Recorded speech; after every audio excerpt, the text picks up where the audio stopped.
This book is about the citizen soldiers of the United States Army and the United States Army Air Forces in the European theater of operations in World War II.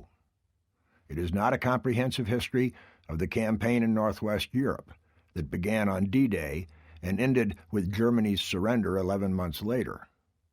Although it includes some material on strategy, it is not a book about the generals. It's about the GIs, the junior officers and enlisted men, who they were, how they fought, why they fought, what they endured, how they triumphed. I make my living by reading other people's mail, listening to their stories, reading their memoirs. My job is to pick out the best and most representative, the ones that illuminate common themes or illustrate typical actions, and to let my characters speak for themselves. They were there. I wasn't. They saw with their own eyes. They put their own lives on the line. I didn't. First light came to Sainte-Mère-Église around 0510. 24 hours earlier, it had been just another Norman village, with more than a millennium behind it. By nightfall of June 6th, it was a name known around the world. The village where the invasion began and now headquarters for the 82nd Airborne Division. At dawn on June 7th, Lieutenant Waverly Ray, executive officer in Company D, 505th Parachute Infantry Regiment, who had jumped into the night sky over Normandy 28 hours earlier, was on the northwestern outskirts of the village. He peered intently into the lifting gloom. What he couldn't see, he could sense. From the sounds of the movement of personnel and vehicles to the north of Sainte-Mère-Église, he could feel and figure that the major German counterattack, the one the Germans counted on to drive the Americans into the sea, and the one the paratroopers had been expecting, was coming at Sainte-Mère-Église. 6,000 German soldiers were on the move, with infantry, artillery, tanks, and self-propelled guns, more than a match for the 600 or so lightly armed paratroopers in Sainte-Mère-Église. A German breakthrough to the beaches seemed imminent, and Lieutenant Ray was at the point of attack. Ray had deep South religious convictions. A Baptist, each month he sent half his pay home to help build a new church. He never swore. His exclamation when exasperated was, "John Brown," meaning abolitionist John Brown of Harper's Ferry. He didn't drink, smoke, or chase girls. Some troopers called him the Deacon.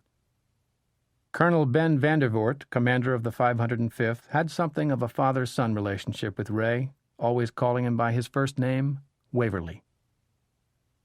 On June 7th, shortly after dawn, Ray reported to Vandervoort on what he had spotted. Vandervoort ordered Ray to return to the company and have it attack the German flank before the Germans could get their attack started. Back in the company area, Ray passed on the order. As the company prepared to attack, he took up his M1, grabbed a half-dozen grenades, and strode out, his Colt 45 on his hip and a silver-plated .38 revolver stuck in his jump boot. He was going to do a one-man reconnaissance to formulate a plan of attack. Ray had spent half a year preparing for this moment, but he was not trained for it. In one of the greatest intelligence failures of all time, no G2 intelligence officer had ever thought to tell the men who were going to fight the battle that the dominant physical feature of the battlefield was the maze of hedgerows that covered the western half of Normandy. 100 years before Lieutenant Ray came to Normandy, Honoré de Balzac had described the hedges. The peasants from time immemorial have raised a bank of earth about each field, forming a flat-topped ridge 2 meters in height, with beeches, oaks, and chestnut trees growing upon the summit. The ridge or mound planted in this wise is called a hedge, and as the long branches of the trees which grow upon it almost always project across the road, they make a great arbor overhead. The roads themselves, shut in by clay banks in this melancholy way, are not unlike the moats of fortresses. How could the various G2s have missed such an obvious feature, especially as aerial reconnaissance clearly revealed the hedges? Because the photo interpreters, looking only straight down at them, thought they were like English hedges, the kind the fox hunters jump over, and they had missed the sunken nature of the roads entirely. Ray moved up sunken lanes, crossed an orchard, pushed his way through hedgerows, crawled through a ditch. Along the way he noted concentrations of Germans in fields and lanes.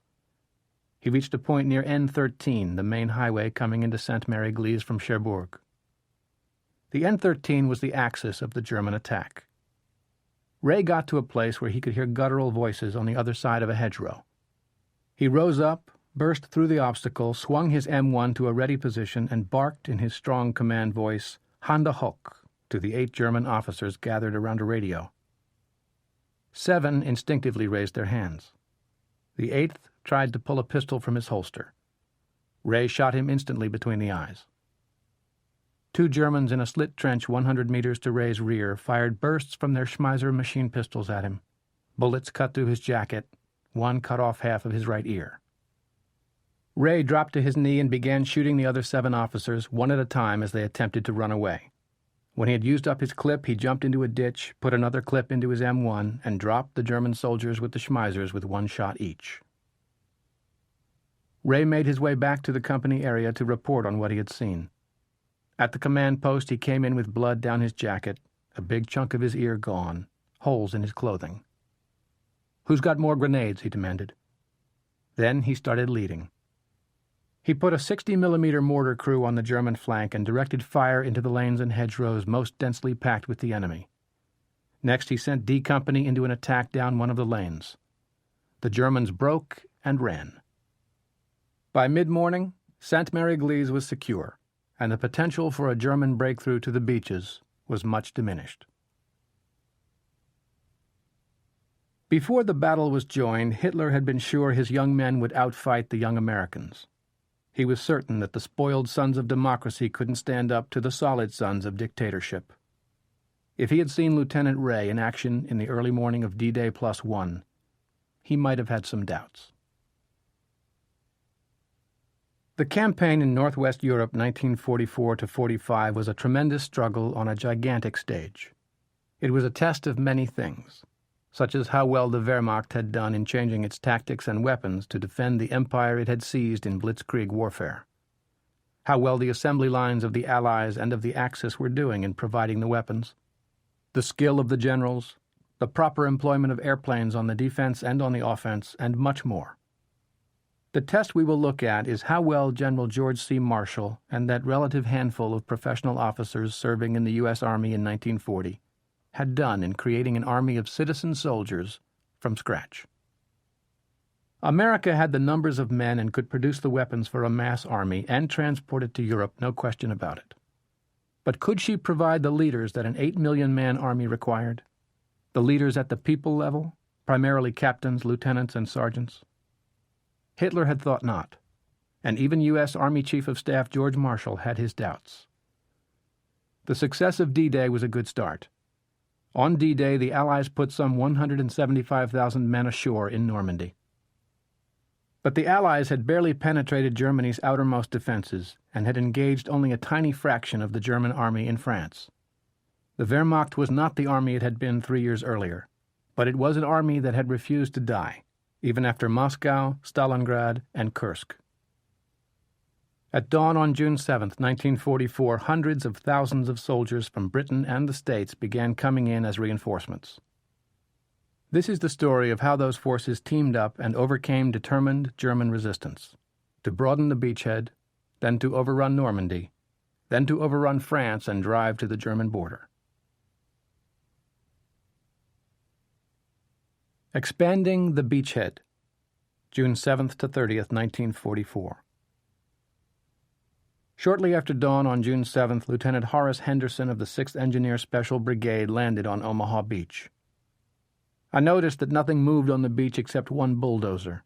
The beach was covered with debris, sunken craft, and wrecked vehicles. We saw many bodies in the water. We jumped into chest-high water and waded ashore. Then we saw that the beach was literally covered with the bodies of American soldiers wearing the blue and gray patches of the 29th Infantry Division. To the west, inland from Utah Beach, on the morning of June 7th, Lieutenant Ray's foray had broken up the German counterattack into Sainte-Mère-Église before it got started. But by noon the Germans were dropping mortar shells on the town. Private Jack Leonard of the 82nd was in a foxhole that took a direct hit. His stomach was blown away. His last words were, "God damn the bastards, they got me. The hell with it." That afternoon, E Company of the 505th Parachute Infantry Regiment moved out to drive the Germans further back. Those who participated included Lieutenant James Coyle, a platoon leader, Lieutenant Frank Woolsey, a company executive officer, and Sergeant Otis Sampson, an old cavalry soldier with 10 years in the Army and, by reputation, the best mortar man in the division. In some ways, the experience they were about to have, fighting in the hedgerows, typified what others were going through that same day, or would be experiencing in the days to follow. The company had 2 tanks attached to it. Lieutenant Coyle's order was to take his platoon across the field and attack the hedgerow ahead. But Coyle explained to his CO, his commanding officer, that the Germans had dug into and hidden behind the hedgerows, and that they would exact a bloody price from infantry advancing through a field, no matter how good the men were at fire and movement. Coyle received permission to explore alternate routes. Lieutenant Woolsey accompanied him. Sure enough, Coyle found a route through the sunken lanes that brought the Americans to a point where they were looking down a lane running perpendicular to the one they were on. It was the main German position, inexplicably without cover or observation posts on its flank. The paratroopers were thus able to observe an unsuspecting German battalion at work. Communication wires ran up and down. Mortar crews worked their weapons.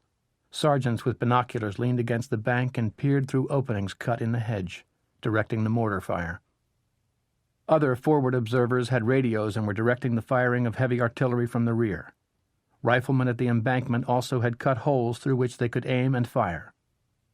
At the near and far corner of the lane, the corners of the field, German heavy machine guns were tunneled in, the muzzles of their guns just peeking through a small hole in the embankment, with crews at the ready to send crisscrossing fire into the field in front. That was the staggering firepower Coyle's platoon would have run into had he obeyed without question his original orders.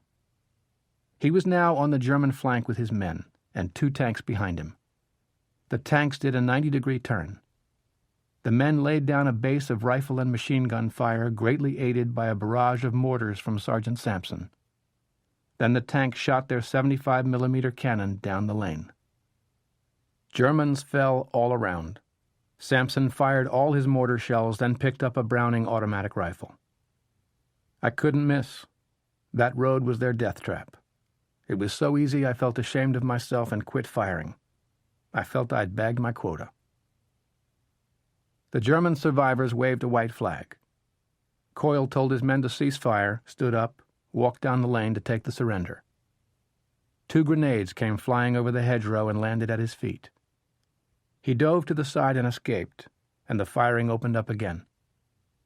The Americans had the Germans trapped in the lane, and after a period of taking casualties without being able to inflict any, the German soldiers began to take off, bursting through the hedgerow and emerging into the fields with hands held high, crying, "Comrade!"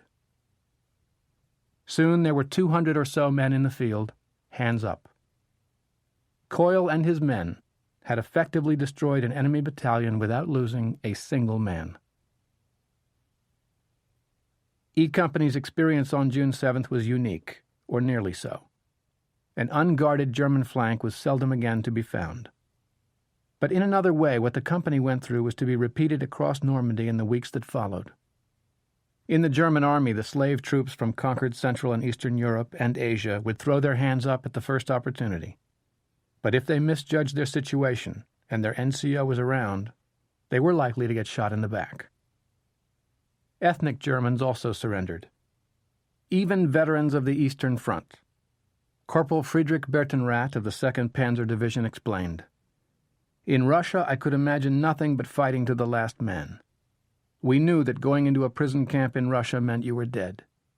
In Normandy, one always had in the back of his mind, well, if everything goes to hell, the Americans are human enough that the prospect of becoming their prisoner was attractive to some extent." By no means were all the enlisted German personnel in Normandy reluctant warriors. Many fought effectively, some fought magnificently.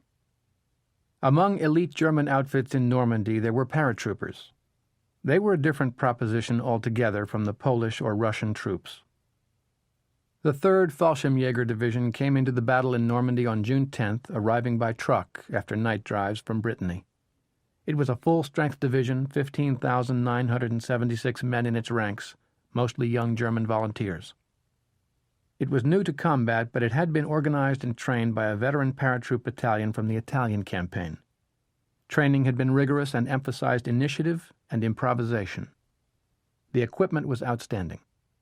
In any encounter between equal numbers of Americans and Fallschirmjägers, the Germans had from 6 to 20 times as much firepower. A battalion commander in the 29th remarked, "Those Germans are the best soldiers I ever saw. They're smart, and they don't know what the word fear means. They come in and they keep coming until they get their job done or you kill them."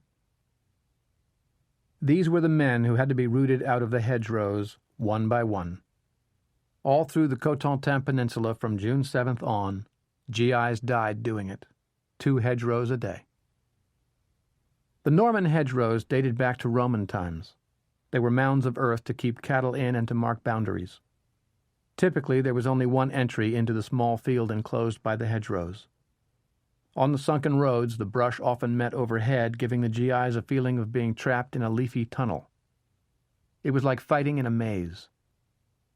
Where the Americans got lost, the Germans were at home, geniuses at utilizing the fortification possibilities of the hedgerows. In the early days of the battle, many GIs were killed or wounded because they dashed through the opening into a field, just the kind of aggressive tactics they had been taught, only to be cut down by pre-sighted machine gun fire or mortars. Mortars caused 3/4 of American casualties in Normandy. American Army tactical manuals stressed the need for tank infantry cooperation. But in Normandy, the hedgerows were proving to be almost impassable obstacles to the American M4 Sherman tank. Countless attempts were made to break through or climb over, but the Sherman wasn't powerful enough to break through the cement-like base, and when it climbed up the embankment it exposed its unarmored belly to Panzerfausts, the German handheld anti-tank weapons. Further, coordination between tankers and infantry was almost impossible under battle conditions. Until the Army worked out a better system for tank infantry communication, the tanks would play a minor supporting role to the infantry, following the GIs into the next field as the infantry overran it. Beginning at daylight on June 7th, each side had begun to rush reinforcements to the front. The Americans came in on a tight schedule with fresh divisions almost daily. The Germans came in by bits and pieces because they were improvising, having been caught with no plans for reinforcing Normandy. At Omaha, 20-year-old Lieutenant Charles Stockel, a forward observer in the 1st Division, was one of the first to go ashore that day. He came in below Vierville. The skipper of the landing craft feared the underwater beach obstacles and mines and forced him to get off in chest-deep water. He saw equipment littering the beach and then, he says, "The first dead Americans I see are 2 GIs, one with both feet blown off, arms wrapped about each other in a comradely death embrace." He was struck by the thought that dead men everywhere look pathetic and lonely. You feel as if you'd like them to be alive and the war over. The 175th Regiment of the 29th Division came in on schedule at 06:30 June 7th. But it landed 2 kilometers east of its intended target, the Vierville exit. Orders came to march to the exit. In a loose formation, the regiment began to march through the debris of the previous day's battle. To Captain Robert Miller, the beach looked like something out of Dante's Inferno. Sniper fire continued to zing down. According to Lieutenant J. Milner Roberts, an aide to the Corps commander, they were stepping over the bodies of the guys who'd been killed the day before, and these guys were wearing that 29th Division patch. The other fellas, brand new, were walking over the dead bodies. By the time they got down where they were to go inland, they were really spooked. But so were their opponents. Lieutenant Colonel Fritz Ziegelmann of the 352nd Division staff was one of the first German officers to bring reinforcements into the battle. At about the same time the 175th Regiment was swinging up toward Vierville, Ziegelmann was entering Widerstands Nest 76, one of the few surviving resistance nests on Omaha, a kilometer or so west of the Vierville draw. It had done great harm to the 29th Division on D-Day, when the 29th and the 352nd Divisions locked into a death embrace. Ziegelmann wrote after the war, The view from WN-76 will remain in my memory forever. Ships of all sorts stood close together on the beach and in the water, and the entire conglomeration remained there intact without any real interference from the German side. A runner brought him a set of secret American orders captured from an officer that showed the entire Omaha invasion plan, including the follow-up commitment that was taking place in front of Ziegelmann's eyes. I must say that in my entire military life I have never been so impressed. Ziegelmann knew at that moment that Germany was going to lose the war. At dawn on June 7th, all along the plateau above the bluff at Omaha, GIs shook themselves awake, did their business, ate some rations, smoked a cigarette, got into some kind of formation, and prepared to move out to broaden the beachhead. But in the hedgerows, individuals got lost. Squads got lost. German sniper fire came from all directions. The Norman farm homes, made of stone and surrounded by stone walls and a stone barn, made excellent fortresses. Brigadier General Norman Dutch Coda, Assistant Division Commander of the 29th, came on a group of infantry pinned down by some Germans in a farmhouse. He asked the captain in command why his men were making no effort to take the building. "Sir, the Germans are in there, shooting at us." Coda unbuckled 2 grenades from his jacket. "Well, I'll tell you what, Captain, you and your men start shooting at them. I'll take a squad of men, and you and your men watch carefully. I'll show you how to take a house with Germans in it." Coda led his squad around a hedge to get as close as possible to the house. Suddenly he gave a whoop and raced forward, the squad following, yelling like wild men. As they tossed grenades into the windows, Coda and another man kicked in the front door, tossed a couple of grenades inside, waited for the explosions, then dashed into the house. The surviving Germans inside were streaming out the back door, running for their lives. Coda returned to the captain. "You've seen how to take a house. You know how to do it now? I won't be around to do it for you again." That little story speaks to the training of the U.S. Army for the Battle of Normandy. The captain knew all about getting ashore, about beach obstacles, about paths up the bluff, about ravines, about amphibious assault techniques, but no one had shown him how to take a house, because there were no standing houses on Omaha Beach, so that wasn't one of his problems. Not on June 6th. But on June 7th, it became his number one problem. The same was true for the 200 or so company commanders already ashore, and would be for the hundreds of others waiting to enter the battle. They were going to have to figure it out for themselves. The mission of the 101st Airborne Division was to take Carentan and thus link Omaha and Utah into a continuous beachhead. It took an all-out commitment from the airborne infantry. One of the critical actions was led by Lieutenant Colonel Robert Cole, CO of the 3rd Battalion, 502nd Parachute Infantry Regiment. Cole was 29 years of age, an Army brat and a 1939 West Point graduate born and trained to lead. On D-Day, he had gathered up 75 men, moved out to Utah Beach, shot up some Germans on the way, and was at the dune line to welcome men from the 4th Division coming ashore. From June 7th on, he had been involved in the attack on Carentan. The climax came on June 11th. Cole was leading some 250 men down a long, exposed causeway. At the far end was a bridge over the Douve River. Beyond that bridge was the link-up point with units from the 29th Division coming from Omaha. The causeway was a meter or so above the marshes on either side. On the far side of the inland marsh, about 150 meters away, there was a hedgerow, occupied by the Germans.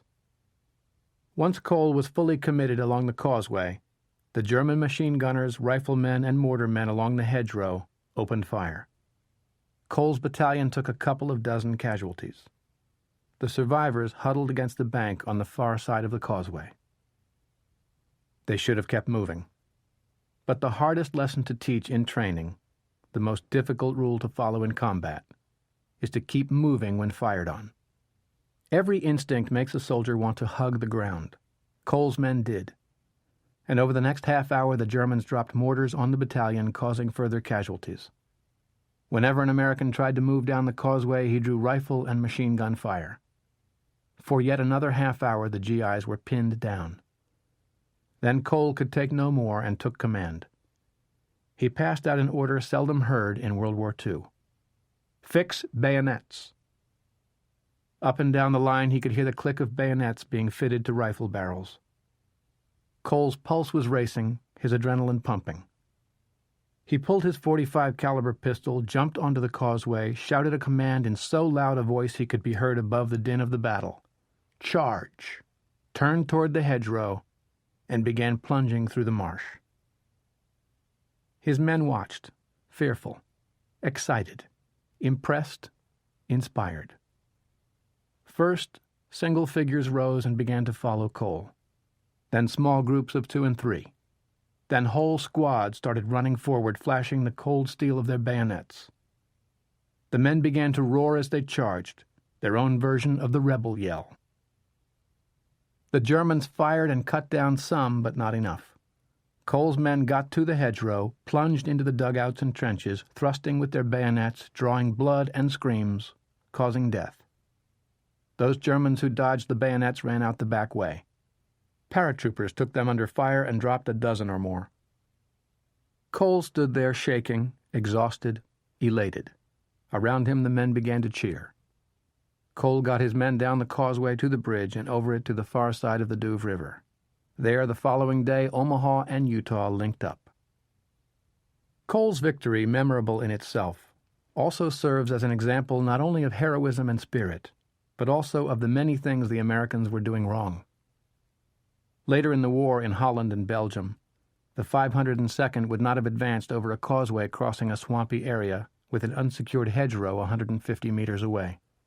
It would have found a way to flank the hedgerow. Nor would the experienced 502nd have made a bayonet charge over open, marshy ground. Not after having seen, too many times, what speeding bullets and hot shrapnel do to the human body. As veterans, the paratroopers would have called in artillery and fighter aircraft to blast the German position. But in June, they didn't have the knowledge nor the communications capability to do any of that.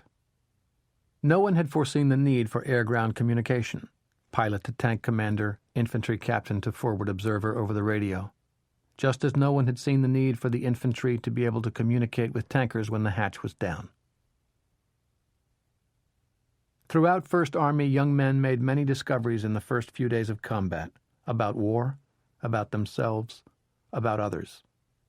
They quickly learned such basics as keep down or die, to dig deep and stay quiet, to distinguish incoming from outgoing artillery, to judge when and where a shell or a mortar barrage was going to hit, to recognize that fear is inevitable but can be managed. Captain John Colby caught one of the essences of combat, the sense of total immediacy. At this point, we had been in combat 6 days. It seemed like a year.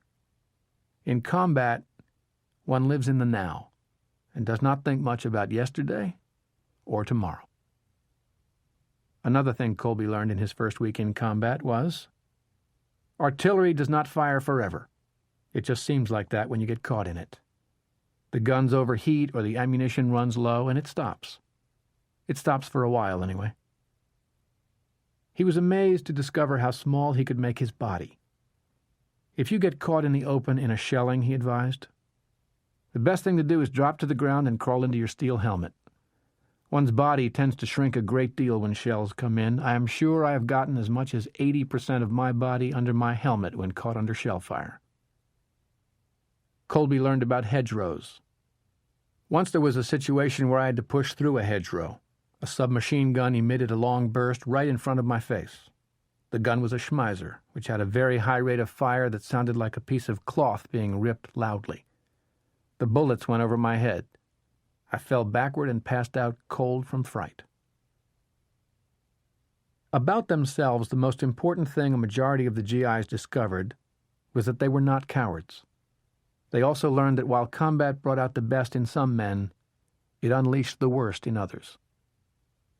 On June 9th, Sergeant Arthur Dutch Schultz of the 82nd Airborne was outside Montbourg. That morning he was part of an attack on the town. I ran by a wounded German soldier lying alongside of a hedgerow. He was obviously in a great deal of pain and crying for help. I stopped running and turned around. close friend of mine put the muzzle of his rifle between the German's still crying eyes and pulled the trigger. There was no change in my friend's facial expression. I don't believe he even blinked an eye. Schultz was simultaneously appalled and awed by what he had seen. There was a part of me that wanted to be just as ruthless as my friend. Later he came to realize that, there but for the grace of God, go I.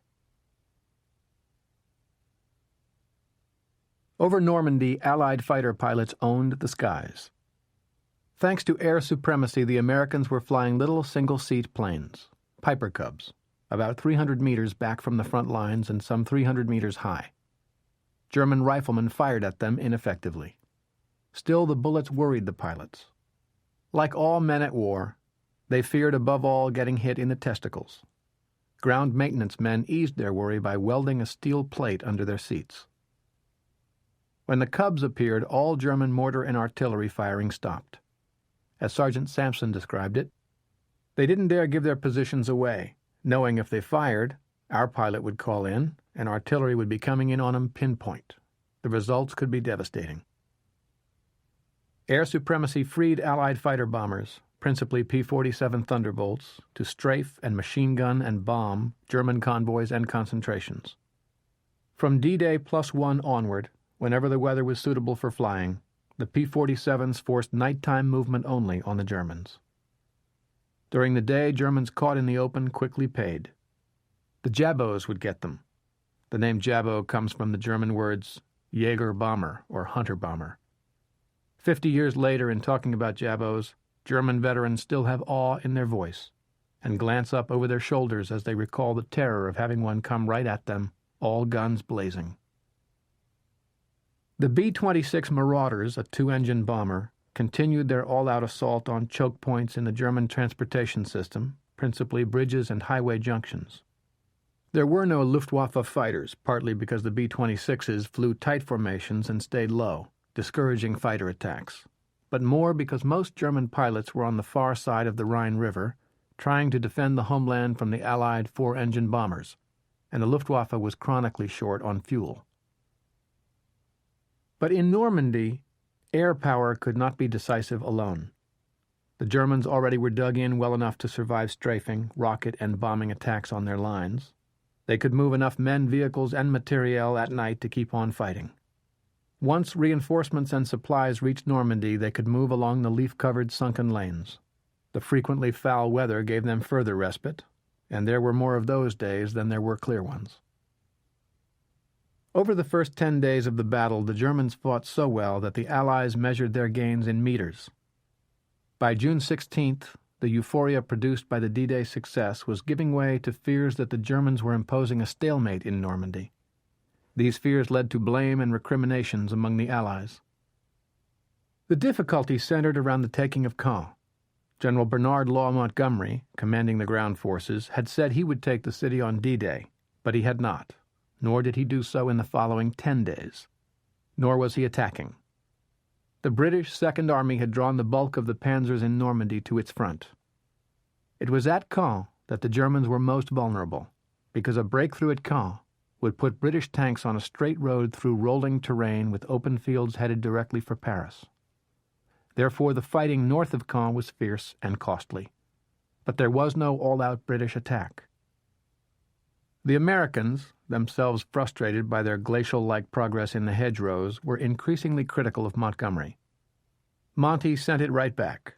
He blamed General Omar Bradley, commanding U.S. First Army, for Allied problems, saying that the Americans should have attacked both north toward Cherbourg and south toward Coutances, but Bradley didn't want to take the risk. At the top, through June, the Allied High Command squabbled. At the front, the soldiers fought. They got through to the west coast of the Cotentin on June 18th, to Cherbourg on the 20th. It took a week of hard fighting to force a surrender on the 27th. With Cherbourg captured, Bradley was able to turn U.S. First Army in a continuous line facing south. Saint-Lô and Coutances were the objectives of this second phase of the Battle of Normandy. To get to them, the GIs had a lot of hedgerows to cross. To get through the hedgerows, junior officers in the tank units had been experimenting with various techniques and methods. One idea that worked was to bring to the front the specially equipped dozer tanks used on the beaches on D-Day. Dozer tanks had a blade mounted on the front similar to those on commercial bulldozers. They could cut through a hedgerow well enough, but there were too few of them to have much impact. In the 747th Tank Battalion attached to the 29th Division, someone suggested using demolitions to blow gaps in the hedgerows. Good enough, but the planners discovered that each tank company would need 17 tons of explosives to advance a mile and a half. The explosives were not available in such quantities. An engineer suggested drilling holes in the embankment and placing smaller charges in them. That worked too, except that it took forever to dig holes large enough and deep enough in the bank because of the vines and roots, and the men doing the digging were exposed to German mortar fire. A tanker in the 747th suggested welding 2 pipes of 4 feet in length and 6 inches in diameter to the front of a tank, reinforced by angle irons. The tank could ram into a hedgerow and back off, leaving 2 sizable holes for explosives. Other experiments were going on all across Normandy. The U.S. First Army was starting to get a grip on the problem. The total active duty strength of U.S. First Army in Normandy on June 30th was 413,000. German strength on the American front was somewhat less. In most cases, the GIs were much better equipped than their foe. Some German weapons were superior, others inferior. In vehicles, the United States was far ahead in both quality and quantity. The Germans could not compete with the American 2.5-ton truck, called the Deuce and a Half, or the Jeep. The Germans loved to capture working Jeeps, but complained that they were gas guzzlers. Simultaneously, the Americans were on the offensive in Italy and in the Pacific, and were conducting a major air offensive inside Germany. But the Germans were fighting on 4 fronts: the eastern, western, southern, and home. They could not possibly win a war of attrition. The senior German commanders in the West were perfectly aware of that fact.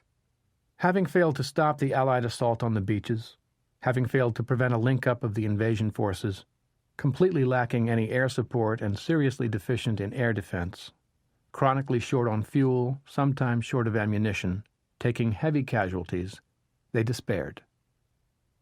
On June 28th, a showdown meeting with Hitler came at a full-dress conference attended by the top echelon of the High Command. Field Marshal Erwin Rommel spoke first. He told his Führer, "The whole world stands arrayed against Germany, and this disproportion of strength—" Hitler cut him off. Would the Herr Field Marshal please concern himself with the military, not the political situation? Rommel replied that history demanded he deal with the entire situation. Hitler rebuked him again and ordered him to stick to the military situation only. Rommel then gave a most gloomy report. Hitler took over. He said the critical task was to halt the enemy offensive. This would be accomplished by the Luftwaffe, he declared. He announced that 1,000 new fighters were coming out of the factories and would be in Normandy shortly. He talked about new secret weapons, the V-2, that would turn the tide. He said the Allied communications between Britain and Normandy would be cut by the Kriegsmarine, which would soon be adding a large number of torpedo boats to lay mines in the channel, and new submarines to operate off the invasion beaches, and large convoys of brand-new trucks would soon be headed west from the Rhine toward Normandy. This was pure fantasy. Hitler was clearly crazy. The German High Command knew it, without question, and should have called for the men with the straitjacket. But nothing was done. For the Americans, numbers of units and qualities and quantities of equipment helped make victory possible, but it still took men to make it happen. Out in the hedgerows, it wasn't so apparent to the GIs that their side enjoyed great manpower and equipment advantages. Indeed, it often looked the other way to them. All those American vehicles would be idle until the GIs managed to break out of the hedgerows, and that rested on the wits, endurance, and execution of the tankers, artillery, and infantry at the front. Hedgerow Fighting, July 1st to 24th, 1944. Within 3 weeks of the great success of D-Day, the ugly word stalemate was beginning to be used. Corporal Bill Preston remembered, "We were stuck. Things had gone awry. The whole theory of mobility that we had been taught, of our racing across the battlefield, seemed to have gone up in smoke." And while the American progress was excruciatingly slow, the British and Canadians remained stuck in place outside Caen. Big attacks followed by heavy losses for small or no gains, reminiscent of World War I, weighed on every mind. So did Hitler's vengeance weapon, the V-1. Used for the first time a few days after D-Day, the radio-controlled V-1 pilotless aircraft were coming down by the hundreds on London. They were a haphazard terror weapon of little military value, except to put an enormous new strain on the British public. In June and July, the V-1s killed more than 5,000 people, injured 35,000 more, and destroyed some 30,000 buildings. Worse, Allied intelligence anticipated that the Germans would soon have the V-2s, the world's first medium-range ballistic missiles. Naturally, there was great pressure on the politicians to do something about the V-1s. The public had to have a sense that somehow the Allies were hitting back. So big and medium bombers were pulled off other missions to attack the launch sites. Lieutenant James DeLong of the 9th Air Force, flying a B-26 on a strike against the sites in the Pas-de-Calais area, described his experience. These were very difficult targets to destroy since they consisted mostly of a strong steel launching ramp. They were difficult to hit since the usual hazy visibility and broken cloud cover made them hard to find, leaving seconds to set the bomb site. They were always well defended. In fact, this area was a real hotbed of flak. The inability to knock out the sites was disheartening to the bomber pilots. They hardly destroyed any, and the terror bombings continued. The sites would have to be overrun on the ground to be put out of action. But the Allied armies were a long way from Belgium. Churchill was so desperate that in early July he proposed using poison gas against the launch sites. Eisenhower vetoed that one emphatically. He said he would refuse to be a party to the use of gas. He said, "Let's for God's sake keep our eyes on the ball and use some sense." According to Eisenhower's Chief of Staff, General Walter B. Smith, and Deputy Supreme Commander Air Vice Marshal Arthur Tedder, using some sense meant forcing Montgomery to launch an all-out offensive, designed to break through and open the road to Paris. To their dismay, their boss wouldn't push Monty hard enough. When Monty responded to Eisenhower's plea that he get going, he promised a big show on July 9th, and asked for and got support from the 4-engine bombers. The attack, however, failed, and on July 10th, Monty called it off. General George S. Patton, Jr. was commander of the U.S. Third Army, which was still in England awaiting its entry into battle.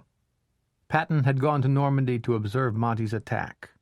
When it failed, he commented in his diary, "Ike is bound hand and foot by the British and does not know it. Poor fool. We actually have no supreme commander, no one who can take hold and say that this shall be done and that shall not be done." At Eisenhower's request, Churchill started putting pressure on Monty to get on his bicycle and start moving. Monty promised another big attack. On July 12th, he told Eisenhower that he was preparing for an offensive in 6 days, code name Goodwood. On July 18th, Goodwood got off to a good start, thanks to a massive bombardment. But after heavy losses, Montgomery called it off. Goodwood showed that Monty's front was too heavily defended by a too skillful and well-armed and numerous enemy. As that also appeared to be the case on the American front, every Allied leader was depressed and irritable. After 7 weeks of fighting, the deepest Allied penetrations were some 45 to 50 kilometers inland, on a front of only 15 kilometers or so, hardly enough room to maneuver or to bring in the U.S. Third Army from England. The V-1s continued to bombard London. For those who had inaugurated the battle a month earlier, there was good news. The paratroopers had been told just prior to D-Day that they should fight with fury for 3 days, after which they would be returned to England to prepare for the next airdrop. But they were so badly needed in Normandy that the 3 days stretched to 4 weeks of hard fighting.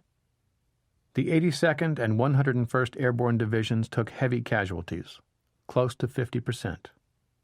In the first week of July, when the 30th Division relieved the 82nd, Lieutenant Sidney Eichen reported that he and his men stared in shock and awe at the paratroopers. We asked them, "Where are your officers?" And they answered, "All dead." We asked, "Who's in charge then?" And some sergeant said, "I am." I looked at the unshaven, red-eyed GIs, the dirty clothes and the droop in their walk, and I wondered, is this how we're going to look after a few days of combat?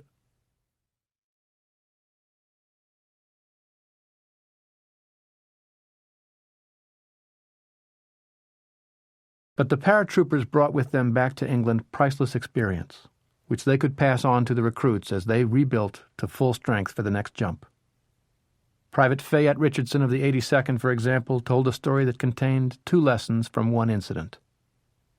Early in the campaign, Richardson's squad was squatting behind a hedge when a solitary German tank, a light pre-war French model, appeared in the field. The GIs opened fire with machine guns and rifles and drove it off. He said they cheered like kids at a football game when their team scores. Minutes later, very accurate mortar fire dropped on them. Men I had just lain shoulder to shoulder with began screaming in pain, screaming for help, hysterical, helpless screams that made my stomach tighten. Because of the apparent protection of the hedgerow and our greenness, we had not realized the necessity of digging in, and few of us had holes which would have saved us from all but a direct hit. The other lesson, learned more slowly, was that a favorite German tactic was to drive an armored vehicle in front of the line, to draw fire so as to locate the enemy's position. The infantry division stayed in the line, advancing from hedgerow to hedgerow. They suffered brutally. The Germans were able to inflict heavy casualties because they were on the defensive. Their weapons were much better suited to hedgerow defense than the American weapons were suited to attack in such country. The Germans had more mortars and heavier ones than the Americans. Their MG-42 machine guns fired 1,200 rounds a minute, the American counterpart less than half that. The handle on the German potato masher hand grenade made it easier to throw farther. German gunpowder produced less flash and smoke. The Germans had the Nebelwerfer, a multi-barreled projector whose 60 or 70 bombs were designed so as to produce a terrifying wail when they flew through the air. The GIs called them moaning minis. There was no American counterpart. Then there was the Panzerfaust, the handheld anti-tank weapon which was far superior to the American bazooka. It was operated by a single soldier and was so simple no special training was required, while the bazooka required a trained 2-man team. The Panzerfaust launched a bomb that was bigger and better designed than the bazookas, with greater penetrating power. It was an ideal weapon for the hedgerows. In heavy artillery, the Americans generally outgunned the Germans in quantity and in amounts of ammunition, but long-range gunnery wasn't effective in the close quarters imposed by the hedgerows. The German 88, without doubt the best artillery piece of the war, was a high-velocity, flat-trajectory weapon that could fire armor-piercing shells down the lanes and roads of Normandy, or be elevated and fire high explosive airburst shells against Allied bombers. The shell traveled faster than the speed of sound. One heard it explode before one heard it coming. But the American 50 caliber machine gun mounted on tanks had no equal in penetrating power, and the American M1 Garand was the best all-purpose military rifle in the world. Overall, however, Americans in Normandy gladly would have traded weapons with the Germans, especially the tankers. There was a barely suppressed fury among American tankers about the inferiority of the Sherman tank, 32 tons, to the latest German models, the Panther, 43 tons, and the Tiger, 56 tons. German tanks had heavier armor, too heavy for the Sherman's 75mm cannon to penetrate, while the Panther and Tiger, armed with 88s, easily penetrated the Sherman. But one thing about the Shermans, there were a lot more of them than there were Panthers or Tigers. Quantity over quality and size was General Marshall's deliberate choice. He wanted more, faster, and thus lighter tanks, in accord with American doctrine, which held that tanks should exploit a breakthrough, not fight other tanks. For all their shortcomings, the Sherman tanks were a triumph of American mass production techniques. They were wonderfully reliable, in sharp contrast to the Panthers and Tigers, and the Americans were infinitely better at recovering damaged tanks and patching them up to go back into action. Another factor that explains the relative German success in Normandy in the early summer of 1944 was the weather. Normandy had its wettest July in 40 years. Rain and fog made it possible for the Germans to move reinforcements and supplies to the front. There was nothing the Americans could do about the weather, but they could go after their problems in getting tanks into the hedgerow fighting. For example, in the 2nd Armored Division, Sergeant Curtis Cullen, a cab driver from Chicago, designed and supervised the construction of a hedgerow cutting device made from scrap iron pulled from a German roadblock. The blades gave the tank a resemblance to a rhinoceros, so Shermans equipped with Cullen's invention were known as rhino tanks. Another big improvement was in communications. After a series of experiments with telephones placed on the back of the tank, the solution that worked best was to have an interphone box on the tank into which the infantryman could plug a radio handset. The handset's long cord permitted the GI to lie down behind or underneath the tank while talking to the tank crew, which, when buttoned down, was all but blind. Many of the tank commanders killed in action had been standing in the open turret so as to see. Now, at least in some situations, the tank could stay buttoned up while the GI on the phone acted as a forward artillery observer. The GIs were learning by doing. Back in England, the 101st and 82nd Airborne Divisions were evaluating their performance in Normandy, absorbing lessons learned, making required changes, training. But in Normandy, First Army got no relief. First Army worked on developing a doctrine as well as new weapons for offensive warfare in the hedgerows. At the forefront of the effort was the 29th Division. In late June, it held a full rehearsal of the technique it proposed. Attack teams consisted of one tank, an engineer team, a squad of riflemen, plus a light machine gun and a 60mm mortar. The Sherman opened the action. It plowed its pipe devices into the hedgerow, stuck the cannon through, and opened fire with a white phosphorus round into the corners of the opposite hedgerow, intended to knock out German dug-in machine gun pits. White phosphorus was horror. Lieutenant Robert Weiss got caught in a rare German barrage of white phosphorus shells, rare because the German supply was insufficient. He recalled the bursting of the shell. A snowstorm of small white particles floated down upon us. We looked in amazement and eyes filled with instant terror. Where the particles landed on shirts and trousers, they sizzled and burned. We brushed our clothing frantically, pushed shirt collars up. If any of the stuff touched the skin, it could inflict a horrible burn, increasing in intensity as it burrowed into a man's flesh. Another shell, another missile from hell, fiery snow. I remember thinking that if the shelling kept up for long, it would be more than most men could endure. There was nowhere to hide, no place that was safe. The American tankers loved white phosphorus. They quickly learned that 1 or 2 shells fired into a German position meant you didn't have to worry about that machine gun any longer. After firing the shells, the tank put systematic 50-caliber machine gun fire along the entire base of the enemy hedgerow. The mortar team lobbed shells into the field directly behind the German position. The infantry squad moved forward behind the Sherman, deployed on line, and advanced across the open field using standard methods of fire and movement, throwing themselves to the ground, getting up and dashing forward, firing, moving. As they got close to the enemy's hedgerow, they tossed grenades over to the enemy side. The tank, meanwhile, came on through the hedgerow, either on its own power or after backing out and placing explosives in the holes. Infantrymen could plug into the phone and spot for the tank crew as it fired cannon and machine gun fire at resistance points. The tactics developed by the 29th worked and were far less costly in casualties, and were soon adopted with numerous variations throughout the European theater of operations. The enemy was fighting with the desperation of a cornered, wounded animal. The German infantry was stretched thin. By mid-July, the frontline divisions were getting 1 replacement for every 11 casualties. For the Germans, rations and ammunition flows were adequate, if barely, but medical supplies were gone. Artillery shells were severely limited. But knowing that if the Americans broke through there was nothing between them and the German border, the Germans dug even deeper, fought even harder. Rommel's despair deepened. He went over and over in his mind a search for some way to convince Hitler to step aside, so that the war could be concluded while Germany still had some conquered territory to bargain with, and before Germany herself was destroyed. On July 16th, Rommel sent Field Marshal Günther von Kluge what Rommel called an ultimatum for Kluge to pass on to Hitler.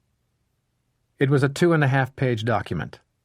Rommel opened by observing that the ultimate crisis was coming soon in Normandy. The American strength in tanks and artillery grew each day. Meanwhile, the German Seventh Army was not getting replacements for its hideous losses. The replacements who were arriving were inexperienced and poorly trained, which made them particularly likely to panic when the Jabos appeared. The next day, the Jabos got Rommel. A British fighter shot up his staff car and Rommel had a serious head injury. 2 days later, on July 20th, a group of conspirators tried without success to kill Hitler. Rommel went home to recover. 3 months later, he was forced to commit suicide because of the assassination plot, even though he had not been directly involved. The conspiracy and Hitler's retaliation against the officer corps put a severe strain on the German army. Many generals disappeared, but the war went on. As if the Jabos were not effective enough as they were, the Americans were constantly improving their ground-to-air communications system. In Normandy, where the big guns hardly dared to fire on the enemy front line because of its proximity to the GI's line, fighter-bomber close air support provided a way to get high explosives on or near the enemy. Various systems of identification were tried, including colored panels stretched on the ground or smoke signals, but none were satisfactory. Solutions came because of Major General Elwood Pete Quesada, CO of 9th Tactical Air Force. The casualties in Normandy and the slowness of the advance convinced him that his fighter-bombers had to make a more direct contribution to the battle. He went to Bradley to explore new methods.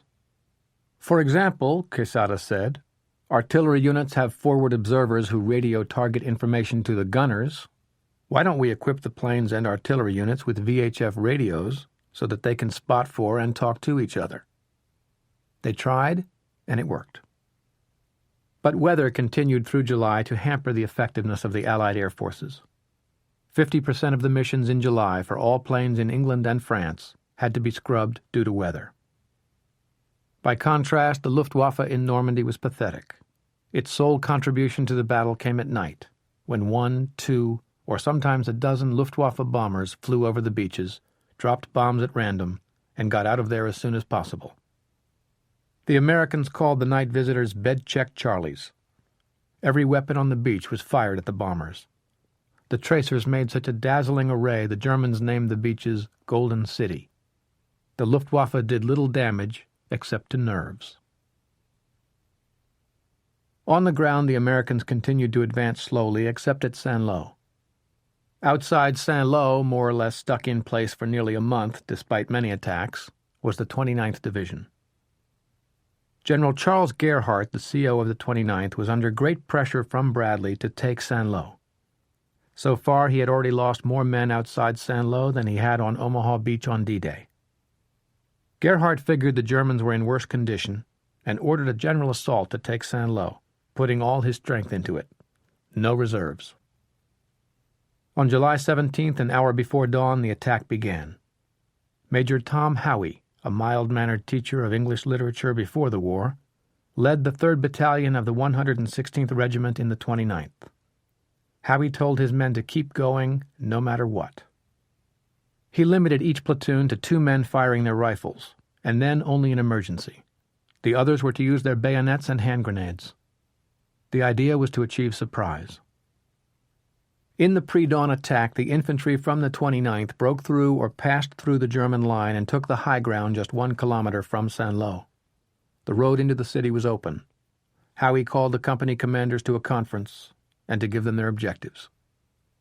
Captain William Puntenny, Howie's executive officer, recalled, "We had just finished the meeting.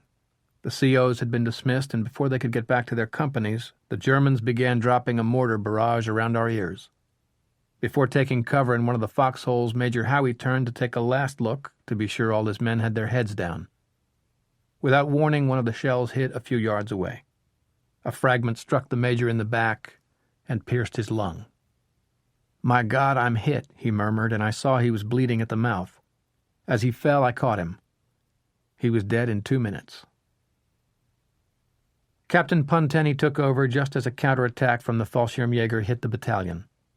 Using the new communications techniques, the 29th called in artillery and a fighter-bomber strike. It broke up the attack and restored the spirits of Howie's men. They began the charge into Saint-Lô. In the opinion of Captain Cooper, it was an almost perfect use of combined arms of air, armor, infantry, and artillery, working in joint optimum support of each other. As the Americans crested the hill and started the descent into the town, they were shocked by what they saw. Saint-Lô had been hit by B-17s on D-Day and every clear day thereafter. The center of the place was a lifeless pile of rubble, in which roads and sidewalks could scarcely be distinguished. As they moved into the fringe of town, they began to draw German fire from some Fallschirmjäger in a cemetery. A macabre battle ensued, rifle and machine gun bullets smashing into headstones.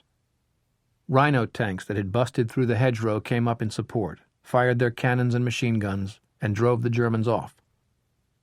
The men of the 29th dashed into the town, guns blazing.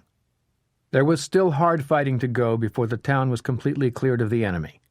But finally, Saint-Lô was in American hands, putting First Army in a position to launch an offensive designed to break through the German line and out of the hedgerow country. For that offensive, Bradley was making plans to use the Allies' greatest single asset, air power, in a crushing bombardment that would blast a hole in the German line. Breakout and Encirclement, July 25th to August 25th, 1944. Bradley gave the operation to break out of hedgerow country the code name Cobra. The front line ran on or close to the Saint-Lô-Perrier Road, which was to be the marker for the strategic air forces. He began planning the operation in mid-July and was ready to go by the 21st, but bad weather caused delays. On July 21st, Eisenhower flew in a heavy rain from London to Normandy to be present for the attack. Bradley met him and said the attack had been called off. Then he dressed Eisenhower down for flying in such weather. Eisenhower tossed away his soggy cigarette, grinned, and said his only pleasure in being Supreme Commander was that nobody could ground him. "When I die," he added, looking at the steady rain, "they ought to hold my body for a rainy day and then bury me out in the middle of a storm. This damn weather is going to be the death of me yet." On July 24th, the weather appeared acceptable, and an order to go went out to the airfields, only to be rescinded after a third of the force had taken off. By the time the recall signal had gone out to the bombers, one flight of B-17s had crossed the coast and released its load of 500-pound bombs through cloud cover. Most of the bombs fell short, causing casualties in the 30th Division and leaving the infantrymen madder than hell. July 25th was clear. At 09:38, some 550 fighter bombers appeared. The P-47s fired rockets and machine guns on the German positions just south of the Saint-Lô-Perrier Road, and dropped 500-pound bombs that were much more powerful than even 240mm howitzers, and could be placed by the pilots within 300 meters of the American lines. Reporter Ernie Pyle wrote, "The dive bombers hit it just right. We stood in the barnyard of a French farm and watched them barrel nearly straight down out of the sky. They were bombing less than a half a mile ahead of where we stood." After 20 minutes, the P-47s gave way to 1,800 B-17s. Pyle described it this way. "A new sound gradually droned into our ears, a gigantic faraway surge of doom-like sound. It was the heavies. They came from directly behind us. They came on in flights of 12, 3 flights to a group and in groups stretched out across the sky. Their march across the sky was slow and studied. I've never known anything that had about it the aura of such a ghastly relentlessness.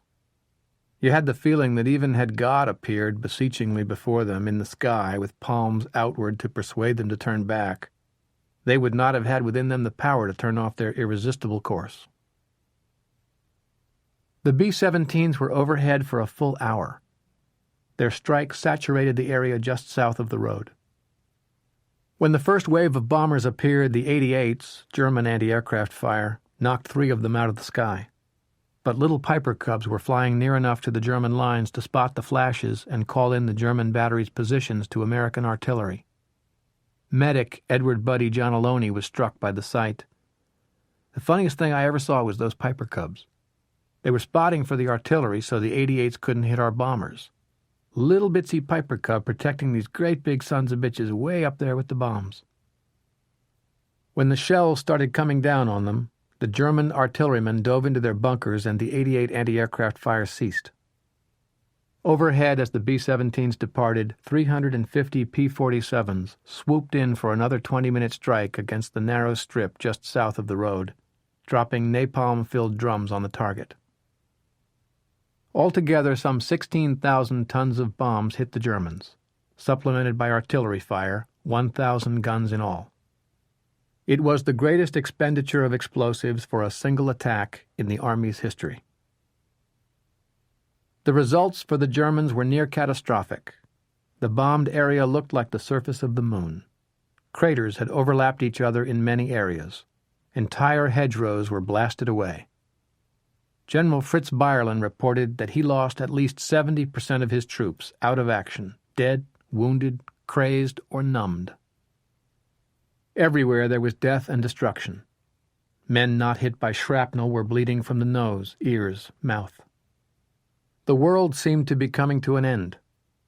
For Major Joachim Barth, CO of an anti-tank battalion in Bayerlein's division, it almost had. When the shelling finally stopped, he recalled, I looked out of my bunker. The world had changed. There were no leaves on the trees. It was much harder to get around. We had wounded, we needed medics, but no ambulances could come forward. Our big guns had been tipped over. The Americans had suffered too. During the second half hour of the bombardment, the bomb line, as seen from 11,000 feet, moved north. The dust and debris raised by the first waves were drifting on a south wind. The CO of Company B, 8th Infantry, 4th Division, described what happened.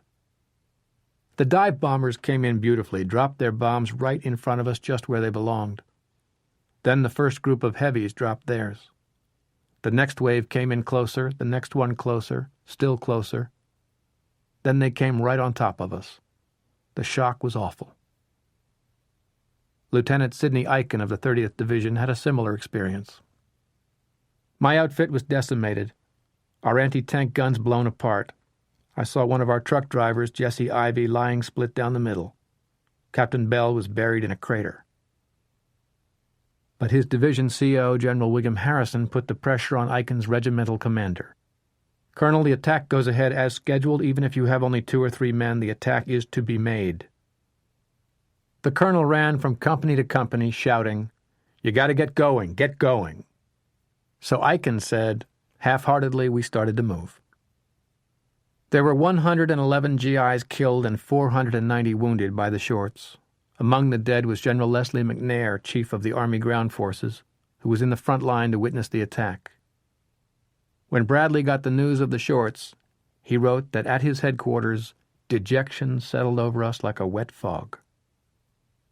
But he remained determined to take immediate advantage of the shock to the Germans.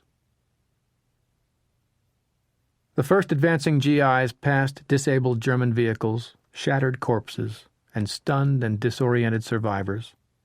But they also found veterans of Panzer Lehr, doing business at the same old stand with the same old merchandise, dug-in tanks and infantry. Private Gunther Feldman of Panzer Lehr, later a POW who learned English, recalled, "The first words I heard from an American were, 'God damn it all, the bastards are still there.' He meant my division." German artillery fire on the GIs was also heavy because some of the dug-in German artillery survived. As darkness came on July 25th, little or no gain had resulted from the airstrike. Cobra looked to be another Goodwood. But if the GIs and their generals were discouraged, General Byerlin was in despair. When a staff officer came from Army headquarters conveying Field Marshal von Kluge's order that the Saint-Lô-Perrier line must be held, that not a single man should leave his position, Byerlin replied, "Not a single man is leaving his post. They are lying silent in their foxholes, for they are dead. You may report to the Field Marshal that the Panzer Laird Division is annihilated." The break came on July 27th. The thin crust of Panzer Lair disintegrated. The Dean of American Military Historians, Russell Weigley, referring to the flow of GIs that poured around the German open flank, wrote in his classic study, Eisenhower's Lieutenants, "Now that Cobra had achieved the breakout, the most mobile army in the world for the first time since D-Day could capitalize on its mobility. With the hard-won mobility, the issues confronting the army became, for the first time in Europe, strategic rather than tactical. The soldiers' battle of Normandy was about to become the generals' battle of France." The Allies had an open road to Paris. Patton was activated and all his pent-up energy turned loose. He had come over in time for Cobra to familiarize himself with the situation and to set up Third Army headquarters. He took command of one of the corps already in Normandy and had other divisions coming in from England. By August 1st, he had divisions attacking in 4 directions. Meanwhile, First Army pressed forward to the south as German resistance collapsed. As the German retreat began, the American air-ground team pounded the enemy. The Wehrmacht was out of the hedgerows, out in the open, trying desperately to move by day to get away. Patton's tanks mauled them. The Jabos terrorized them. The constant attacks inevitably broke up German units, which had a terrible effect on morale. A theme that always comes up when interviewing German veterans is comradeship. Generally, German squads were made up of men from the same town or region, so the men had known each other as children. Corporal Bertenrath spoke to the point. The worst thing that could happen to a soldier was to be thrown into some group in which he knew no one. In our unit, we would never abandon each other. We had fought in Russia together. We were comrades and always came to the rescue. We protected our comrades so they could go home to their wives, children, and parents. That was our motivation. The idea that we would conquer the world had fallen long ago. The German retreat was turning into a rout. A historic opportunity presented itself. As the British and Canadians picked up the attack on their front, Patton had open roads ahead of him, inviting his fast-moving armored columns to cut across the rear of the Germans, encircle and destroy the German army in France, then end the war with a triumphal, unopposed march across the Rhine and on to Berlin. Patton lusted to seize that opportunity. But neither Eisenhower nor Bradley were bold enough to take it. They worried about Patton's flanks. He insisted that the Jabos could protect them. They worried about Patton's fuel and other supplies. He insisted that in an emergency they could be airlifted to him. Given their superiority over the enemy, did Generals Eisenhower and Bradley take appropriate risks that utilized the greatest assets their country had given them, air power and mobility? In Normandy, in August, the answer is no. Ike and Bradley picked the safer alternative. They were also responding to their obsession with ports. Only with enough ports could they be assured of the supplies a final 50-division offensive into Germany would require. They wanted the small ports of Brittany, such as Saint-Malo, and the one big port, Brest. So they insisted that Patton stay with the pre-D-Day plan, with modifications. They gave him permission to reduce the Brittany attack to 1 corps, leaving 2 corps to head east. Although he was downcast by his superior's orders, Patton was exhilarated as his Third Army drove across France. He was at the front, in a jeep, escorted by an armored car, pushing, prodding, yelling, straightening out traffic jams, always demanding more. His order was, advance and keep on advancing. Hitler knew his army was staggering, but he hated to retreat, and loved to take risks. Where his generals saw the jaws of a trap closing on them, Hitler saw a once-only opportunity to go for the American jugular. As Patton swung his divisions north toward Argenton, a glance at the map showed Hitler that the corridor through which Third Army received its supplies was exceedingly narrow, about 30 kilometers, and thus vulnerable. By bringing down more of the infantry and tankers of 15th Army from north of the Seine, Hitler told Kluge that he would have ample troops to cut that corridor. The counteroffensive would start at Mortain, with the objective being Avranches. Once the line had been cut, Patton could be destroyed in place and the line restored. With luck, the Germans could force the fighting back into the hedgerow country, perhaps even drive the Americans back into the sea. Kluge and every soldier involved thought it madness. Hitler ordered it done. Because Hitler mistrusted his generals, he took control of the battle, which forced him to use the radio, allowing Ultra, the British deciphering device, to reveal both the general plan and some of its specific details. Far from telling Patton to stop, Eisenhower told him to keep moving. In Eisenhower's view, the Germans were sticking their heads in a noose. The German attack raced around and through Mortain. It had begun before dawn, tanks rolling forward through the night without the warning of an artillery preparation. It had achieved tactical surprise and by noon was in Mortain. But the Germans could not dislodge the 700 men of the 2nd Battalion, 120th Infantry Regiment, 30th Division from an isolated rocky bluff, Hill 317 just east of the town. The GIs on the hill had a perfect view of the surrounding countryside, and forward observers with a radio communications system that allowed them to call in artillery and jabos. The Germans had to take that hill before driving onto the coast. In their initial thrust, the two SS Panzer divisions overran the 2nd Battalion command post and made the CO and his staff prisoner. Command on the hill reverted to Captain Reynold Eriksson. As he got his men dug in, the forward observers worked their radios. Before dawn on the second day, August 8th, one of the observers, Lieutenant Robert Weiss, heard more than he saw a concentration of German tanks milling around at a roadblock set up by the GIs the previous night. He had the coordinates already fixed and called in a barrage. Weiss recalled, "That kept them away, except for one tank which came through into our company territory sniffing the dark like a nearsighted dragon. No other tanks followed. Our guys lay motionless, not a breath, not a sound. In the dark, the tank found nobody to fight. It turned and went back to its lair." With daylight, German 88s from their Panthers and anti-aircraft batteries began shelling the hill. At the top there was a rocky ridge line. Weiss crawled up to it and lifted his head. He had a panoramic view. Weiss put his glasses to his eyes. Smoke from the muzzles of the German guns wreathed their position like smoke rings from a cigar, he remembered. He called out the coordinates, which were radioed to American artillery. Weiss called for some 30 fire missions during the course of the day. Even as the Mortain offensive began, Patton's forces had overrun Le Mans. The road to Paris, some 160 kilometers to the northeast, was a good one and was undefended. But instead of plunging ahead to Paris, the Americans turned to the northwest, toward Argenton, in pursuit of the short envelopment of the German armies in Normandy. Montgomery and Bradley agreed that the Americans should halt outside Argenton to await the Canadians.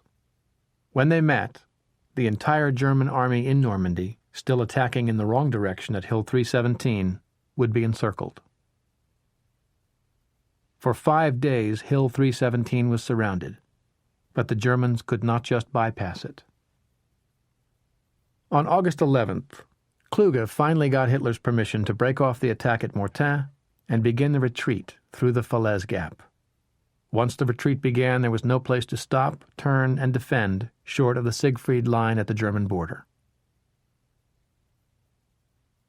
At 14:30 on the 5th day of the siege of Hill 317, August 12th, the 35th Division broke through the German lines. Of the 700 GIs on the hill, some 300 were dead or wounded. Lieutenant Weiss had called in 193 fire missions while the battalion had been surrounded. After eating and getting some sleep, he wrote his after-action report on a typewriter. Summing up what he had learned from his 5-day ordeal, Weiss wrote, "Although quite often beat back and silenced, at the slightest carelessness in exposing ourselves thereafter, the enemy would strike back at us. He doesn't quit. His aggressiveness demands a 24-hour observation, whether by sight or sound." Then Weiss wrote a letter to his father. "Not much to write about from here." The spectacular performance by 2nd Battalion, aided by the remainder of the 30th Division, had stopped the German thrust to the coast. The Battle of France had been won, in fact, did not even have to be fought, thanks to the Battle of Normandy. Altogether, the Germans lost more than 80% of the tanks and vehicles they had thrown into the Mortain attack. Now their entire army in Normandy was threatened. The rush to get out, to get over the Seine and back to Germany, was on. By no means did all the Germans participate. Slackers, defeatists, realists, men too old or boys too young to be in such a pickle, seized their opportunity to surrender safely to the Americans. Captain Colby remembered, "One dark night we pulled off the road. One of our guys lay down to sleep beside an already sleeping German soldier who had become separated from his comrades and had lain down here for the night. When the German awoke the next morning, he shook the American to arouse him, and then surrendered to him." But not all the Germans were surrendering. The toughest units and the most fanatical Nazis, Panzer and Waffen-SS troops, were determined to get out so as to fight another day. For sheer ghastliness in World War II, nothing exceeded the experience of the Germans caught in the Falaise Gap. They were in a state of total fear day and night. They seldom slept. They dodged from bomb crater to bomb crater. It was every man for himself. The farmhouses were abandoned. Rations consisted of whatever one could find in the cellars.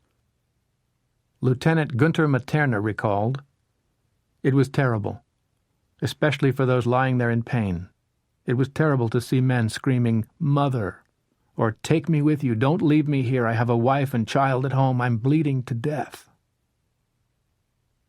All this time the 1,000-pound bombs, the 500-pound bombs, the rockets, the 105s and the 155s, the 75s on the Shermans, the mortars, and the 50-caliber machine gun fire came down on the Germans.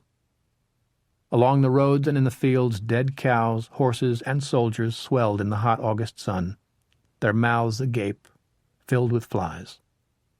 Maggots crawled through their wounds. Tanks drove over men in the way, dead or alive. Human and animal intestines made the road slippery.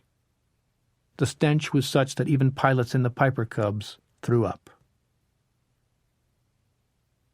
Even in the bloody chaos of Falaise, a humane spirit could come over these young men so far from home. Lieutenant Hans Heinrich Dibbern of Panzer Grenadier Regiment 902 set up a roadblock outside Argentan. From the direction of the American line came an ambulance driving toward us. The driver was obviously lost. When he noticed that he was behind German lines, he slammed on the brakes. Dibbern went to the ambulance. The driver's face was completely white. He had wounded men he was responsible for, but we told him, "Back out of here and get going. We don't attack the Red Cross." He quickly disappeared. An hour or so later, here comes another Red Cross truck. It pulls up right in front of us. The driver got out, opened the back, and took out a crate. He set it down on the street and drove away. We feared a bomb, but nothing happened, and we were curious. We opened the box, and it was filled with Chesterfield cigarettes. By August 18th, a week after the lead American elements had reached Argentan, the 1st Polish Armored Division moved south. On August 20th at Chambois, the link-up of the Americans and Polish troops finally occurred. Captain Laughlin Waters was the first to shake hands with a Pole. On August 23rd, the intelligence summary at Schaeff, the supreme headquarters of the Allied Expeditionary Force, declared, "The August battles have done it, and the enemy in the West has had it. 2.5 months of bitter fighting have brought the end of the war in Europe within sight, almost within reach." 2 days later, American forces liberated Paris. General de Gaulle was already there along with elements of the French 2nd Armored Division. Paris was overrun by reporters, led by Ernest Hemingway, and over the next few days had one of the great parties of the war. The Battle of Normandy was over. It had lasted 75 days. It had cost the Allies 209,672 casualties, 39,976 dead. Two-thirds of the losses were American. It cost the Germans around 450,000 men, 240,000 of them killed or wounded. Of the approximately 1,500 tanks committed to Normandy by the Wehrmacht, a total of 67 got out, and only 24 of these got across the Seine. The Germans left behind 3,500 artillery pieces and 20,000 vehicles. But between 20,000 and 40,000 Wehrmacht and SS soldiers got out. They had but a single thought: get home. Home meant Germany, prepared defensive positions in the Siegfried Line, fresh supplies, reinforcements, a chance to sort out the badly mixed troops into fighting units. They had taken a terrible pounding, but they were not as sure that they had had it. To the Siegfried Line, August 26th to September 30th, 1944. The last week of August and the first week of September 1944 were among the most dramatic of the war. The Allied Expeditionary Force swept through France. Romania surrendered to the Soviets, then declared war on Germany. Finland signed a truce with the Soviet Union. Bulgaria tried to surrender. The Germans pulled out of Greece. The Red Army's summer offensive liberated Estonia, Latvia, and Lithuania, eastern Poland, and reached Yugoslavia's eastern border. It destroyed 12 German divisions and inflicted 700,000 casualties. On August 15th, American and French troops had landed in the south of France and were driving up the Rhone Valley against scant opposition. The end of the war did indeed seem at hand. Airborne planners went to work on Operation Rankin. Its mission was to drop Allied paratroopers into Berlin in the event of a sudden German collapse before the Red Army got there. General Bradley issued instructions to store the winter clothing that was coming in at Le Havre and over the beaches, and use the space on the trucks to bring ammunition and gasoline to the front. He figured the war would be over before winter clothing was needed. At dusk on September 2nd, Shermans from the 743rd got to the crest of a hill overlooking Tournai, Belgium. They sat there looking, instead of moving down to be the first to cross the border, because they were out of gasoline. More Shermans came up. They had just enough fuel to get into town. Then they too were immobilized. The great supply crisis in the European theater of operations had hit the 743rd. From the Rhone to the Channel, the armies of the Allied Expeditionary Force were coming to a halt because of the lack of gasoline. Another problem: crossing northwest Europe's many rivers was causing delays. The Germans had not mounted any defense at all on the east bank of the Seine, but that left the Meuse, Moselle, Ruhr, Saar, Waal, and Rhine rivers and their tributaries to go. The Wehrmacht knew more about how to defend a river crossing than anyone else, something the officers learned in the long retreat from Russia. The weakened Allied thrust and the stiffening German resistance forced the Allied High Command to make some difficult choices. The British had taken the town and docks of Antwerp, Europe's largest port. With Antwerp at work, the supply problem would end. But the Schelde estuary leading to the port, nearly 100 kilometers long, was in German hands, so no ships could get to Antwerp. Eisenhower felt there was a chance to end the war before winter set in. If that happened, he wouldn't need Antwerp. In addition to the irresistible impulse to keep attacking, Eisenhower had the German secret weapons in mind. On September 8th, the first of the long-dreaded V-2 rockets hit London. They had been launched from Holland. The only way to stop them was to overrun the sites. He told Montgomery to go ahead with Operation Market Garden. Market Garden was a brilliant but complicated plan to use the airborne army to get across the lower Rhine River in Holland. If everything worked, the payoff would be British armored forces on the North German plain on the far side of the Rhine, with an open road to Berlin. It could well lead to a quick and complete German collapse. But if the operation failed, the cost would be the squandering of the asset of the airborne army, failure to open the port of Antwerp, and a dragging out of the war through the winter of 1944 to 45. September 17, 1944 was a beautiful end-of-summer day with a bright blue sky and no wind. No resident of the British Isles who was below the line of flight of the hundreds of C-47s carrying 3 divisions into combat ever forgot the sight. Nor did the paratroopers. Corporal Dutch Schultz of the 82nd was jump master for his stick. He stood in the open door as his plane formed up and headed east. Schultz recalled, "In spite of my anxiety about the jump and subsequent danger, it was exhilarating to see thousands of people on the ground waving to us as we flew over the British villages and towns." When the air armada got over Holland, Schultz could see a tranquil countryside. There was some anti-aircraft fire, but the jump was a dream. Little or no opposition on the ground. Plowed fields that were soft as a mattress. There were but a handful of enemy troops in the drop zone. Lieutenant Coyle recalled, "I saw a single German soldier on the spot where I thought I was going to land. I drew my .45 pistol and tried to get a shot at him, but my parachute was oscillating. I was aiming at the sky as often as I was aiming at the ground. When I landed, I struggled to my knees and aimed my pistol. The German was no more than 15 feet away, running. Just as I was about to shoot him, he threw away his rifle, then his helmet, and I saw he was a kid of about 17 years old and completely panicked. He just ran past me without looking at me. I didn't have the heart to shoot him."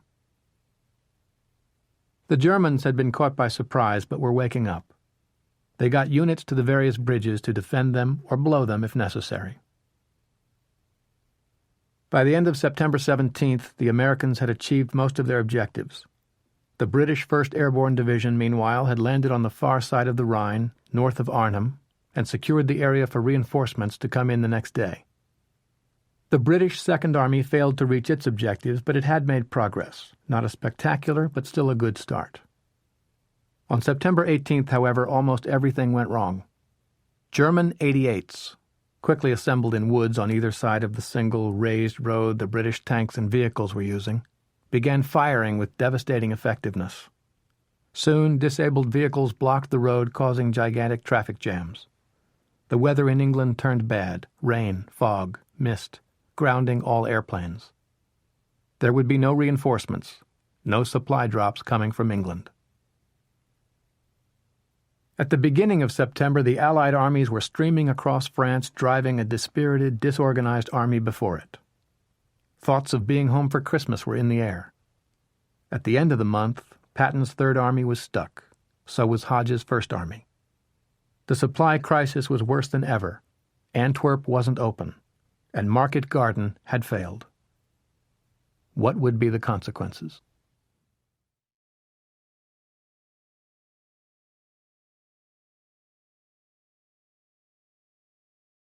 The Siegfried Line, October 1944. As the Americans reached the German border from Luxembourg north, they were entering country that had been fought over since Caesar's time. It was interlaced with ancient walled cities and villages that made natural strongpoints, plus the extensive Siegfried and Maginot Line fortifications. The Germans had men for those fortifications. They had reconstituted the divisions that had fled from France and created new ones, to the point that they had more men on the Western Front than did the Allies. Some of their armored and SS divisions were outstanding, but the ordinary infantry divisions were composed of teenagers, limited service veterans missing an arm or an eye, and old men of 40 and even 50 years of age. Still, most of them could fire a machine gun or a Panzerfaust from the protection of a bunker made of steel-reinforced concrete.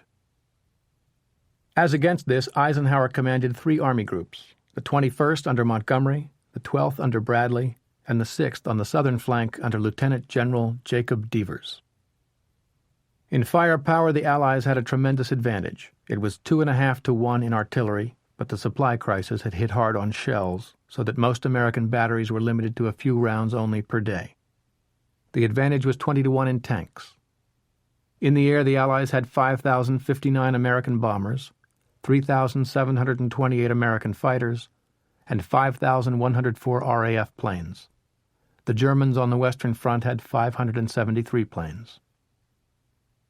A considerable part of the American firepower, however, could not be brought to bear on the Germans because of the acute gasoline shortage. Eisenhower had told Marshall in early September, There is no point in reaching the German border unless we are in a position to exploit that position. But that was exactly what had happened. And there would not be sufficient fuel to support a drive into Germany or even to get through the Siegfried Line and other defenses until Antwerp was open and functioning. Lorraine is south of Luxembourg. Over the centuries, there have been many fortifications in the area. Metz is on the Moselle River, 45 kilometers north of Nancy, the historic ruling city of Lorraine. Metz is perhaps the most heavily fortified city in Europe, in the most heavily fortified part of Europe. In 1918, Lorraine returned to France. Soon the French army was building the Maginot Line some 20 kilometers east and north of Metz, while the Germans built the Siegfried Line another 20 kilometers to the east, along the line of the Saar River. Hitler, whose faith in reinforced cement never wavered, poured a lot of it into the Siegfried Line in this area.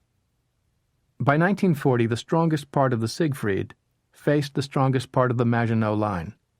In the summer of 1944, when the retreat from Normandy began, Hitler poured more cement, put more guns into the Siegfried and the Metz forts, and waited. Hitler had the weather on his side. Fall is the wet season in Lorraine. In November 1944, he got lucky.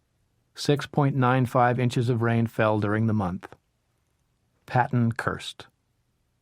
His Third Army's mission was to take Lorraine, but in the sheets of cold rain, with the mud clinging to boots and tank treads, and the Moselle at flood stage, he couldn't do it. He wrote Secretary of War Henry L. Stimson, "I hope that in the final settlement of the war you insist that the Germans retain Lorraine, because I can imagine no greater burden than to be the owner of this nasty country where it rains every day, and where the whole wealth of the people consists in assorted manure piles."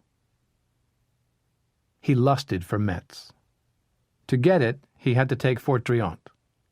The fort stood on a dominating hill with clear fields of fire up and down the Moselle. The Americans could not cross the river above or below Metz until Driant was theirs. The fort covered 355 acres of ground.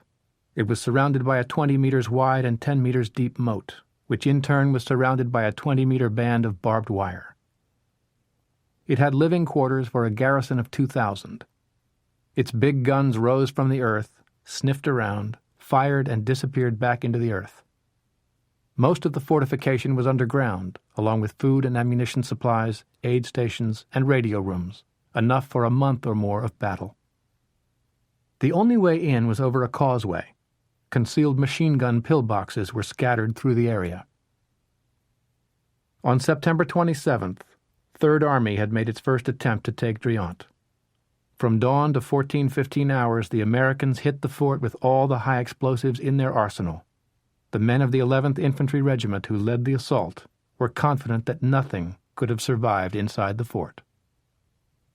At 14:15, the infantry began to move in on the fort. To their astonishment, when they reached the barbed wire surrounding the moat, Germans rose up from pillboxes to their front, sides, and rear and opened fire. Shermans came forward to blast the pillboxes, but their 75-millimeter shells hardly chipped or scarred the thick concrete. The infantry went to the ground and ignominiously withdrew under cover of darkness. With that withdrawal, Third Army's advance came to a halt.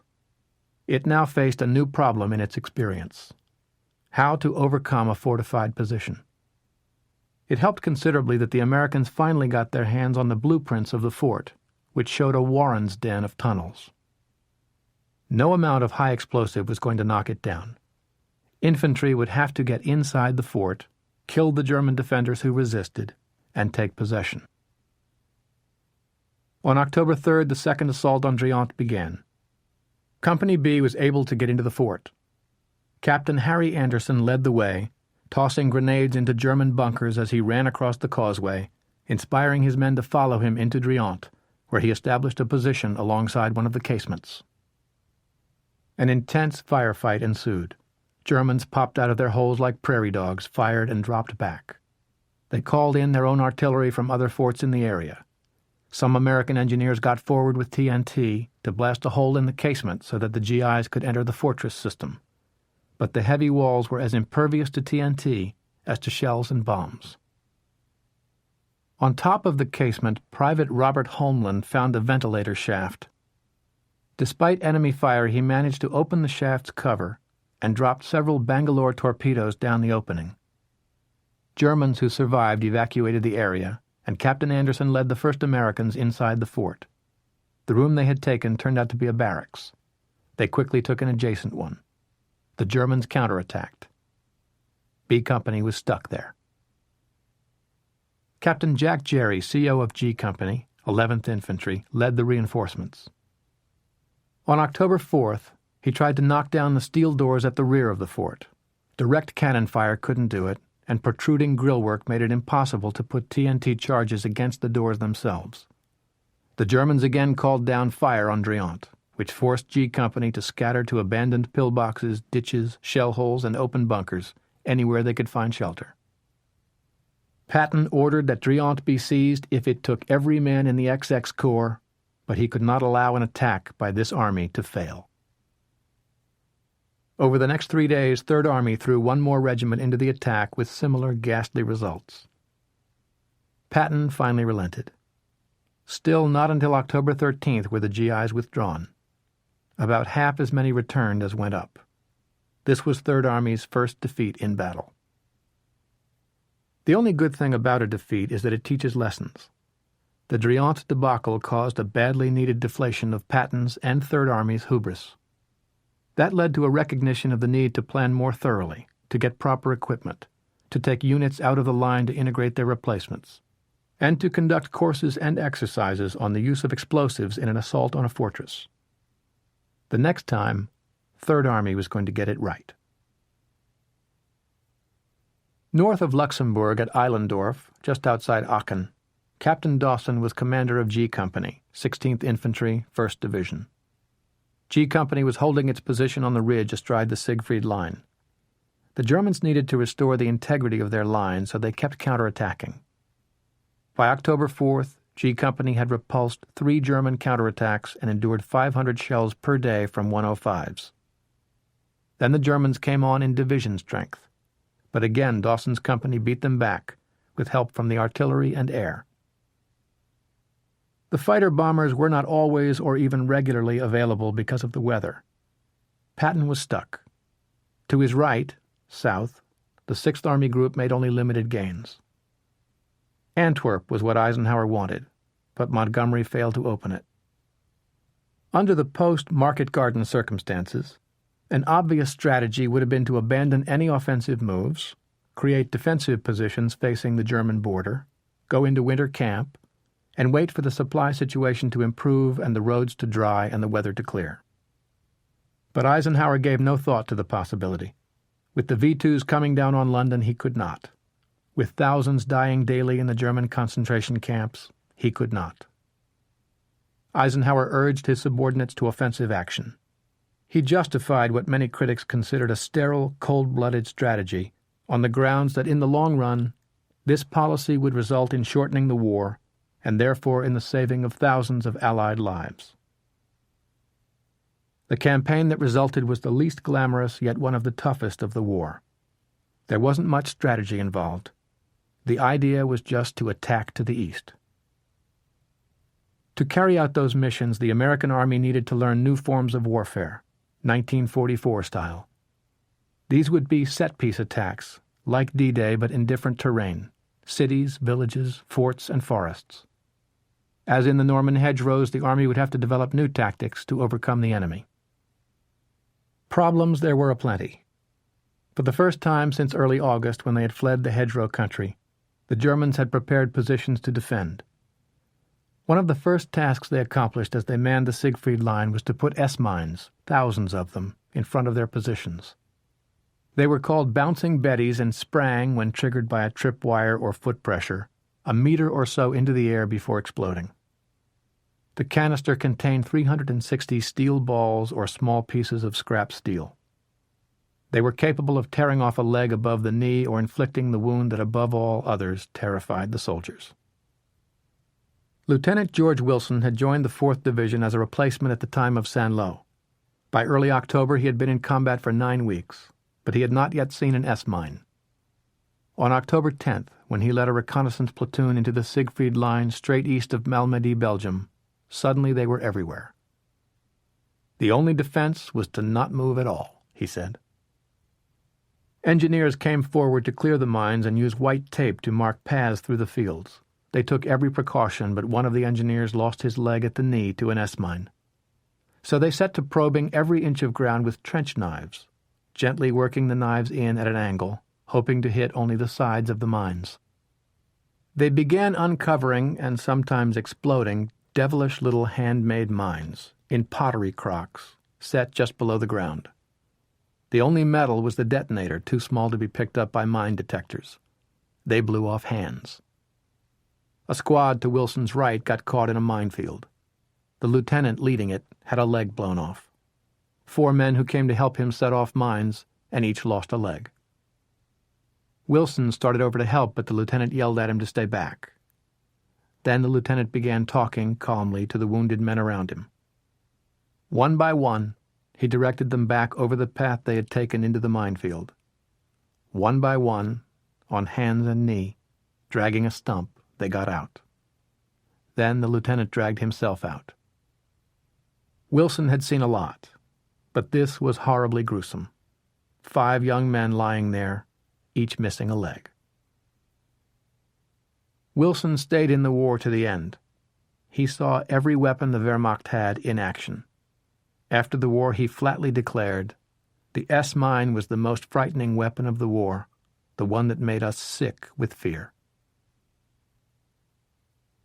Behind the minefields were the dragon's teeth. They rested on a concrete mat of between 10 and 30 meters wide, sunk a meter or 2 into the ground, to prevent any attempt to tunnel underneath them and place explosive charges. On top of the mat were the teeth themselves, truncated pyramids of reinforced concrete of about a meter in height in the front row to 2 meters high in the back. They were staggered and spaced in such a manner that a tank could not drive through. Interspersed among the teeth were minefields, barbed wire, and pillboxes that were virtually impenetrable by artillery and set in such a way as to give the Germans crossing fire across the entire front.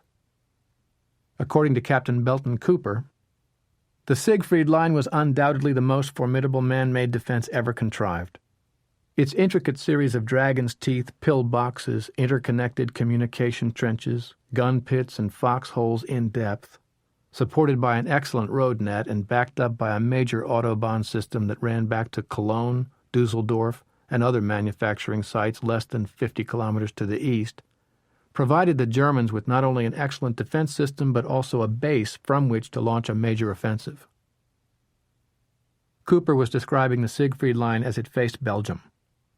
Further south on the Franco-German border it was more formidable, with major fortifications holding heavy artillery. Throughout the length of the Siegfried Line, villages along the border were incorporated into the system. The houses, churches, and public buildings in these villages were built of stone and brick.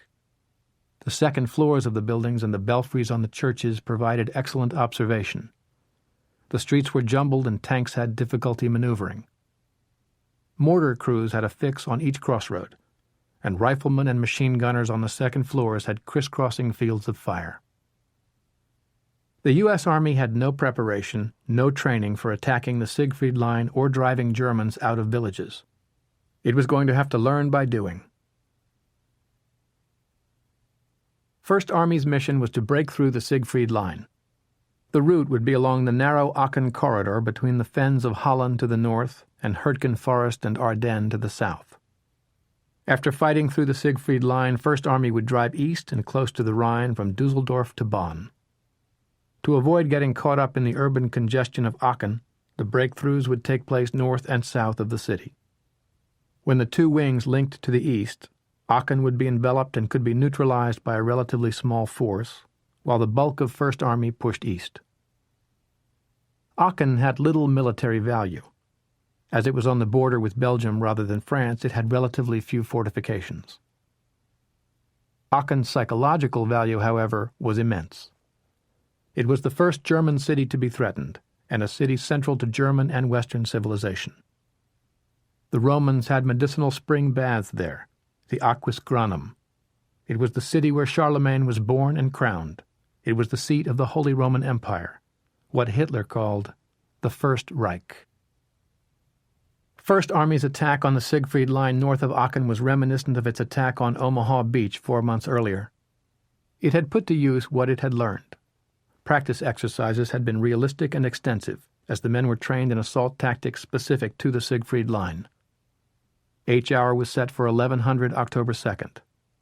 At 0900 hours, the American artillery shifted targets from the German front to anti-aircraft batteries in the rear. It was effective not only in suppressing flak but also in sending up clouds of black smoke that hampered German visibility. Unfortunately, it also hampered American visibility. Only a half-dozen bombs fell in the target area. The air attack had been almost a total failure. As the planes left, the artillery shifted targets back to the pillboxes. Mortar men rushed to their positions. In the next couple of hours, they fired 18,696 shells from 372 tubes. As the infantry moved forward, tanks accompanied them. An infantry lieutenant gave his account of combined arms in action. "We had real tank infantry cooperation. The tanks just machine-gunned the Jerries in their holes, and when the infantry came up, it was mass murder." Infantry platoons accompanied by engineer teams maneuvered their way behind the pillboxes, where the engineers blew the rear doors with satchel charges, Bangalore torpedoes, and bazookas. As at Omaha, the Germans tended to fight well from their firing posts, so long as the action was in front of them.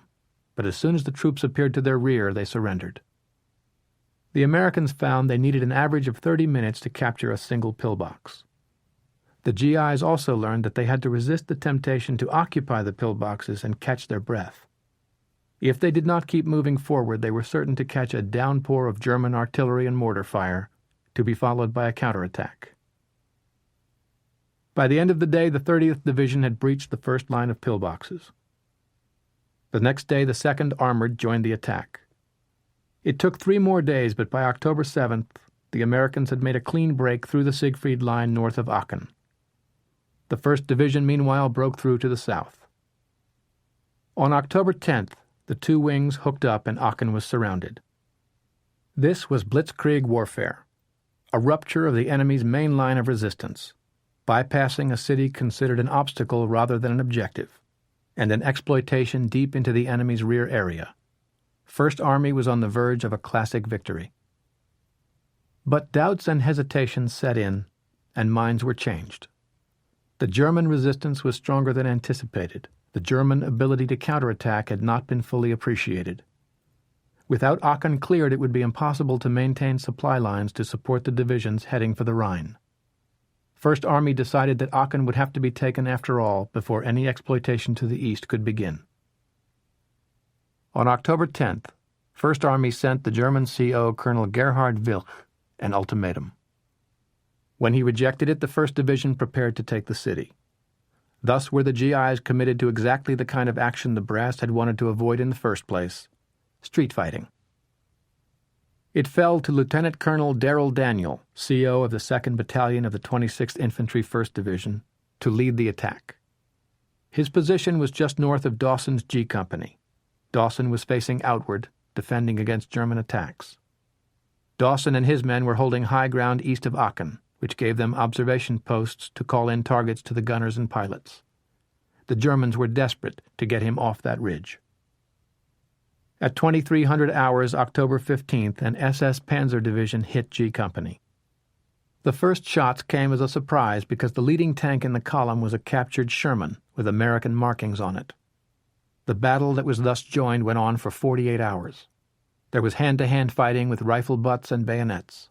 It was surreal, almost slow motion because the mud was ankle-deep. Dawson called in artillery to within 10 meters of his position.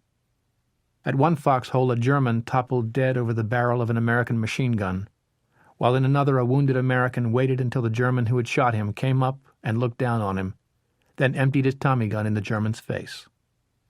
The 2 men died at the bottom of the hole in a macabre embrace. On October 17th, a German attack overran Dawson's anti-tank gun position. He set out to retake it. Lieutenant Hall, Battalion S3, sent a report to Regimental S3 that evening. I just talked to Dawson, and he says that he has position restored where Gunn was. The gun was knocked out. He was not able to take the house. Said he would get it tomorrow. Dawson's men killed 17 Jerrys, including 5 from the crew of a tank which was in back of the house. His men have had no food for 24 hours. Their last hot meal was the night before last. Possibly we can get them a hot meal tomorrow. Inside Aachen, the battle raged.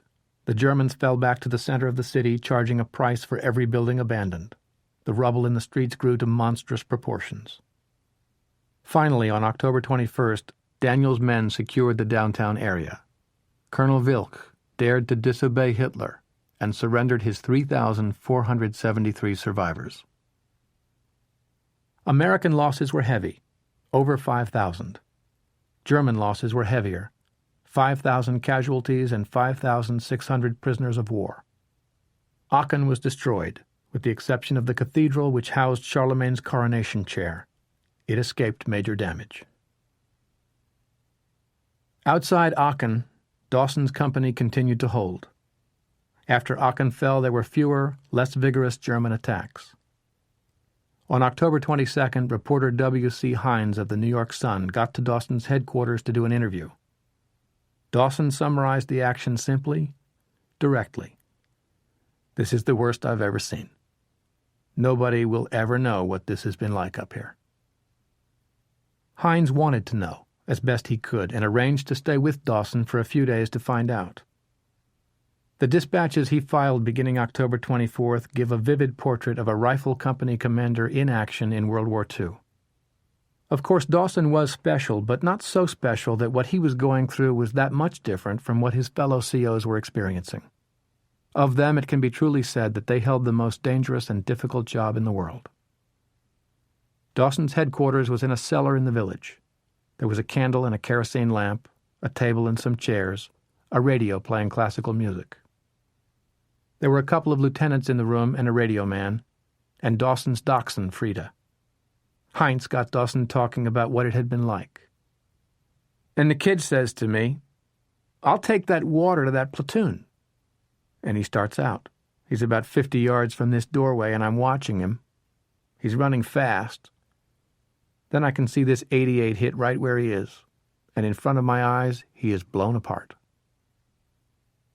Dawson spoke of other strains. "I had a kid come up and say, 'I can't take it anymore.' What could I do? If I lose that man, I lose a squad. So I grab him by the shirt and I say, 'You will. There ain't any going back from this hill except dead.' And he goes back, and he is dead." Dawson looked Hines in the eye. "But I can't break now. I've taken this for the 39 days we've held this ridge, and I'm in the middle of the Siegfried Line, and you want to know what I think? I think it stinks." Dawson began to shed tears. Then he jerked his head up and said to a lieutenant by the radio, "Turn it up. That's Puccini. I want to hear it." The Battle of Aachen benefited no one. The Americans never should have attacked. The Germans never should have defended. This was war at its worst. Wanton destruction for no purpose. There was one perverse satisfaction for the Americans. Lieutenant Colonel John C. Harrison, who later became a justice of the Montana Supreme Court, was a 31-year-old liaison officer with Corps headquarters. On October 22nd, he went into Aachen to report on the damage. He wrote in his diary, "If every German city that we pass through looks like this one, the Hun is going to be busy for centuries rebuilding his country. I thought how odd it is that I would feel good at seeing human misery, but I did feel that way. For here was the war being brought to the German in all of its destructive horror. The war has truly come to Germany, and pictures of these terrible scenes should be dropped over the entire country to show them what is in store for them if they continue." At the German border, Metz and the Hurtgen Forest, November 1st to December 15th, 1944. Northwest Europe in November and December was a miserable place. A mixture of sleet, snow, rain, cold, fog, short days, and long nights cried out for winter camp, for shelter and indoor occupations. Rivers were at flood stage. The already poor roads were churned into quagmires by military vehicles. In the center of the American line, in the Ardennes, portions of First Army did go into something like winter camp. Eisenhower and Bradley figured the terrain made it the least likely area the Germans might counterattack. All was quiet there. But north and south of the Ardennes, First and Third Armies were on the offensive, the weather be damned. There was no strategy involved. The rain and mud made rapid movement impossible, and there was insufficient gasoline to supply deep thrusts into the enemy rear. Once the generals made the decision to continue the offensive, the war in the fall of 1944 became once again what it had been in the hedgerows of Normandy, a junior officer and non-commissioned officer battle of attrition. A steady flow of replacements coming from England allowed the generals to build companies up to full strength after a few days on the line, even when casualties had run as high as 90%. The replacement flow added to the sense of strength. Surely the Germans couldn't keep up.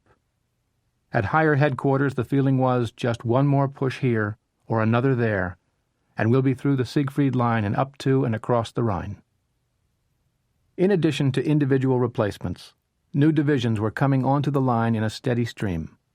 These divisions were made up of the high school classes of 1942, 1943, and 1944. The training these young men had gone through at Fort Benning and the other stateside posts was rigorous physically, but severely short on the tactical and leadership challenges the junior officers would have to meet. Among the fresh divisions was the 84th Infantry. It had gone through its training cycle in mid-1944, then sailed for Europe. It came into France at Omaha Beach on November 2nd and moved by truck to the front, where K Company, 333rd Regiment, was positioned outside Geilenkirchen, some 20 kilometers north of Aachen. One of its officers remarked, "K Company was an American mass production item, fresh off the assembly line." It certainly was representative.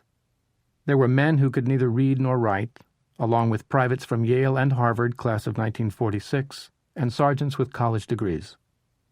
They came from all sections of the country and every major ethnic group, save African American and Japanese American. K Company's first offensive was Operation Clipper. The 84th's mission was to seize the high ground east of Geilenkirchen along the Siegfried, in conjunction with a British offensive to the north. For the first 3 days of Clipper, K Company was in support. It did the mopping up in Geilenkirchen, taking 100 prisoners with no casualties. Private Jim Sterner remembered that he looked into a house and found a half-dozen men and his CO, Captain George Geisel, playing the piano with a British lieutenant. The song was Lily Marlene, and our guys were laughing and singing along with him. What I remember most is a feeling of total exhilaration. Boy, this is really great, the way a war ought to be. On November 21st, it was K Company's turn to lead the attack. It took possession of a chateau the Germans had been using as an observation post, but had not tried to defend. It moved forward again, but was soon held up by artillery fire. Sergeant Keith Lance led his mortar squad forward to provide support. We started taking machine gun and rifle fire from a stone farm building off to our right. Lance spread his men out and returned fire, but he couldn't use the mortars and had only 4 M1s and a couple of pistols. Lance heard a voice asking if he could use a bit of help. It was a goddamn British officer standing up in the middle of a firefight without a helmet. He had climbed out of his tank and walked across the field behind us. I told him, "Lordy Jesus, yes, we need some help." The British officer ran back to his tank and gave the farmhouses 3 quick rounds from his .75, 1 in each window. 30 to 40 Germans poured out waving white flags. The rifle platoons, meanwhile, were taking a pounding. Captain Harold Linebaugh and Lieutenant John Campbell described it in their book, The Men of Company K. The concentration of German firepower was absolutely overwhelming with its violence, surprise, and intensity. Artillery fire, 88s and 75s from hidden tanks, and 120 mortars with apparently limitless supplies of ammunition hit us. Machine gun fire whipping in from pillboxes seemed almost an afterthought. The noise, the shock, the sensation of total helplessness and bewilderment, the loss of control, the sudden loss of every familiar assumption, nothing in civilian life or training offered an experience remotely comparable. Our new boy illusions of the past 2 days dissolved in a moment. It was K Company's welcome to the Western Front. Every rifle company coming on the line that November had a similar experience and drew the same conclusion. There was no way training could prepare a man for combat. At Metz, Patton remained steadfast for advance. But the downpours which prevented any air support, the mud which was so bad even tracked vehicles found it almost impossible to move, and the swollen rivers which could not be bridged by the engineers, combined to demand postponement of the offensive. But the attack went off on schedule. It had a different objective than the earlier attack on Driant. No one was ready to attack the fortresses head-on. Instead of attempting to surround and reduce the Metz fortresses, Third Army adopted a new policy. The primary mission of all troops is the destruction or capture of the Metz garrison, without the investiture or siege of the Metz forts. As new infantry divisions arrived, Patton put them into the line and told their commanders to attack east. The 26th Division was one of these. It included G Company, 328th Regiment, and that company included Sergeant Bruce Egger and Lieutenant Lee Otts, who collaborated to write G Company's War, a vivid account of a rifle company in the European theater of operations. On November 11th, G Company went into action east of Nancy. Egger wrote, "It occurred to me that this was Armistice Day, and wouldn't it be nice if history repeated itself?" Eerily, he heard church bells and it wasn't Sunday. Then he figured out it was the local French churches observing the end of World War I. Over the following 3 days, the company attacked. Conditions were bad. The mud made movement difficult at best. The air could supply little help. Mines were a horror. So was the rain. Egger described the way he spent the second night. "We stopped along the road in a grove of pine trees. We were soaking wet. It had rained all day, and we had been making our way through wet brush. Our bedrolls could not be brought up to us, so we spent the night as best we could by digging a hole and covering the bottom with pine boughs. We slept through the storm, which put down about 6 inches of snow during the night. We were wet, muddy, and shivering from the cold. A barrage of 88s greeted us at daylight." Nothing spectacular happened. G Company gained a little more ground. After 3 days of this, Egger's platoon was down to 6 men. Of the 525 men in the battalion who had gone into the battle 3 days earlier, 150 were left. It was pulled out of the line to rest and receive replacements. After a week, it moved back into the line. Egger confessed, "I dreaded going into combat again. The past 2 weeks indicated that my chances of getting through the war unharmed were close to 0, though the odds of coming out of it alive were about 4 to 1.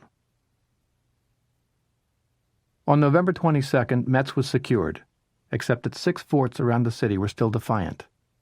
The Americans made no attempt to overrun them, and soon enough they began to surrender. The last to give up was Fort Driant, which finally capitulated on December 8th. Patton had taken Metz, at a cost of 2,189 casualties in the 95th Division, but in the process inflicted twice that price on the German defenders, plus a bag of 6,000 prisoners. Up north of Aachen, K Company continued to attack, side by side with the British. General Horrocks surprised the GIs by showing up on the front lines to see conditions. He was a sympathetic yet critical observer. The 84th struck me as an impressive product of American training methods, which turned out division after division complete, fully equipped. The division was composed of splendid, very brave, tough young men. But he thought it a bit much to ask of a Green Division that it penetrate the Siegfried Line. And he was disturbed by the failure of American division and corps commanders and their staffs to ever visit the front lines. He told the American battalion and division commanders to get up front, and returned to his headquarters. Of course, there were notable exceptions, but in general the American officers handing down the orders to attack and assigning the objective had no idea what it was like at the front. This was inexcusable. Tens of thousands of young Americans and Germans died in battles that November. battles that did little to hasten the end of the war and should have been avoided. Just south of Aachen lay the Hurtgen Forest. Roughly 50 square miles, it sat along the German-Belgian border. It was densely wooded with fir trees 20 to 30 meters tall. They blocked the sun, so the forest floor was dark, damp, devoid of underbrush. The firs interlocked their lower limbs at less than 2 meters, so everyone had to stoop all the time. It was like a green cave, always dripping water, low-roofed and forbidding. The terrain was rugged, a series of ridges and deep gorges formed by the numerous streams and rivers. The Rohr River ran along the eastern edge of the Hurtgen. Beyond it was the Rhine. First Army wanted to close to the Rhine, which General Hodges decided required driving the Germans out of the forest. Neither he nor his staff noted the obvious point that the Germans controlled the dams upstream on the Rohr. If the Americans ever got down into the river valley, the Germans could release the dammed-up water and flood the valley. The forest could have been bypassed to the south, with the dams as the objective. But the generals got it backward and went for the forest. Thus did the Battle of Hurtgen get started on the basis of a plan that was grossly, even criminally, stupid. Sergeant George Morgan of the 4th Division described the conditions. The forest was a hell of a eerie place to fight. You can't get protection, you can't see, you can't get fields of fire. Artillery slashes the trees like a scythe. Everything is tangled, you can scarcely walk. Everybody is cold and wet, and the mixture of cold rain and sleet keeps falling. When the Germans, secure in their bunkers, saw the GIs coming forward, they called down pre-sighted artillery fire, using shells with fuses designed to explode on contact with the treetops. When men dove to the ground for cover, as they had been trained to do, and as instinct dictated, they exposed themselves to a rain of hot metal and wood splinters. They learned that to survive a shelling in the Hurtgen, hug a tree. That way they exposed only their steel helmet. Tanks could barely move on the few roads as they were too muddy, too heavily mined, too narrow. Airplanes couldn't fly. The artillery could shoot, but not very effectively. The Americans could not use their assets, air, artillery, mobility. They were committed to a fight of mud and mines, carried out by infantry skirmish lines plunging ever deeper into the forest, with machine guns and light mortars their only support. For the GIs, it was a calamity. In their September action, the 9th and 2nd Armored lost up to 80% of their frontline troops and gained almost nothing. In October, the 9th, reinforced, tried again. But by mid-month it was dead in the water and had suffered terribly. Casualties were around 4,500 for an advance of 3,000 meters. German losses were somewhat less, around 3,300. Call it off. That's what the GIs wanted to tell the generals. But the generals shook their heads and said, attack. Lieutenant John Forsell had a macabre day-night experience. He was outside the village of Schmidt, which was no man's land. Daily we would check the houses. The Germans patrolled the same town at night. One morning our patrol came into town and found a GI hung on the crucifixion cross. We cut him down. We stayed in town and hid in a few houses waiting for the Germans. A German patrol came in, we had a gunfight, they were caught by surprise. A few of the patrol got away, but we took 3 Germans and hung them on 3 crosses. That ended that little fanfare for both sides in Schmidt. There were men who broke under the strain. On November 6th, an entire company passed the breaking point. An all-night shelling had caused numerous casualties. At dawn, a German counterattack began. When the small arms fire erupted from the woods, the men could endure no more. First one, then another, then 2 and 3 together began to run to the rear. Captain Joe Pruden was sympathetic. They had just had too much. Their endurance could stand no more. But he knew he had to stop them, get them to turn and face the enemy. Along with other officers at the command post, he tried. But the men were pushing, shoving, throwing away equipment, trying to outrun the artillery and each other in a frantic effort to escape. They were all scared. He saw badly wounded men lying where they fell, crying out for medics, being ignored. Bradley and Hodges remained resolute to take the Hurtgen. They put in the 4th Infantry Division. It had led the way onto Utah Beach on June 6th. Between November 7th and December 3rd, the 4th Division lost over 7,000 men. Sergeant Mac Morris was there with the 4th. Hurtgen had its fire breaks only wide enough to allow 2 jeeps to pass, and they were mined and interdicted by machine gun fire. There was a teller mine every 8 paces for 3 miles. The Germans cut roadblocks from trees. They cut them down so they interlocked as they fell. Then they mined and booby-trapped them. Finally, they registered their artillery on them, and the mortars, and at the sound of men clearing them, they opened fire. First Army put the 8th Infantry Division into the attack. On November 27th, it closed to the town of Hurtgen. It fell to Lieutenant Paul Bosch, Company G, 121st Infantry, to take the town. Starting at dawn on November 28th, Bosch put one of his lieutenants to the left side of the road leading to town, while he took the other platoon to the other side. Bosch ran from man to man, explaining what the company was about to do. When he gave the signal, they charged. It was sheer pandemonium, a wild, terrible, awe-inspiring thing. We dashed, struggled from one building to another, shooting, bayoneting, clubbing. Hand grenades roared, fires crackled, buildings to the left and right burned with acrid smoke. Dust, smoke, and powder filled our lungs, making us cough, spit. Automatic weapons chattered while heavier throats of mortars and artillery disgorged deafening explosions. The wounded and dead, men in the uniforms of both sides, lay in grotesque positions at every turn. American tanks supported Bosch's company. He remembered that they would first spray the buildings with their .50 calibers, then use their .75s to blow holes for use by the infantry. We hurled ourselves through the holes or through windows or splintered doors. Then it became a battle from floor to floor, from room to room. The company took nearly 300 prisoners.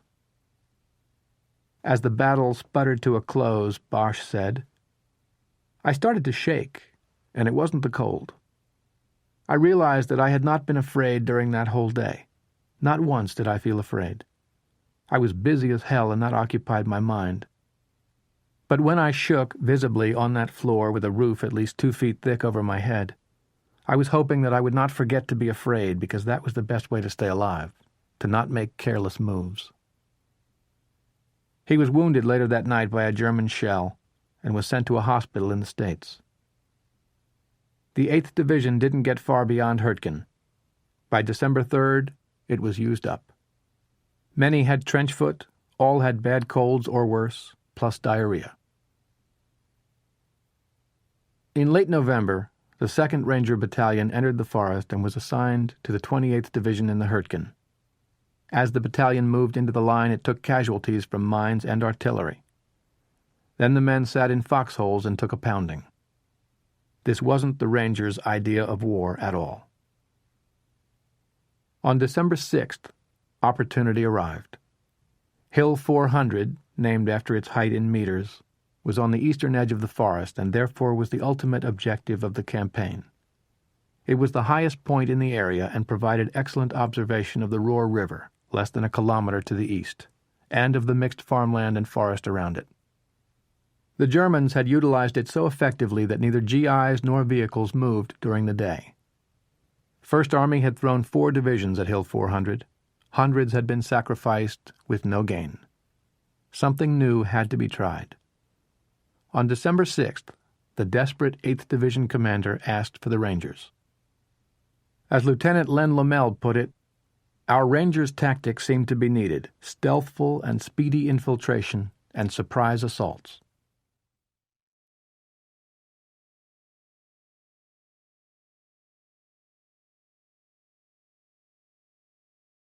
Shortly after midnight, the Rangers marched to Bergstein, the village huddled at the base of the hill. By 0300, 3 companies of Rangers, A, B, and C, had dug in on the edge of a wood near the base of the hill. Companies D, E, and F replaced the 47th Armored Infantry Battalion, 8th Division, in Bergstein and dug in around the town. The companies near the hill prepared to charge it at first light. They could hit the hill through open fields of some 100 meters wide, exposing themselves to enemy small arms and mortar fire, or try a flanking move through known minefields. Major Williams chose the open field. At first light, shouting, "Let's go get the bastards," firing from the hip, the Rangers charged. They got through the snow-covered field despite the small arms and mortar fire and started up the hill. It was rocky shale with frost and snow on it, and they had no grappling hooks or ropes. It was hand over hand, using the third hand to keep up a stream of fire. The Germans were caught by surprise. They had good troops on the hill, but not good enough. Ranger small arms fire kept them pinned down while other Rangers tossed grenades into the bunkers. When Sergeant Petty reached the top of the hill, he found a situation of turmoil. With another Ranger named Anderson, he approached the main bunker and heard Germans inside. They pushed open the door and tossed in 2 grenades. Just as they were ready to rush in and spray the room with their rifles, a shell exploded a few feet away. The Germans were firing on their own position. The explosion blew Anderson into Petty's arms. He was dead, killed instantly by a big piece of shrapnel in his heart. One squad chased the remaining Germans down the hill almost to the Roar River, then pulled back to the top where the Rangers were trying to dig in. It was all but impossible on the slippery shale. It was 08:30. The shelling intensified. Rangers took shelter in the bunkers and waited for the inevitable counterattack. Petty recovered Anderson's dying brother. "I had the dubious distinction of having hold of both brothers while they were in the process of dying within an hour's time."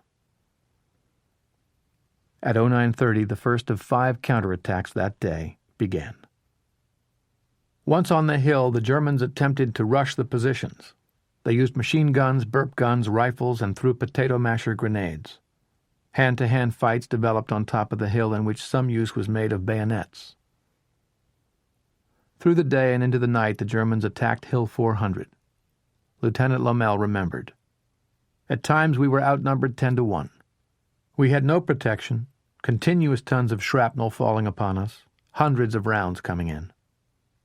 At one point the platoon sergeant Ed Secor, a very quiet man, out of ammo and unarmed, seized 2 machine pistols from wounded Germans and in desperation charged a large German patrol, firing and screaming at them. His few remaining men rallied to the cause, and together they drove the Germans back down the hill. As Ranger numbers dwindled and ammunition began to run out, the American artillery saved the men. During the night, ammo bearers got to the top of the hill and brought down wounded on litters, terribly difficult on the snow, ice, and rocks. The combined strength of the 3 companies left on top was 5 officers and 86 men. Lommel was wounded. Just after daylight, the Germans shelled the town and the hill. On the hill it was of such intensity that one explosion would cover the sound of the next approaching shell. But when the Germans attacked with infantry, a combination of the shells called in and the small arms fire of the Rangers drove them back. Late on December 8th, an infantry regiment and tank destroyer battalion relieved the surviving Rangers. A week and 2 days later, the Germans retook the hill. Not until February 1945 did the Americans get it back. The Rangers had suffered 90% casualties and would have to be rebuilt. With the Battle of Hill 400, the Hurtgen campaign came to a close. The Americans did not have the dams upstream. The forest they held, for which they had paid such a high price, was worthless. The Battle of Hurtgen lasted 90 days. There were more than 24,000 combat casualties, another 9,000 victims of trench foot disease or combat exhaustion. The Germans were delighted that the Americans wanted to throw their weight into an attack against dug-in troops in a forest. The Americans had taken Aachen and Metz and the Hurtgen, but at such a cost in time and lives that for those who were not there, these great battles are hard to recall. As Lieutenant Lommel put it, "The months-long battle of the Hurtgen Forest was a loser that our top brass ever after never seemed to want to talk about." The Ardennes, December 16th to 19th, 1944. When the Americans reached the German border, their best intelligence sources dried up. Inside Germany, the Wehrmacht used secure telephone lines rather than radio. Due to complacency and smugness, almost no one worried about it. As 21st Army Group's intelligence summary on December 16, 1944 put it, "The enemy is at present fighting a defensive campaign on all fronts. His situation is such that he cannot stage major offensive operations." Certainly not in the Ardennes, where the line had been stagnant and the guns mostly quiet for 2 months. A few Americans learned that the pastoral scene was deceiving. P-47 pilot Captain Jack Barenfeld had flown more than 80 missions between D-Day and mid-December. On the 14th, he flew over the wooded area of the Eifel, on the German side of the River. The briefing officer had assured the pilots that the place was benign, but a great amount of anti-aircraft fire came up. One of the pilots was hit and killed. Barenfeld reported the incident, but no one thought anything of the surprising amount of anti-aircraft artillery the Germans had in this quiet area. Captain Franklin Anderson of the 4th Division was in a wood near Saint-Vite, Belgium, on December 14th. He went into town to purchase some orange soda at the local bottling plant. There was a crowd of agitated people in the town square. Anderson asked the owner of the plant, who spoke excellent English, "What's going on?" The man replied, "They think the Germans are going to be back here soon. The Boche always come through the Ardennes. Now there is activity, noise, and so forth over to the east, and they are worried." Anderson reported the conversation to his CO, adding other details. Elise Deal, a Belgian woman who had visited relatives on the German side of the border, reported intense activity. She saw rubber boats, bridging equipment, and more. Anderson's CO sent the information on to Battalion, who passed it along to Division Intelligence. There, it died. In early December, Eisenhower reviewed the situation on the Western Front with Bradley. He and Bradley discussed the weakness in the Ardennes. 4 divisions, spread over a 150-kilometer front, seemed to invite a counterattack. Bradley said it would be unprofitable to the Germans to make such an attack, that an Ardennes attack would be a strategic mistake for the enemy. Had they looked at the situation from Hitler's point of view, they would have come to a much different conclusion. Hitler knew Germany would never win the war by defending the Siegfried Line and then the Rhine River. His only chance was to win a lightning victory in the West. As early as September 25th, Hitler had told his generals he intended to launch a counteroffensive through the Ardennes to cross the Meuse River and drive on to Antwerp. Hitler said the German onslaught would divide the British and American forces. When the Germans took Antwerp, the British would have to pull another Dunkirk. Nazi Germany would not win the war, but it would survive. To provide the will, Hitler counted on the children. The German soldiers of December 1944 were mostly born between 1925 and 1928. They had been deliberately raised by the Nazis for this moment, and they had that fanatical bravery their Führer counted on. They were well equipped. Hitler brought men, tanks, and planes from the Eastern Front for his offensive, and assigned the greater portion of new weapons to the Ardennes. Impressive though the German buildup in the Eifel was, it was not a force capable of reaching its objectives on its own resources. It would depend on achieving surprise, the speed of the advance once through the American lines, a slow American response, captured American stocks, on creating a panic among retreating American troops, and bad weather to neutralize the Allied air forces. On the eve of the opening action in the greatest battle the U.S. Army has ever fought, not a single soldier in that army had the slightest sense of what was about to happen. Hitler counted on those soldiers to be green, poorly motivated, and poorly trained, recently arrived replacements, cowardly. Across from the Eifel, the American troops were a mixed lot.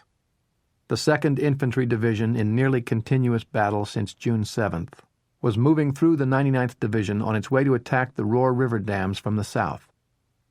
The 2nd had been in Hürtgen, so it had many more replacements than veterans. But it had a corps of experienced company commanders and platoon leaders, as well as headquarters personnel. The 99th, and another newly arrived division, the 106th, placed in the line to its right, had few experienced personnel. The general attitude, as expressed by one soldier, was, "The German troops facing us were of low quality and appeared to be of the opinion that if we didn't bother them, they would leave us alone." The weather was cold, the days dreary and snowy. The men in the foxholes were eating snow because their canteens were empty. They could not build fires, so rations were cold. Clothes were World War I issue and entirely inadequate. Captain Charles Rowland was a battalion executive officer in the 99th.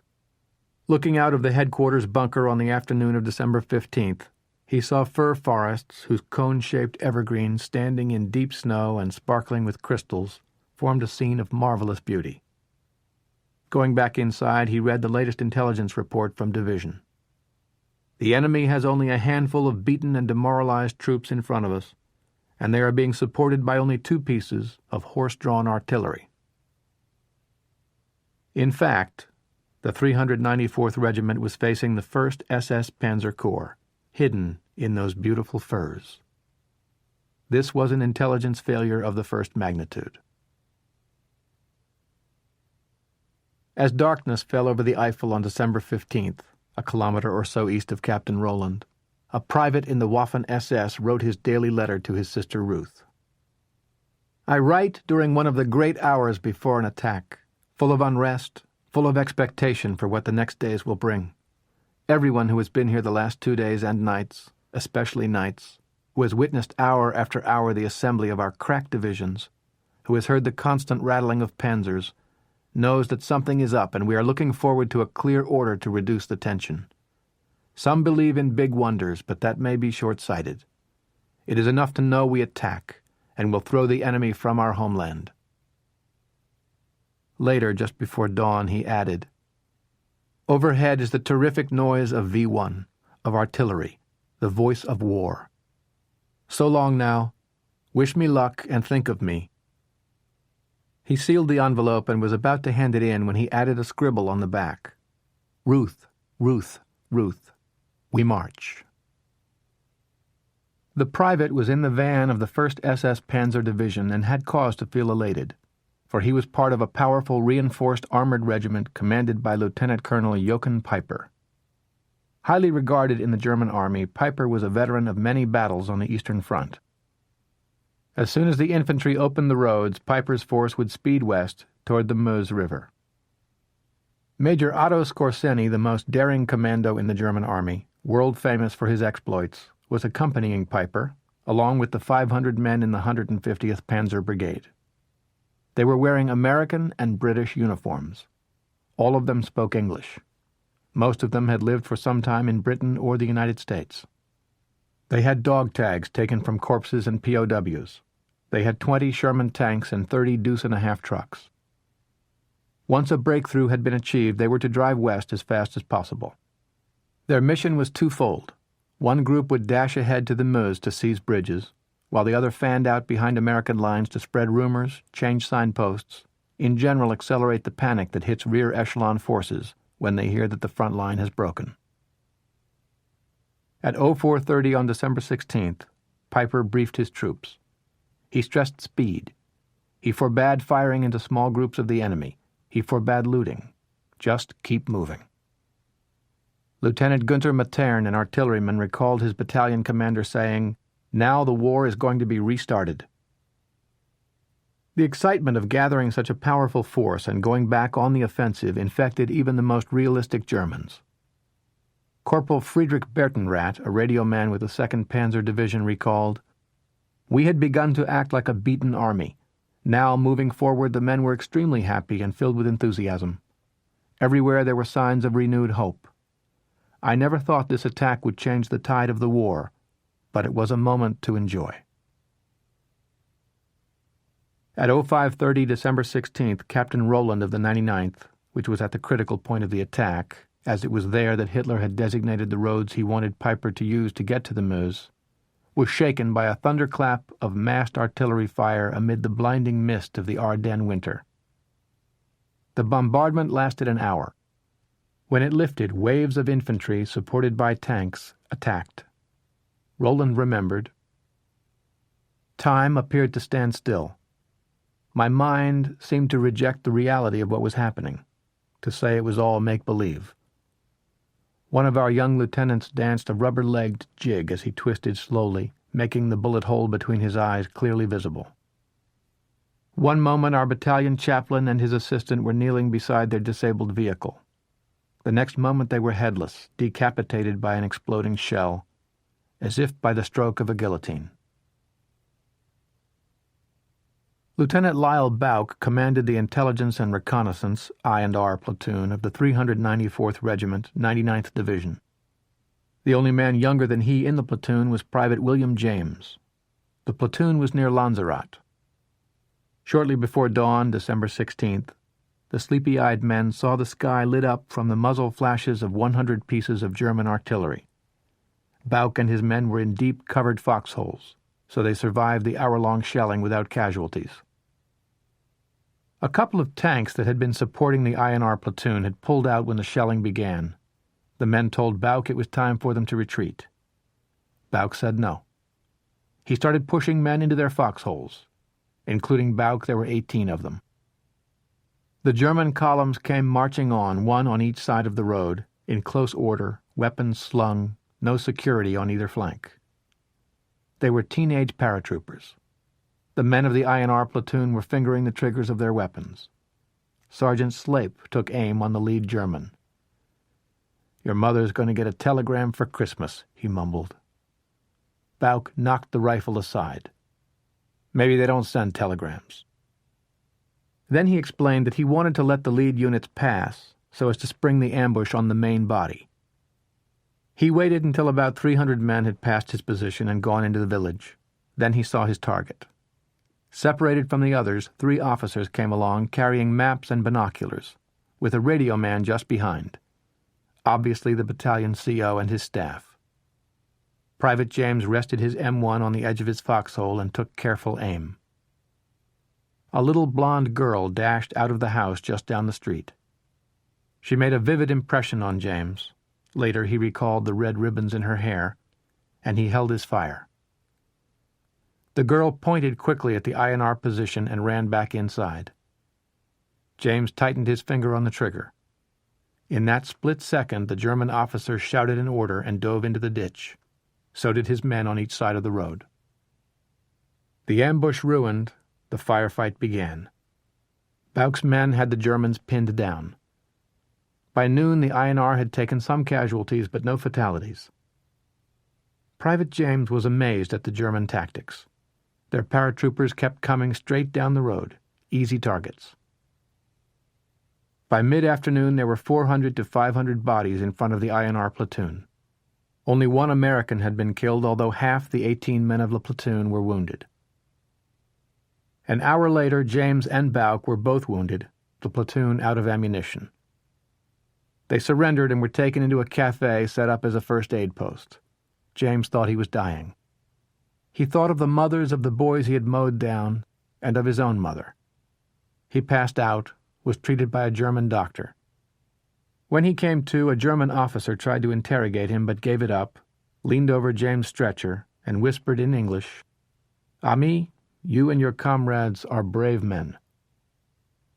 At midnight, the cuckoo clock in the cafe struck. Lieutenant Lyle Bouck, on his stretcher on the floor, had turned 21 years old. He mumbled to himself, "What a hell of a way to become a man." All along the extended American front, from Monschau to the north down to Echternach in the south, platoons were surprised on the morning of December 16th by German attacks that passed through the extensive gaps in the line and surrounded the American positions. But although surrounded, the Americans in many cases fought back with every weapon available to them. Private Roger Fohringer of the artillery was attached to the 99th, near Billingen, Belgium. At 0700 on December 16th, he was put to work carrying a case of grenades up a hill to a machine gun pit. With 2 others, he got started. We were not to the point where we could see over the hill when down on us came a German Tiger tank. Fohringer jumped into a row of bushes along the road. He lost his rifle and helmet and tore his field jacket, but was untouched by the tank's machine gun bursts. There is no feeling like being alone, being unarmed, and not knowing what to do. Instinct told Foeringer to get back to where he came from, the farmhouse on the edge of Billingen. He took off cross-country and made it, after almost getting blasted by a bazooka round. He found the guy who had fired at one of the German tanks and missed, and helped him reload. Another shot, but too high again. The tank began to swing its cannon at their position. Foeringer and his buddy ran for the farmhouse. They found 2 carbines and went up to the second floor where they broke the windows and began firing at German troops spread across the field. It was real easy shooting until we heard the rumble of a tank, Foeringer recalled. As it began to fire, Foeringer ran down to the cellar where he found a dozen or so GIs, no officers. The men were destroying their weapons. The tank shoved its cannon through the basement window. Foeringer and the others gave up. They were marched east. In Honsfeld, Foeringer saw stark evidence of the kind of fight others in the 99th had put up. In the cemetery there were frozen corpses behind headstones. You could see that they had fought, one guy at a headstone, another behind a headstone, and there they were frozen just as they had been shot. In the road there were uncountable German bodies, uncountable because so many tanks and trucks had run over them. They were like pancakes. We tried to detour around them, but the guards made us march over them.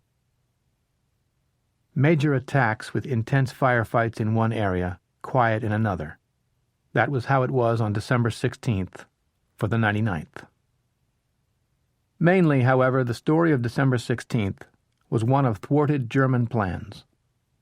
Although they had infiltrated throughout the American line, nowhere had they taken the crossroads that would allow their tanks to roam free behind the American lines. As night fell, Hitler's timetable was already falling apart, thanks to an unknown squad of GIs here, a platoon over there, fighting although surrounded, and fighting until their ammunition gave out. Around midnight December 16th, Piper reached the Lanzarote area. The infantry commanders told him of the strong resistance ahead.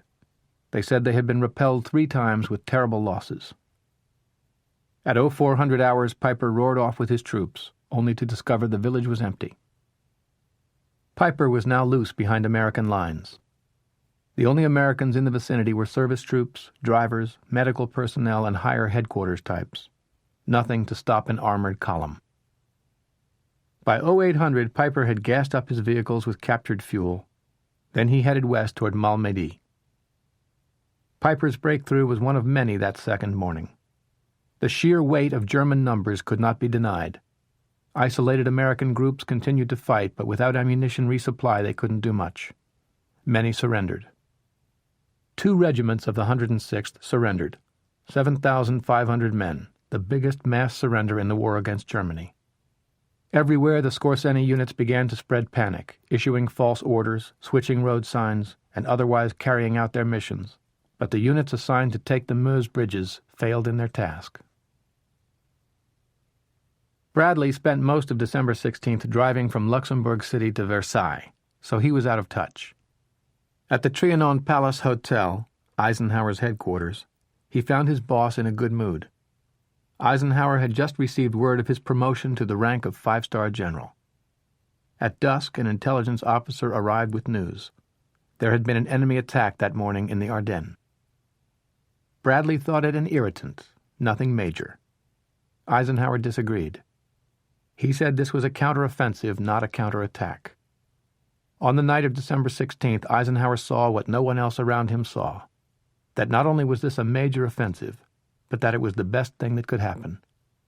The Germans were out of their fixed fortifications, out in the open where American artillery, American tanks, American infantry, American fighter bombers would be capable of destroying them. On the morning of December 17th, Eisenhower ordered the 101st and 82nd Airborne into the battle.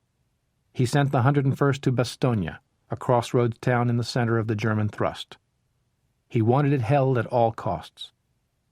Meanwhile, hundreds of German tanks were loose behind the front lines, free to move in almost any direction. On December 17th, the sky over Belgium was overcast, but the clouds were at 5,000 feet or more. That day, the Luftwaffe managed its last big offensive mission. German pilots flew between 600 and 700 sorties in support of the ground forces. 1,000 and more Allied pilots were there to meet them.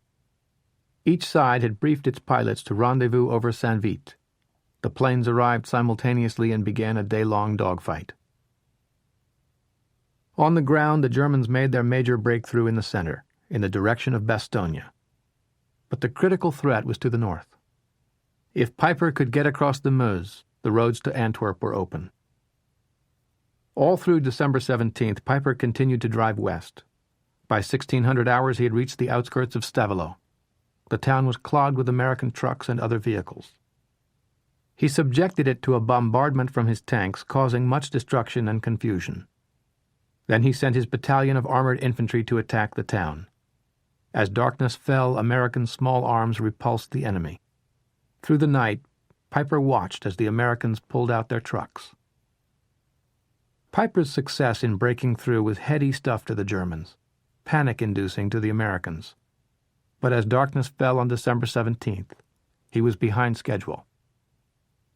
At dawn, December 18th, Piper instructed 2 Panther commanders to charge Stavelot at maximum speed. They drove around the curve firing rapidly, Piper remembered. The first Panther tank was hit and it burned, but it had so much initial speed that it penetrated the anti-tank obstacle at the curve and damaged 2 Sherman tanks. The second Panther used this opportunity to drive through and seize a bridge in Stavelot. We followed up with other vehicles and the Americans evacuated the town. Not, however, before the Americans destroyed the gasoline dump at Stavelot. Frustrated, Piper drove on at top speed in an effort to get to Trois Ponts, 3 bridges, in time to seize an intact bridge.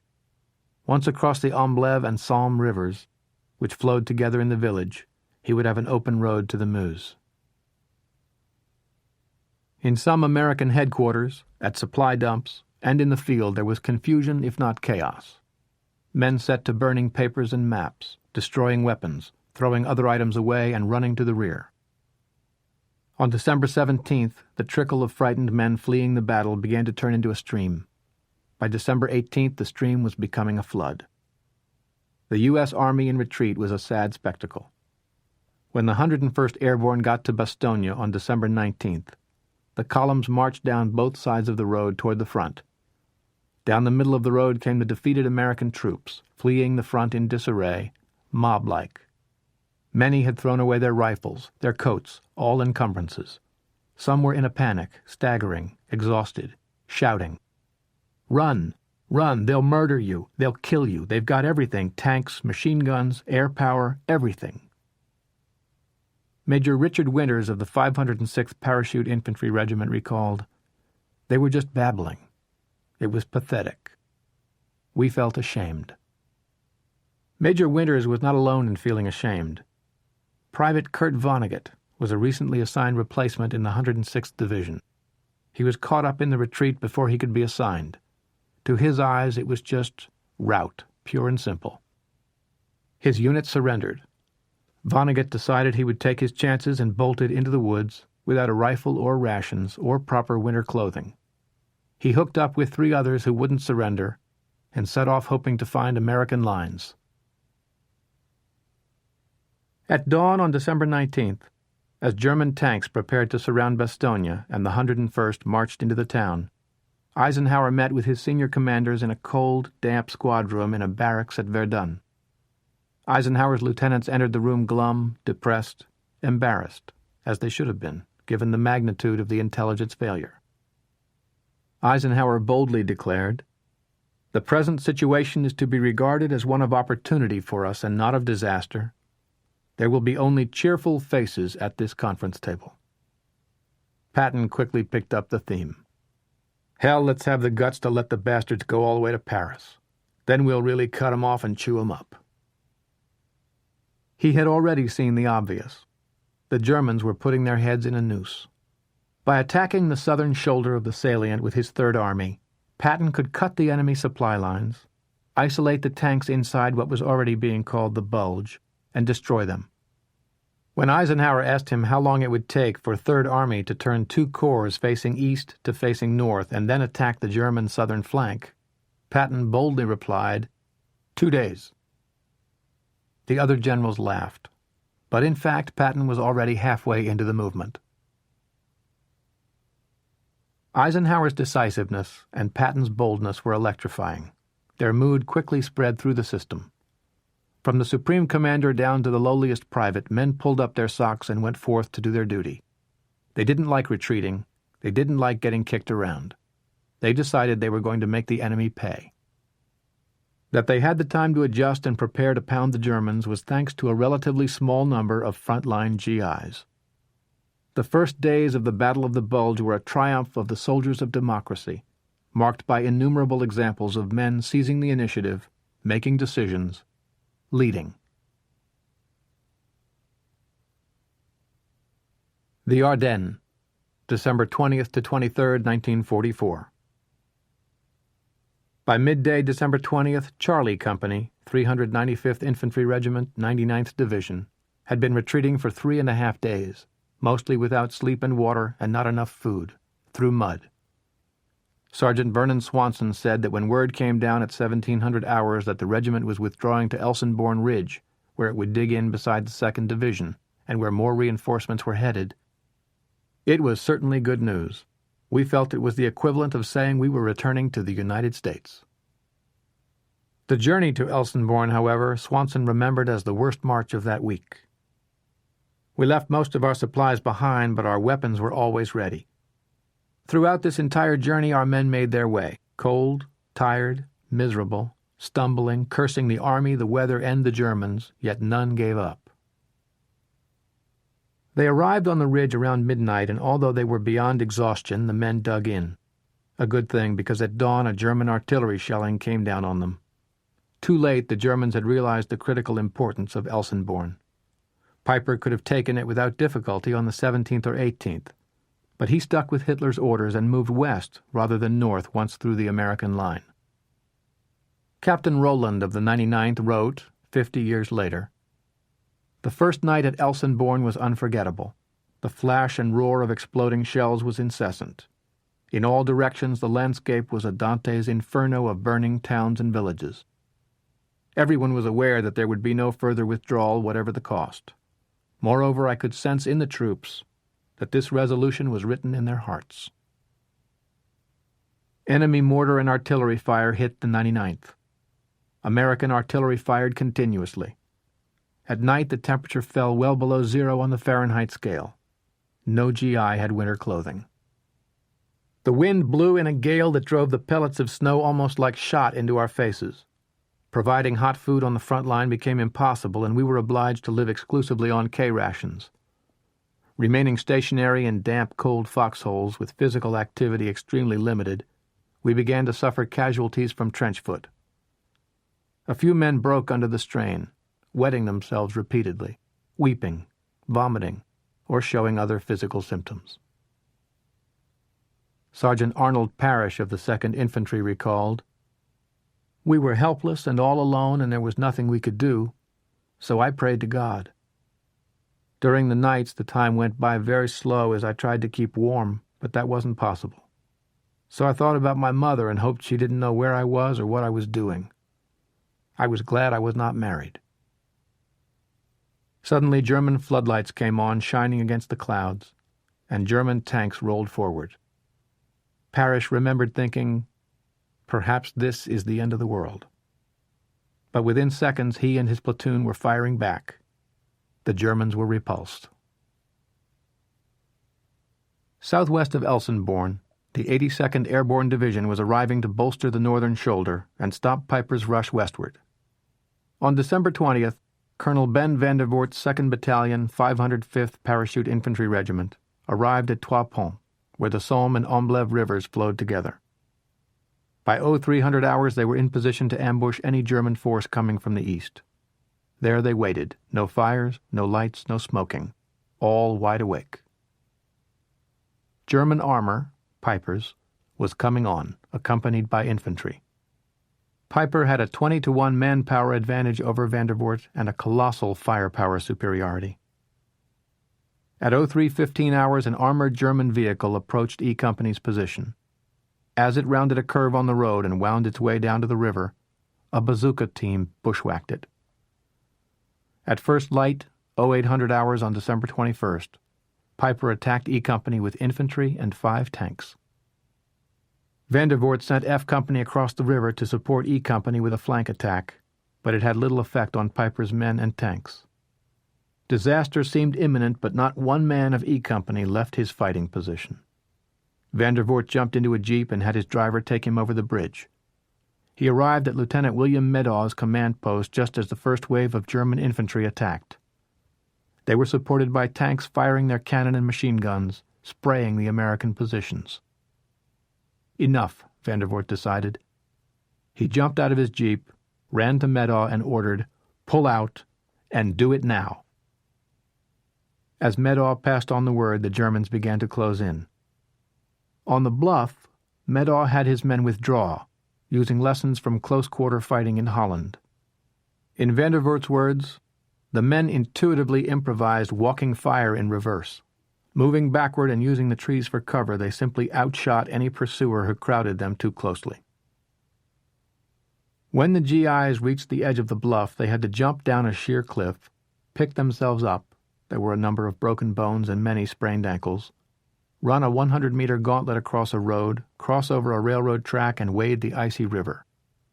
GIs in the town along the bank and up on the bluff behind fired at any German who showed on the opposite bluff. E Company made it to the town, but with 33% casualties. When every man was accounted for, engineers blew the bridge. Piper went north to find a bridge, but never found one he could take. If Hitler made his biggest investment in Piper, he made his best in Otto Skorzeny's battalion, which had spread out in Piper's wake. Throughout the Bulge, those 500 or so volunteers in American uniforms were having an impact beyond their numbers. They turned signposts, causing great confusion. They spread panic. Once it was known that the Skorzeny battalion was behind the lines, the word went out with amazing speed: trust no one. The GIs, especially the MPs, questioned everyone right up to Bradley. Who plays center field for the Yankees? Who is Mickey Mouse's wife? What is the capital of Illinois? General Bradley was detained for answering Springfield to the last question. The MP insisted it was Chicago. One general was arrested and held for a few hours because he put the Chicago Cubs in the American League. By December 21st, however, a number of Skorzeny's men had been captured. Most of them were shot, and the remainder were trying to get back inside German lines. In the middle of the Bulge, the Germans had made better progress than Piper had managed, but they had been unable to exploit the breakthrough because the 101st Airborne and elements of the 10th Armored Division got to Bastogne before they did. Although the Germans surrounded the Americans, they were denied the use of the roads, and flowing around Bastogne was time-consuming. So from December 19th on, they tried to overrun the place with apparently overwhelming strength. Altogether, they launched 15 divisions at Bastogne, 4 of them armored, supported by heavy artillery. Inside the perimeter, casualties piled up in the aid stations. Most went untreated. As the battle for Bastogne raged, it caught the attention of the world. The inherent drama, the circled wagons image, the heroic resistance, the daily front-page maps showing Bastogne surrounded, the early identification of the division by PR men in the War Department, combined to make the 101st the most famous American division of the war. As the division history put it, the legend of the 101st was aided by those maps, showing one spot holding out inside the rolling tide of the worst American military debacle of modern times. Lieutenant Helmut Henke was an aide to General Fritz Bayerlen, CO of the Panzer Lehr Division, which had been reconstituted after the pounding it had taken in France in the fall. On December 22nd, Bayerlen handed him a letter. From the German commander to the USA commander of the encircled town of Bastogne. It demanded an honorable surrender to save the encircled USA troops from total annihilation. Bayerlen told Henke to approach the American lines, arrange a local truce, and deliver the letter to the American CO. All went well. The GIs stopped firing when the Germans did, and Henke's party waved its white flags. The Germans came into American lines, where Henke told a lieutenant that he had a message for the American CO. The lieutenant blindfolded the Germans, put them in a jeep, and drove to General Anthony McAuliffe's headquarters in Bastogne. A staff officer there asked Henke, "What is your business?" Henke, still blindfolded, handed over Byerland's written demand. As McAuliffe read, his staff officers bombarded Henke with questions. Why do you shoot prisoners? Why are German soldiers fighting in American uniforms? Henke replied, I know nothing of such things and cannot imagine them happening. As the staff officer placed McAuliffe's reply into Henke's hand, a voice said, Take them back. The Germans were driven back to the front, where their blindfolds were removed and a brief ceasefire arranged. Henke finally had a chance to read McAuliffe's response. It said, nuts. He looked at his American escort, Colonel Joseph Harper. Nuts? Harper replied, It means go to hell. Henke knew what that meant. He said, I told the American officer what I told every soldier whom I took prisoner. May you make it back to your homeland safe and sound. Harper's reply was, Go to hell. Another face-to-face encounter between the enemies went better. German Lieutenant Gottfried Kischl, an infantry officer outside Bastogne, was in his foxhole on the afternoon of December 22nd. An American tank was hit and began burning.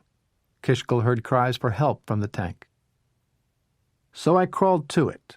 An American was hanging out of the hatch, badly wounded. I pulled him out and dragged him to a ditch where I applied first aid. Kischl looked up from his bandaging and saw several Americans staring down with their M1s pointed at him. An American lieutenant asked, in German, What are you doing? Kischl replied, He cried for help, and I helped. The Americans put their heads together. Then the lieutenant asked, Do you want to be taken prisoner or do you want to go back to your comrades? I must return to my comrades. I expected no other answer, the American said. He told Kischl to take off. On December 23rd, the skies cleared. The Allied Air Force, grounded for a week, went into action. Medium bombers hit German transport facilities. Jabos shot up German vehicles and columns. The American transport planes, C-47s, dropped tons of supplies into Bastogne. The Germans continued to attack. They launched one of their heaviest assaults on Christmas Day, but it was a fool's business. They made no gains for a heavy price against the resupplied men. As Captain von Falloys put it, the Americans were extraordinarily brave. It was amazing what their troops were accomplishing. I knew we wouldn't get any further than Bastogne. Meanwhile, behind the German lines, the traffic jams had been straightened out and a supply line established, so more fuel and ammunition could be brought forward.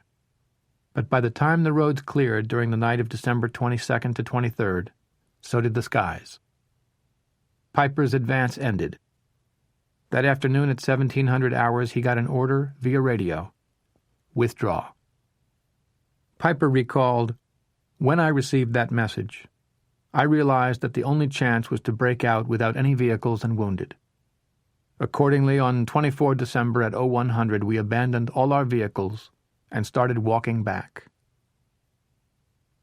For the Germans, the offensive phase of the Battle of the Bulge was over. For the Wehrmacht, it had been madness to attack in the Ardennes, an area with the most difficult terrain and least adequate road system in all of Western Europe, with insufficient fuel. Of course, Eisenhower had tried to continue the Allied offensive in September and October, when his troops had insufficient fuel. But by December, the Allied supply lines were bringing forward fuel and ammunition in great quantity. Now it was the Germans' turn to retreat, abandoning their vehicles and heavy weapons in disarray. Their week of glory was over.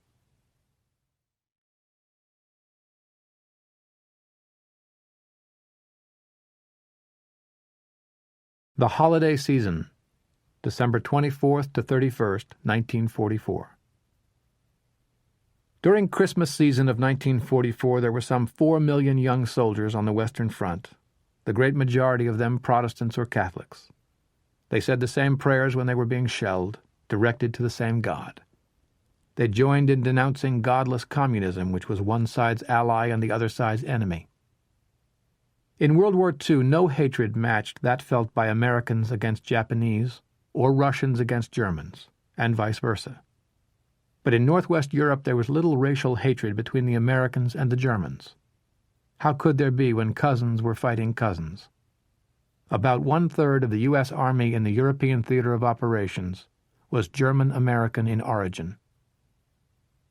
The Christmas season highlighted the closeness of the foes. Americans and Germans alike put up Christmas trees and used the debris of war, chaff, the tinfoil dropped by bombers to fool radar, to decorate them. They sang the same carols. The universal favorite was Silent Night.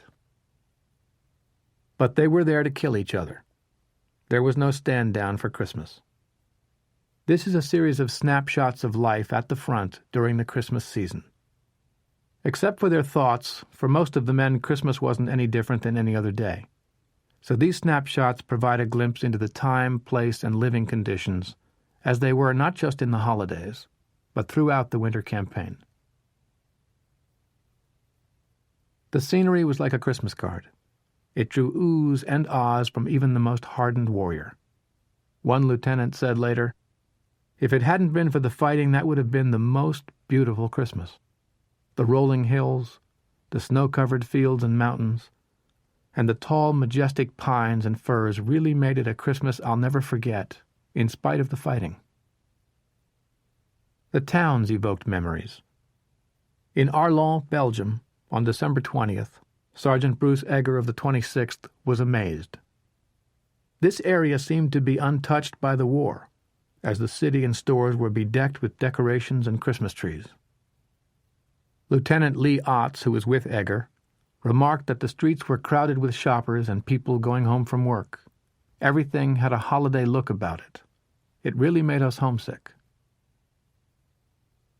Nearly every one of those 4 million men on the Western Front was homesick. Loneliness was their most shared emotion. One of the loneliest GIs on the Western Front on Christmas Day was Private Donald Chumley, a replacement assigned to the 90th Division. I was 19, just out of high school, a farm boy with little experience in anything. He was led to his one-man foxhole and told to get in and watch for Germans. Chumley didn't catch the sergeant's name. He couldn't see the men to his right and left. He didn't know what squad, platoon, company, or battalion he was in. For Private Wesley Peyton of the 99th Division, it was a turning-point day. He was on Elsenborn Ridge. Christmas Day dawned clear, bright, and cold. American planes were in the air, hot food came forward along with ammunition and replacements. I began to believe I might celebrate my 20th birthday after all. A single German fighter plane, an Me-109, came over at treetop level. American machine gunners set his engine on fire. The pilot turned straight up, using his momentum to grab altitude. Then he rolled the plane onto its back and bailed out. Along the ridge, the men of the 99th broke out with roars of approval and admiration. But as the pilot came swinging down in his parachute, Peyton recalled, the damned fool unholstered his pistol and began firing at us. By the time he hit the ground, there was hardly enough of him to bury. The scene brought the certainty that we would win the war and I would survive it. Peyton reasoned that the pilot knew Germany was beaten and didn't want to live. Peyton suddenly realized that I wanted very much to live, and this suicidal German had just told me I would. He was finished because we weren't. There would be an end. Peyton could go home to take up the dream life of an American teenager. He had just passed through a critical moment for combat soldiers. He could think about the future. And above all else, as the Christmas season reminded him and all others at the front, the future meant home. There was no general ceasefire anywhere on Christmas Day. Apparently it never occurred to anyone to even suggest it. But the urge to go to church was widely felt. Private George McAvoy of the 9th Armored Division was in Fratton, Belgium on Christmas Eve. He attended a midnight mass at the village church, along with every man in his company not on duty, and most of the town's inhabitants. As the church was jammed, the GIs took seats in the rear. They were in combat dress and armed, which caused considerable embarrassment. Rifles leaned against the pews would slip on the hardwood and crash to the floor. The men put their helmets under the pews in front of them. When people knelt, they kicked the helmets and sent them spinning along the floor. McAvoy wrote, "It was the noisiest service I ever attended, but the sense of comfort, well-being, and safety was amazing." Throughout the service, McAvoy noted the boys up in the choir stall were giggling. It turned out that one of the squads had gone into the church shortly after dark, thrown their bedrolls down around the altar, and gone to sleep. When the priest arrived, he let them sleep. What set the boys to giggling was the sight of one of the GIs suddenly waking up, hearing the organ, and seeing the priest and crying out, "I've bought it!" Many attacks were launched on Christmas Day by both sides. They were there to kill, holy day or not. On the front, the dead and dying were all around them. Sergeant Egger recalled an attack his company made on a German-occupied village late on the afternoon of Christmas Eve. German machine guns hit the advancing GIs. 2 men were wounded, 1 killed. The platoon dug in. A wounded man kept crying, "Mother, Mother, help me," as he struggled to rise. Another burst from the machine gun silenced him. That beseeching plea on that clear, cold Christmas night will remain with me for the rest of my life. Shortly after midnight, the company resumed the attack. It advanced to a frozen ditch beside the road, where it attracted concentrated German machine gun fire. The men threw themselves into the ditch, where they remained stretched out prone for 6.5 hours. They began to fall asleep. Lieutenant Otts crawled back to them several times, shaking them awake and making them kick their feet and flex their hands and fingers. At dawn, the Germans counterattacked. They were repulsed. Then the Americans tried again. We lost several men that day who would not have been hit if they'd been given any infantry training. One of my men was killed while standing up firing when he should have been lying flat in the snow. I saw him and yelled at him to get down, but he couldn't hear me. It was a Christmas that left Otts and his men stunned and haunted. On Christmas Eve, Private Joe Tatman of the 9th Armored found himself with his squad hiding in a hayloft outside Bastogne, well within German lines. They'd been trapped there 5 days and had run out of food. But they talked about Christmas and home, never giving up their hopes. At 1600, the Germans found Tatman's group and forced it to surrender. A captain took charge. He had been a lawyer in New York. He explained that he had returned to his homeland to settle his father's estate and got caught up in the war. He took the prisoners into the kitchen of the farmhouse. His cooks were preparing for a Christmas party. He gave the GIs milk and donuts. He talked and joked about the war. He hoped it would end soon so that everyone could go home. After they ate, the captain gave the Americans hot water, towels, and shaving materials. He told them to shave and wash up as he was inviting them to join the Christmas party. The elderly Belgian couple had set a large, beautiful table in a decorated dining room, covered with all kinds of food and drinks, including meats. There were plates holding all brands of American cigarettes. After eating, the two sides joined in singing. The prisoners sang Silent Night in English. The captors sang it in German. The captain offered a toast of good luck to the prisoners. He explained that he and his men wanted to give the party because they realized that in the morning, Christmas Day, the GIs would begin their journey to hell. Hell was a German POW camp. By late December, they were growing rapidly as the GIs captured in the first days of the Bulge began to come in. The trip from Belgium to the camps in eastern Germany was purgatory. Private Vonnegut of the 106th had a typical experience. After his group was forced to surrender, the Germans marched the POWs 60 miles to Limburg. There was no water, food, or sleep. In Limburg, they were marched to the railroad yard and loaded into 40 and 8s, French railway cars from World War I, designed to hold 40 men or 8 horses. The Germans crowded 60 men into Vonnegut's car. The cars were unventilated and unheated. There were no sanitary accommodations. In Vonnegut's car, half the men had to stand so the other half could lie down to sleep. In every car there were any number of men with severe dysentery. There they stayed for 4 days. Shortly after dark on Christmas Eve, in one of those cars, a man began singing. Private George Zack recalled, "He obviously had a trained voice. He was a superb tenor." He sang Silent Night. Soon the others in the car took it up. It spread to the cars up and down the line. The German guards joined in the singing. Suddenly the air raid sirens went off. Soon bombs from the RAF were dropping all around the railroad yard. "Let us out," the POWs screamed as they pounded at the locked sliding doors. "For Christ's sake, give us a chance." But the guards had run off. The thinnest man in the car managed to squeeze through one of the vent windows and remove the wire locking the sliding door. The POWs poured out and ran up and down the track, opening the wire on the other cars. They saw a cave-like gully and ran to it. Some made it, but about 150 got killed or wounded. When the all-clear sounded, the guards returned, rounded up the prisoners, and put them back in the cars. It was still dark. Slowly the excited talk died down as the adrenaline drained. Soon it was a silent night. Someone called out, "Hey, tenor, give us some more."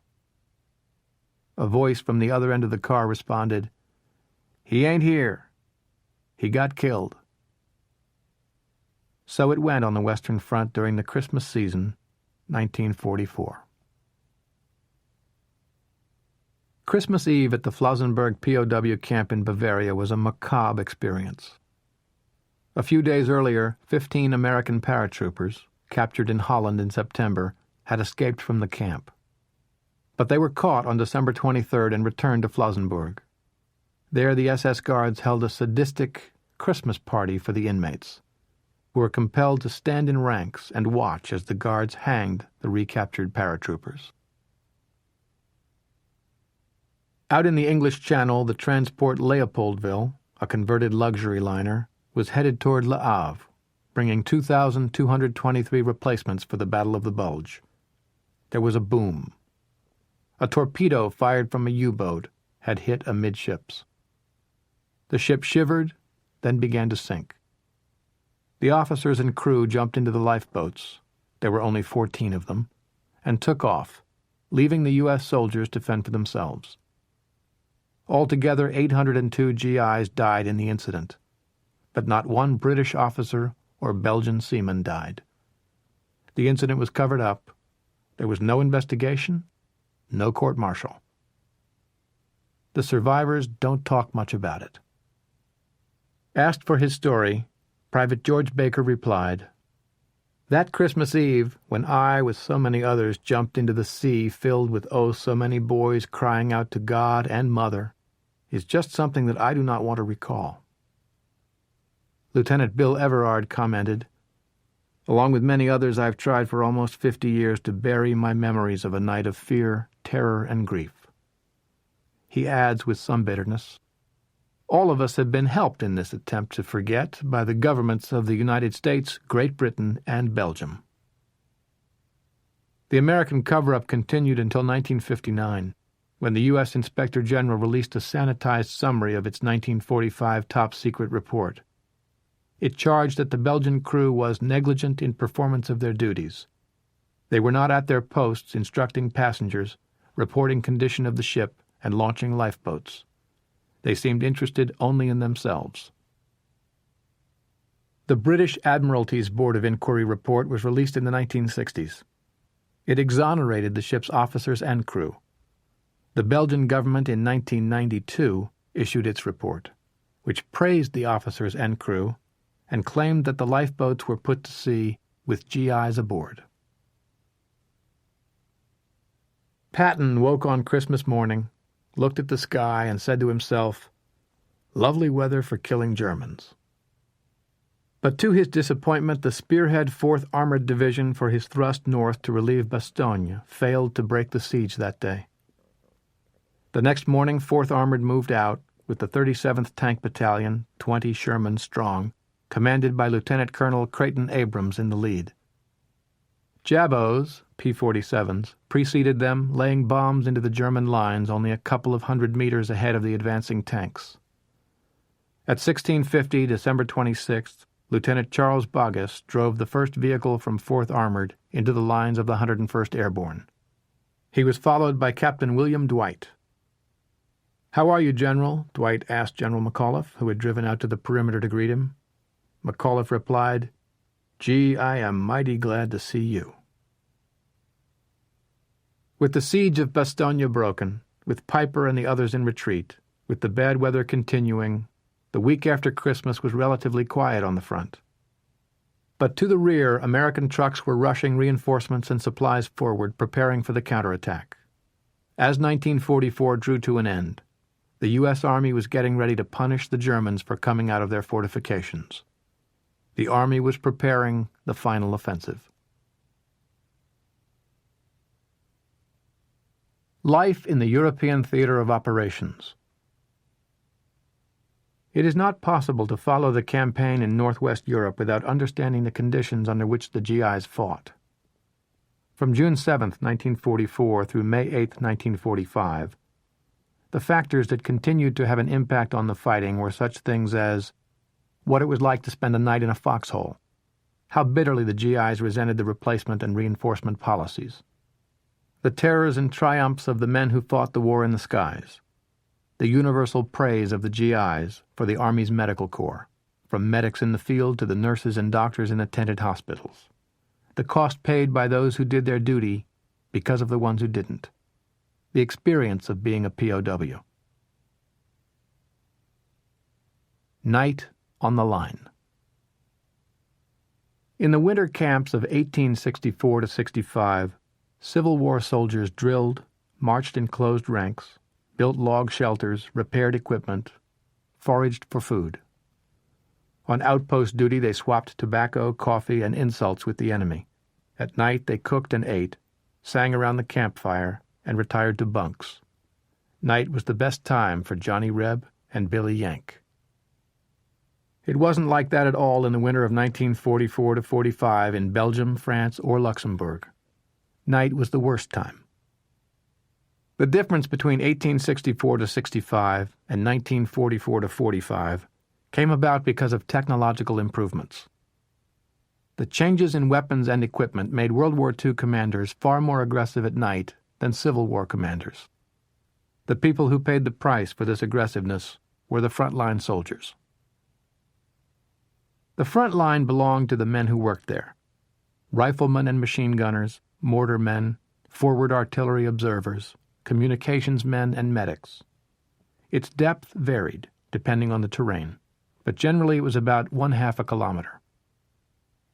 Outposts were anywhere from 10 to 50 meters in front of the line of foxholes. The enemy outposts were sometimes almost within touching distance.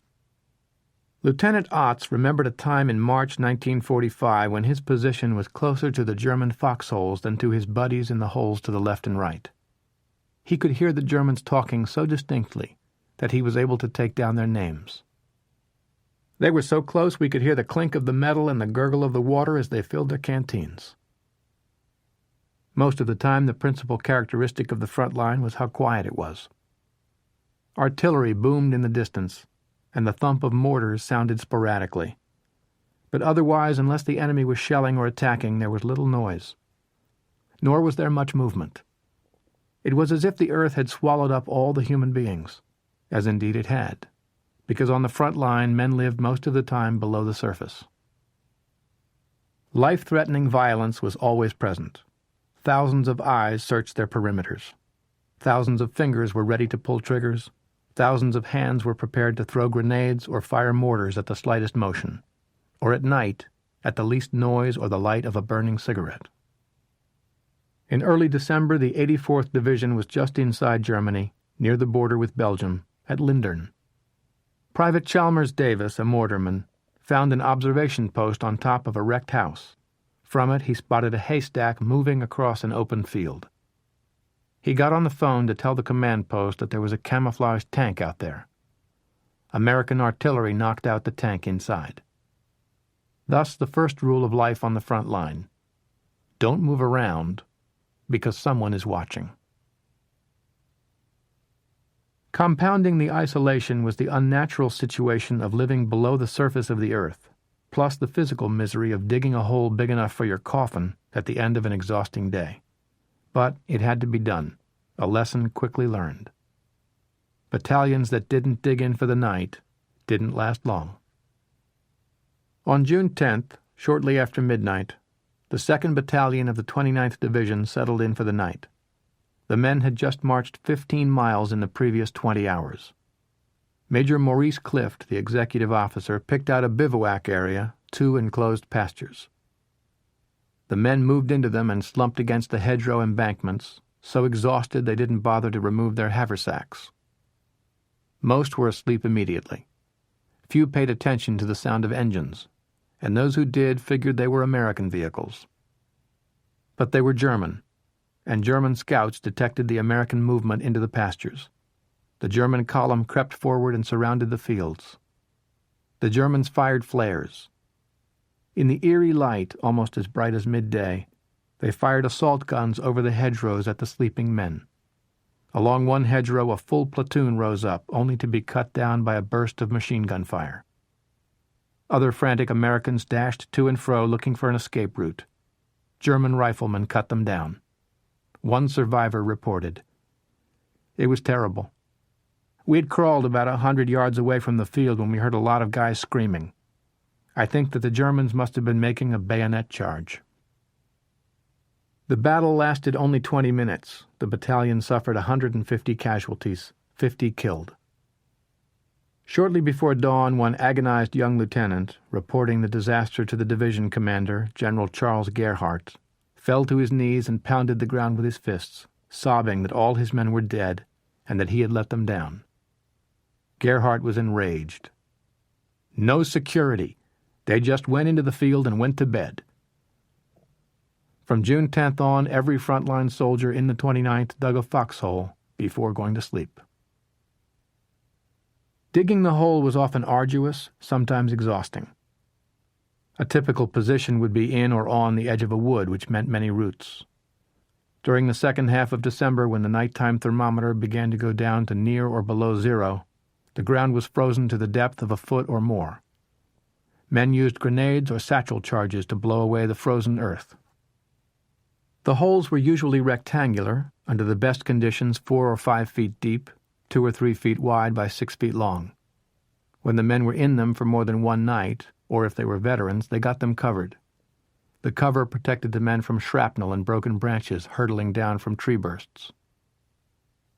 During an advance, lucky GIs frequently were able to occupy holes abandoned by the retreating Germans. Sergeant Egger recalled the best foxhole he ever stayed in. The Germans had dug it about 7 by 5 by 10 feet deep, with a covering of 6-inch logs, dirt, and snow. It had a little gasoline stove, a candle, and a bottle gas lamp, so we really had most of the comforts of home. Once the holes were dug, the next task was to secure the area with booby traps, wires stretched across a path or any opening in no man's land, attached to grenades. Next, the men set out landmines. Between the booby traps and the main line of foxholes, the men dug holes for outposts, to be occupied by sentries. Then they set up communications, commo, which meant running telephone lines back to the command post.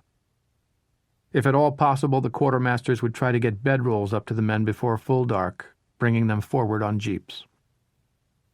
The cooks would try to get a hot meal up to the front before dark. Just one night in a foxhole in Belgium in December 1944 was memorable. 10, 20, 30 nights was hell. By 1645 it was full dark. First light didn't come up for 16 hours. It was bitterly cold.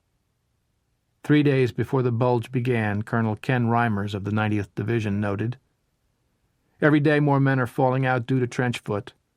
Some men are so bad they can't wear shoes and are wearing overshoes over their socks.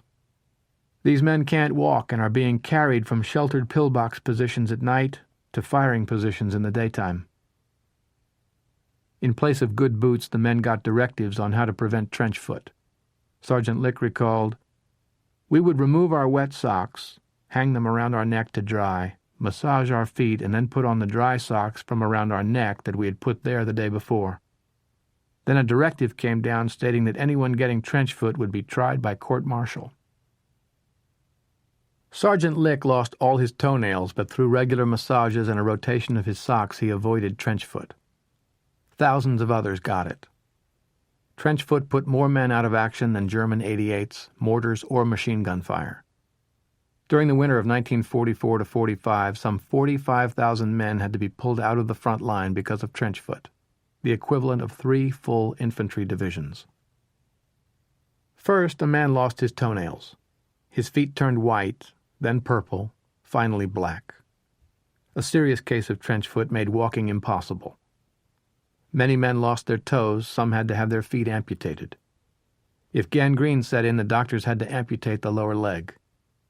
It has to be doubted that many men did this deliberately.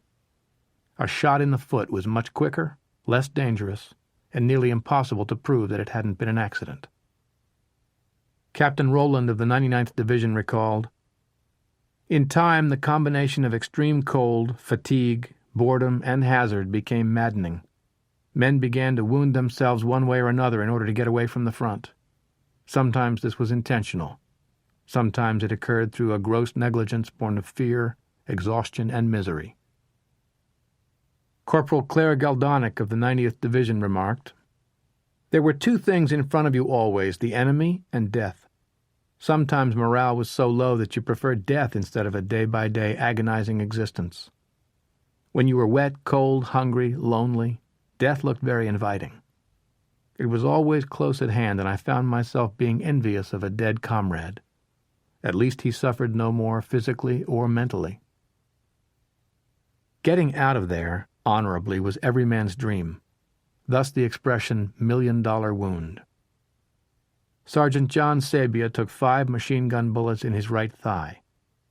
His CO asked if he could make it back to the aid station on his own, as the company couldn't spare a man. "Hell yes, I can do it." Sabia took a tree limb to use as a crutch and began hopping awkwardly in the snow. After 10 meters he stopped, turned around, waved his tree limb in a gesture of defiance and exuberance, and bellowed at his buddies in their holes, "Hey, you bastards! Clean sheets! Clean sheets!" Private Donald Shue of the 80th Infantry Division recalled seeing one of his buddies, named Stehurst, take a hit from an 88 that blew off his left hand. He was crying and running around yelling, "I'm going home. Thank you, God, I'm going home." Stehurst was lucky, at least according to the standards of the men of the Bulge, and specifically to Sergeant Richard Wallace of the 90th Division. After one shelling, Wallace told his squad, "Boys, I'd give my right arm up to here," holding it at his elbow, "if this war would end right now." The shelling resumed. Shrapnel tore into Wallace's face. He cried out, "I can't see. I can't see. Oh, my God, I'm blind." He never saw again, and the war was a long way from over. Sleep deprivation was a universal experience. 2, 3, at the most, 4 hours of fitful sleep was about it. But no matter how sleepy a man was, he lived in constant tension. Lieutenant Otts heard a thud one night and went out to investigate in the morning. He found a dying German soldier who murmured over and over, "Oh God, I meant no harm. I meant no harm." The boy was unarmed and wore no helmet, so he may well have been coming in to surrender when he set off the booby trap. But the Germans often went on patrols unarmed, so if they were captured they could say they were coming in to give up. An experience shared by many foxhole soldiers was the screaming of a wounded man in front of the outposts. Otts recalled, "A hell of a night. Someone out in front of us was screaming, 'Help! Help! Can't anyone hear me? For God's sake, help!' This went on all night. You can't imagine what it does to you to be sitting in a foxhole with the black night all around and someone yelling for help in a mournful voice." Otts knew that there were American wounded out front, but he also knew that the Germans used such calls to trick the GIs, and would ambush anyone going out to give aid, so he ordered his platoon to stay put. Shelling made foxhole living worse. Mortars and artillery could come in at any time. The Germans would watch the GIs take up a position at the end of a day, mark it on their maps, and shell it at night. Private Vonnegut described a shelling during the Bulge with a novelist's insight. The incredible artificial weather that Earthlings sometimes create for other Earthlings when they don't want those other Earthlings to inhabit Earth anymore. Shells bursting in the treetops with terrific bangs, showering down knives and needles and razor blades. Little lumps of lead in copper jackets were crisscrossing the woods under the shell bursts, zipping along much faster than sound. During a January shelling, Lieutenant Ott's platoon was on the verge of breakdown. During a lull, some men were crying, others telling Otts they couldn't stand any more. Otts told them of the system he and his foxhole buddies used to keep from going crazy. We pretended that the company area was a target, as on a rifle range, and that our foxhole was the center, or bullseye. We would lie in our hole and score the Heinies on their artillery rounds according to how close they came to our hole. 5 for a bullseye, and 4, 3, 2, and 1 as they landed farther away. We gave them a Maggie's drawers, as the red flag on a rifle range is called, for a complete miss. This helped pass the time, but I could think of things I would rather do. During a shelling, it seemed it would last forever. It seemed you couldn't possibly survive. In contrast to the ordeal of shelling, there were endless hours in which nothing happened. Men talked, softly, to relieve the boredom and the tension. Sergeant Egger said, "I never observed any loners on the front lines. The men automatically paired up. The buddy system worked very well. It provided additional security, it provided additional warmth. We were a team, and sharing the adversities of the elements and combat brought us together and created a bond." Foxhole buddies developed a closeness unknown to all others. They were closer than friends, closer than brothers. Their relationship was different from that of lovers. Their trust in and knowledge of each other was total. They got to know each other's life stories, what they did before they came into the Army, what their parents, brothers, and sisters were like, their teachers, what they liked to eat and drink, what their capabilities were. Sometimes they hated one another. More often they loved one another in a way known only to combat veterans. Without thinking about it, they would share their last bite or last drink of water or a blanket. And they would die for one another. They also complained constantly about the other guy's habits, physical and mental. His farts, his cough, the songs he hummed, his size, his intelligence or lack thereof, his politics, his nationality, his Confederate or Yankee sympathies, his taste in books or comics. These were young men with high testosterone levels. As combat infantrymen, they were not having sex for weeks, sometimes months. But homosexual activity in the foxholes was rare to non-existent. Beyond the danger inherent in forgetting where you were, the U.S. Army in World War II was brutal in its punishment of known homosexuals. They were stripped of all insignia, drummed out of the service, given long sentences in the stockade, disgraced without mercy. They were also beaten up by their fellow soldiers, who were strongly homophobic. Instead of acting out their sexual needs, the men in the foxholes talked about girls and dreamed about them. One night outside Bastogne, Private Al Vittori and Private Ed Babe Heffron of the 101st Airborne managed to catch some sleep. Heffron woke when Vittori threw his heavy leg over his body. When Vittori started to rub Heffron's chest, Heffron gave him a shot with his elbow in his belly. Vittori woke and demanded to know what the hell was going on. Heffron started to give him hell in return. Vittori grinned and said he had been dreaming about his wife. Heffron said, "Al, I can't help you, as I got combat boots, jump pants, and my trench coat on, and they are not coming off." Private Kurt Gable of the 17th Airborne dealt with the sexual deprivation problem by talking to his foxhole buddy Jake as if they were a married couple.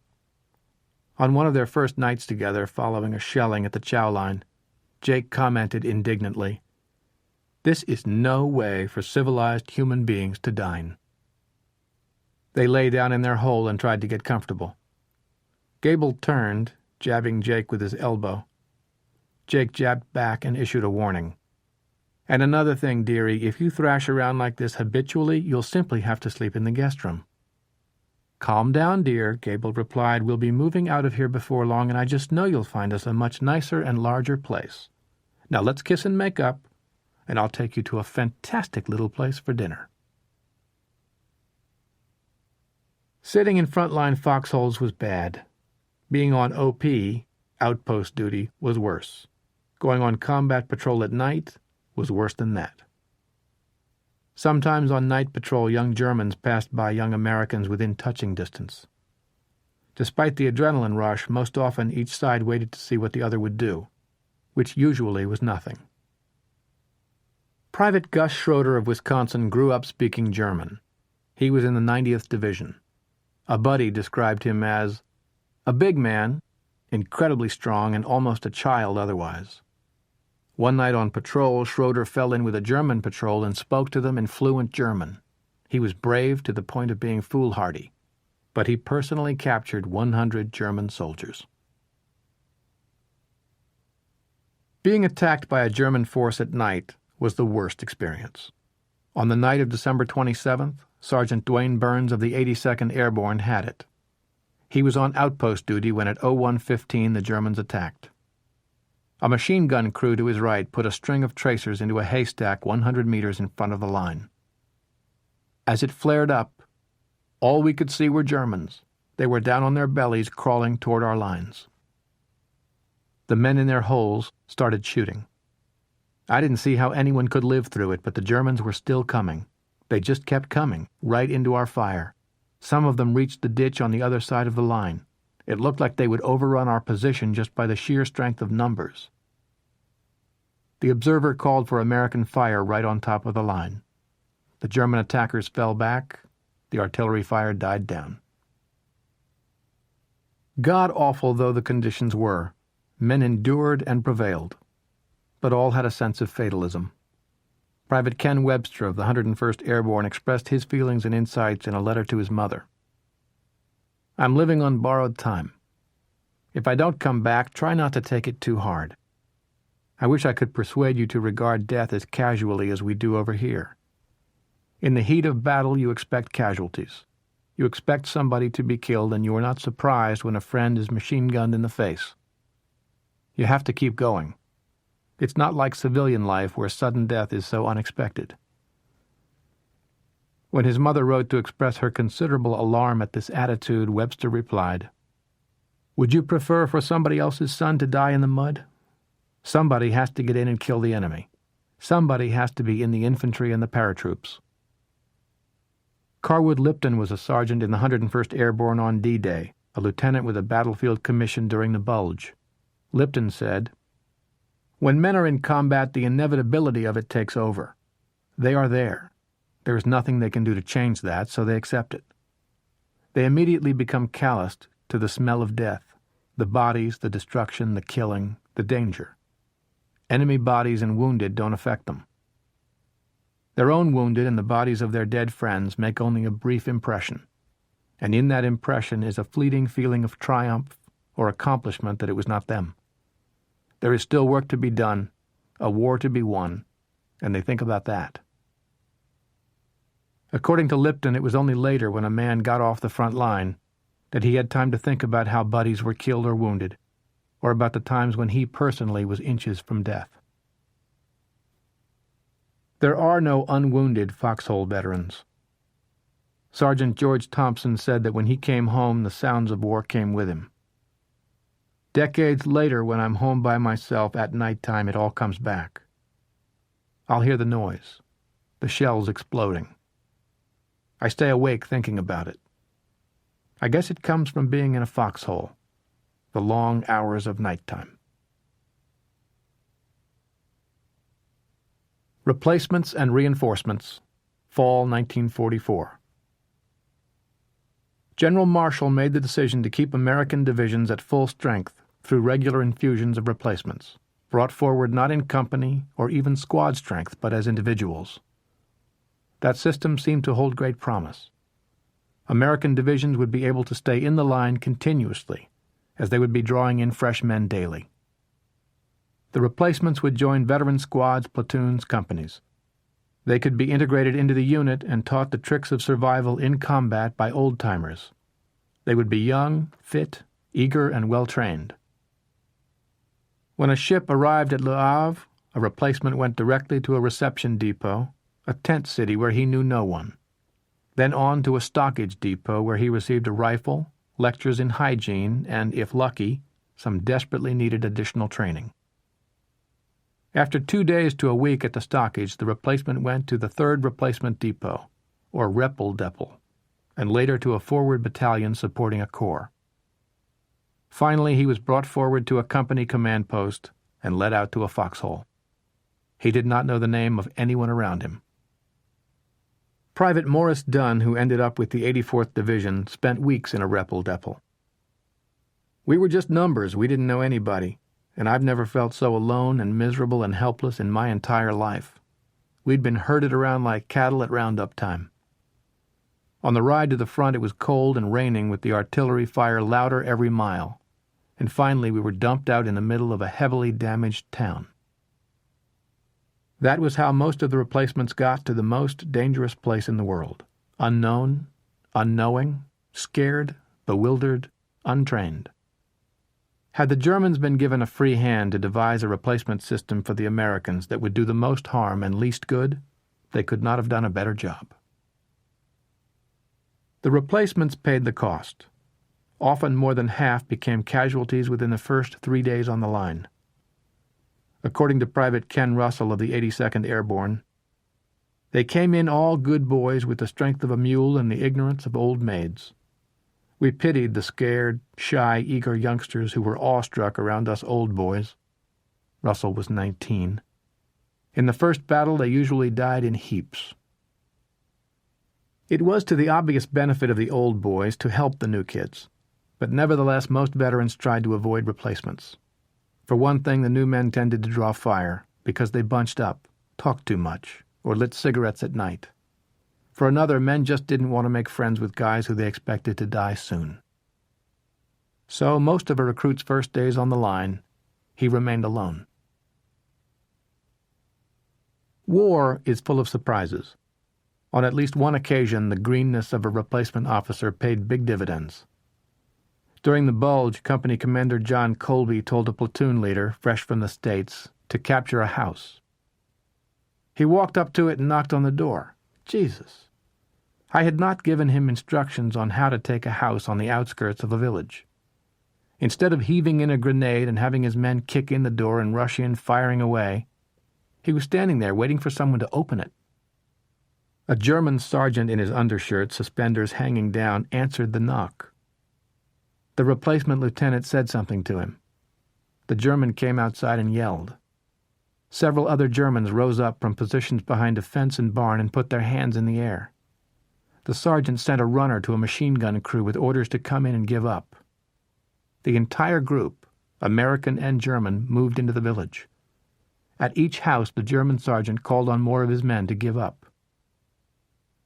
Germans and Americans alike were wearing white sheets. They milled together in the village square. Americans frisked Germans for watches, pistols, and binoculars, and the astonished Colby noted, "Some Germans were doing the same to my men." German sergeants abhor disorder. This one barked out orders in English and in German. He ordered Colby's men to line up on one side of the road, the Germans on the other. He called them all to attention. Then he formally surrendered his company to Colby.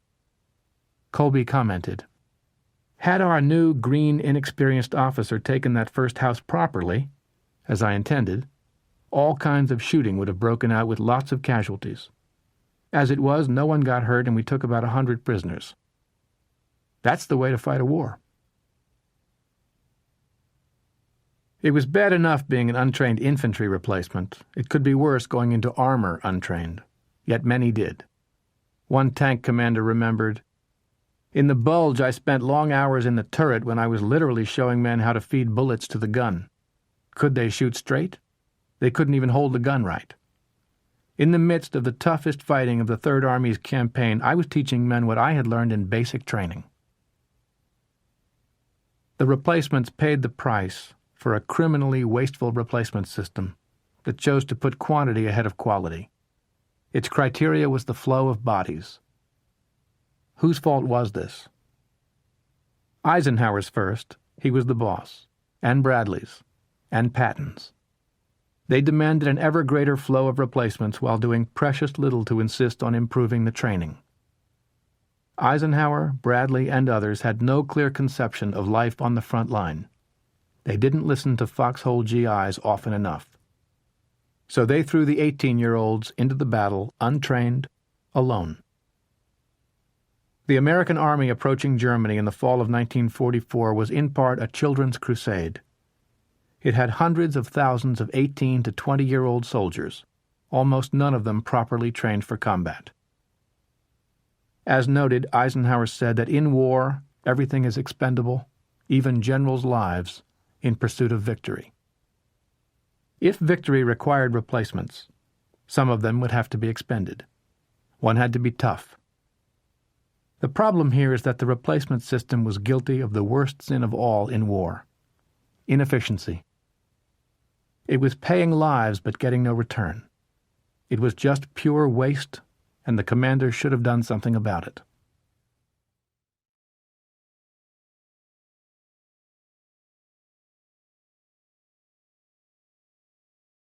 The Air War. Between June 6, 1944 and May 6, 1945, an average of 5,000 American soldiers and airmen per day entered the continent.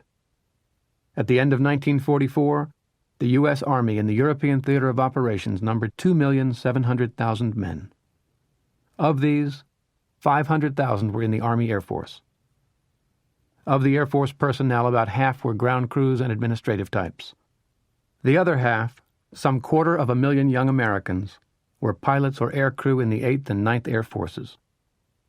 They saw plenty of combat, but their living conditions were far better than those on the front lines. Airmen had beds, clean sheets, hot food, showers, clean clothes. They had some privacy, if only a footlocker in the bunkhouse. They had regular and easy access to a London in which a pack of cigarettes would pay for a woman and a night's worth of booze. They got medals and promotions faster than the ground soldiers. They were the envy of the men in the foxholes. But the frustration inherent in the air war was very high. The infantry could measure progress by numbers of enemy killed or taken prisoner, and by ground gained. But the airmen never saw an enemy fall, never gained any ground. Far from winning, they seemed in the late fall of 1944 to be in danger of losing, as the Luftwaffe proved exceedingly difficult to kill off. In the summer and fall of 1944, the bombers had gone deep into Germany to strike oil, transportation, and industrial targets. Often there were no German fighters to contest the skies. But by late fall, in time for the Ardennes counteroffensive, the Luftwaffe had made a comeback. It was able to put planes in the air for night bombardment of Bastogne and other towns when conditions permitted. On Christmas Eve, the Germans mounted their biggest aerial effort of the entire campaign in northwest Europe. On New Year's Day, some 600 German planes hit British airfields at Eindhoven and Brussels, destroying 180 or more parked planes. This was discouraging in the extreme. For nearly half a year, the Americans had been going after the Luftwaffe's fuel supplies and the factories where the planes were being made, and now there were more enemy planes in the skies than there had been 6 months earlier. Still, as a result of the oil campaign, the new planes were rather like the new German tanks that went into the Bulge. Great weapons, but what was the use of them when there was no fuel? For the Allies, the big worry in late 1944 about the air war was Germany's jet aircraft production. Going into the year 1945, some Allied airmen feared that if the war lasted until June, the jets might yet restore control of German skies to the Luftwaffe. The B-17 was dubbed the Flying Fortress. It bristled with machine guns, 13 .50 calibers in all. So did the B-24 Liberator. The idea was that with all those heavy machine guns blazing away, a bomber could defend itself from any attack. In fact, in 1943, The Army Air Force discovered it could not. Scientists doing studies for airmen recommended getting rid of the machine guns, the ammunition, and the gunners altogether. Then the bombers could fly higher and faster and would be safer. "No way," replied the pilots. "We want to shoot back." So the guns and the gunners stayed. The pilots and their crews were all in it together. The British, meanwhile, had given up on daytime bombing altogether because of the unacceptable loss rate. So the British bombed by night, huge raids by hundreds of bombers, making no attempt to hit a specific target smaller than a city, while the Americans went in during daylight, huge raids by hundreds of bombers, making every effort to hit a specific target. The stress began with wake-up, breakfast, and briefing. In February 1943, Sergeant Andy Rooney, a reporter for Stars and Stripes, went on a mission on a B-17.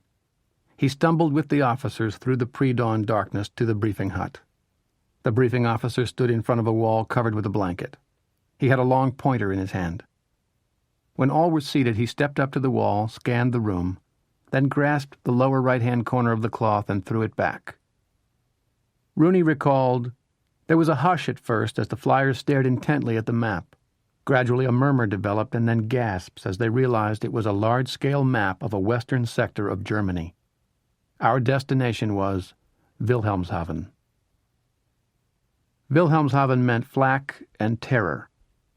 Most missions were like that, and sometimes the briefing left men immobile. One navigator was paralyzed by the briefing time after time. His buddies would carry him to the plane. Once aboard, he was okay. The stress increased on the airfield. The men pulled themselves into the planes through an opening in the side. The officers, pilot, co-pilot, bombardier, and navigator, moved from the midsection through the bomb bay, walking on a narrow steel beam with the 500 or 1,000-pound bombs hanging down on either side. The cockpit in a B-17 was above and immediately ahead of the bomb bay. The top turret gunner was behind the cockpit. To get to the nose area, the bombardier bent down and went under the pilot and past the radio man's position. All this had to be done while wearing heavy coats, gloves, boots. The ball turret gunner's fighting position was in a plexiglass bubble, hydraulically powered, which he moved around with foot pedals. The gunners had silk gloves with electrically heated gloves on top. With his crew settled in and checking the equipment, the pilot started his engines one by one. Then came the taxi to takeoff position, then the signal to go. Then the pilot started down the runway, one right on the tail of another.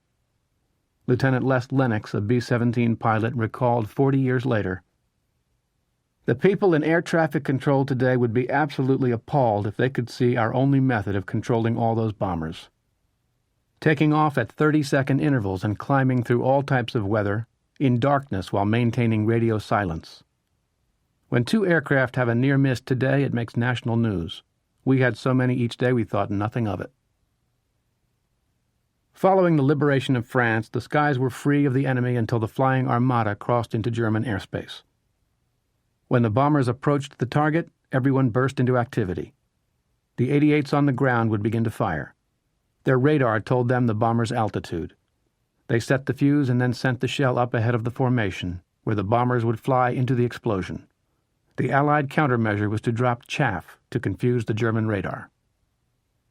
Spreading out and taking evasive action was the natural reaction to concentrated flak ahead, but it was forbidden for two reasons.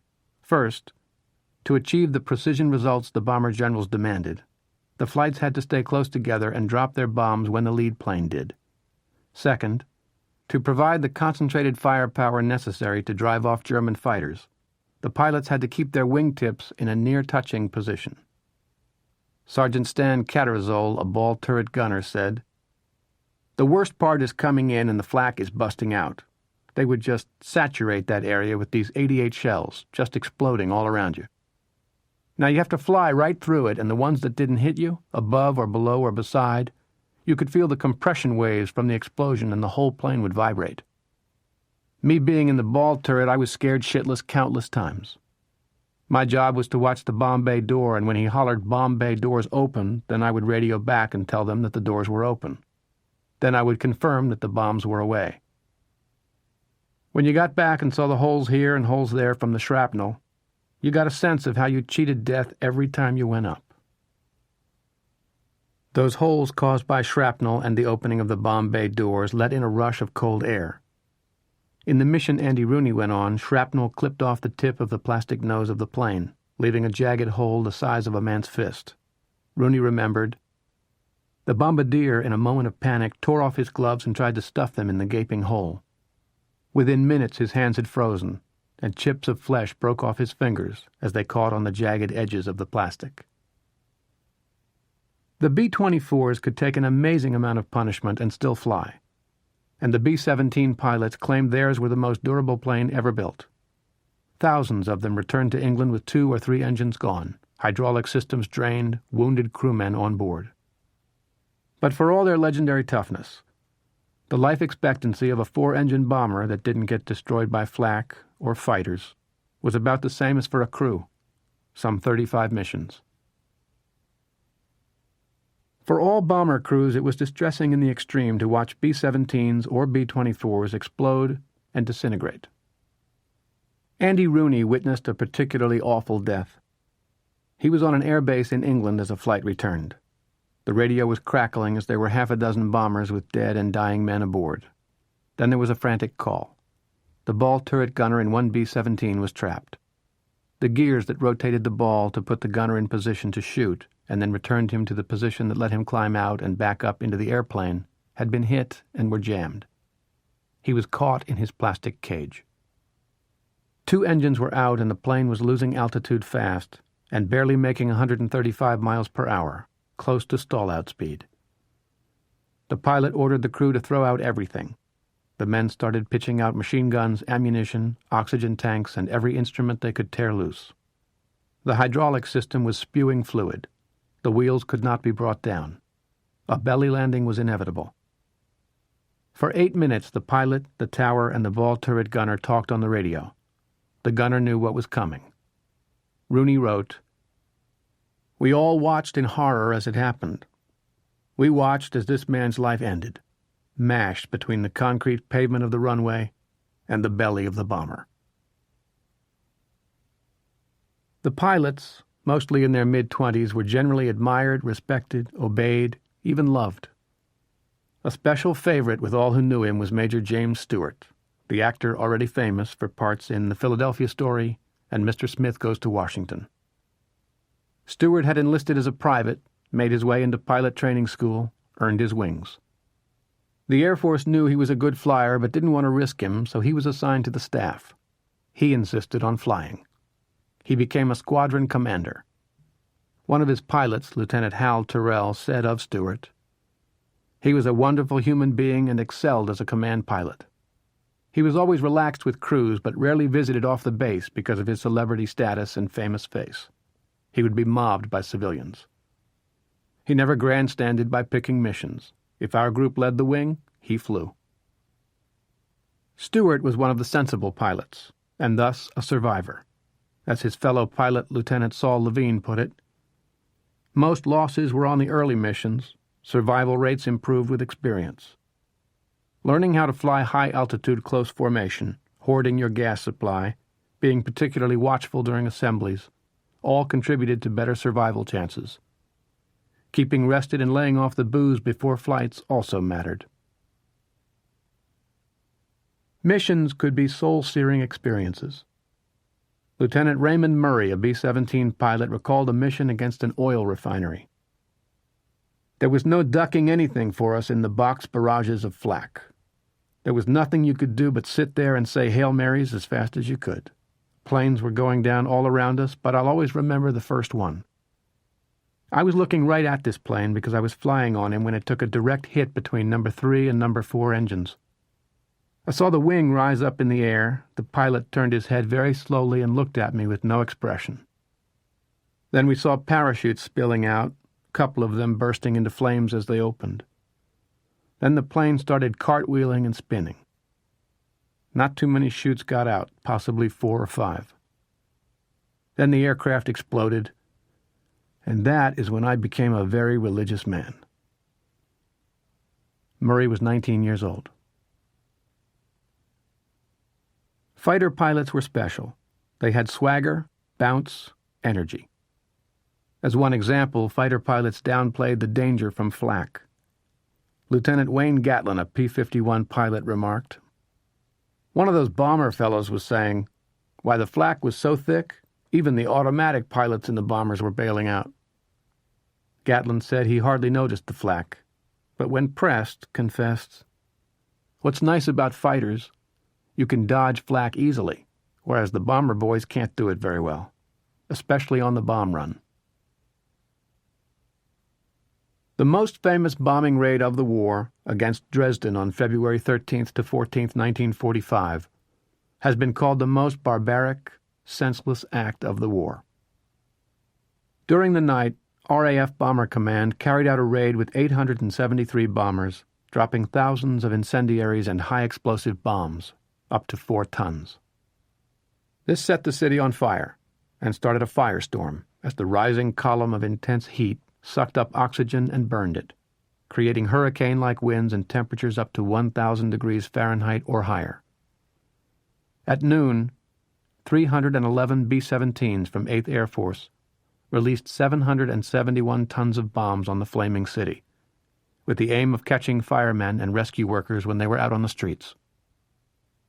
The following day, 210 B-17s dropped another 461 tons.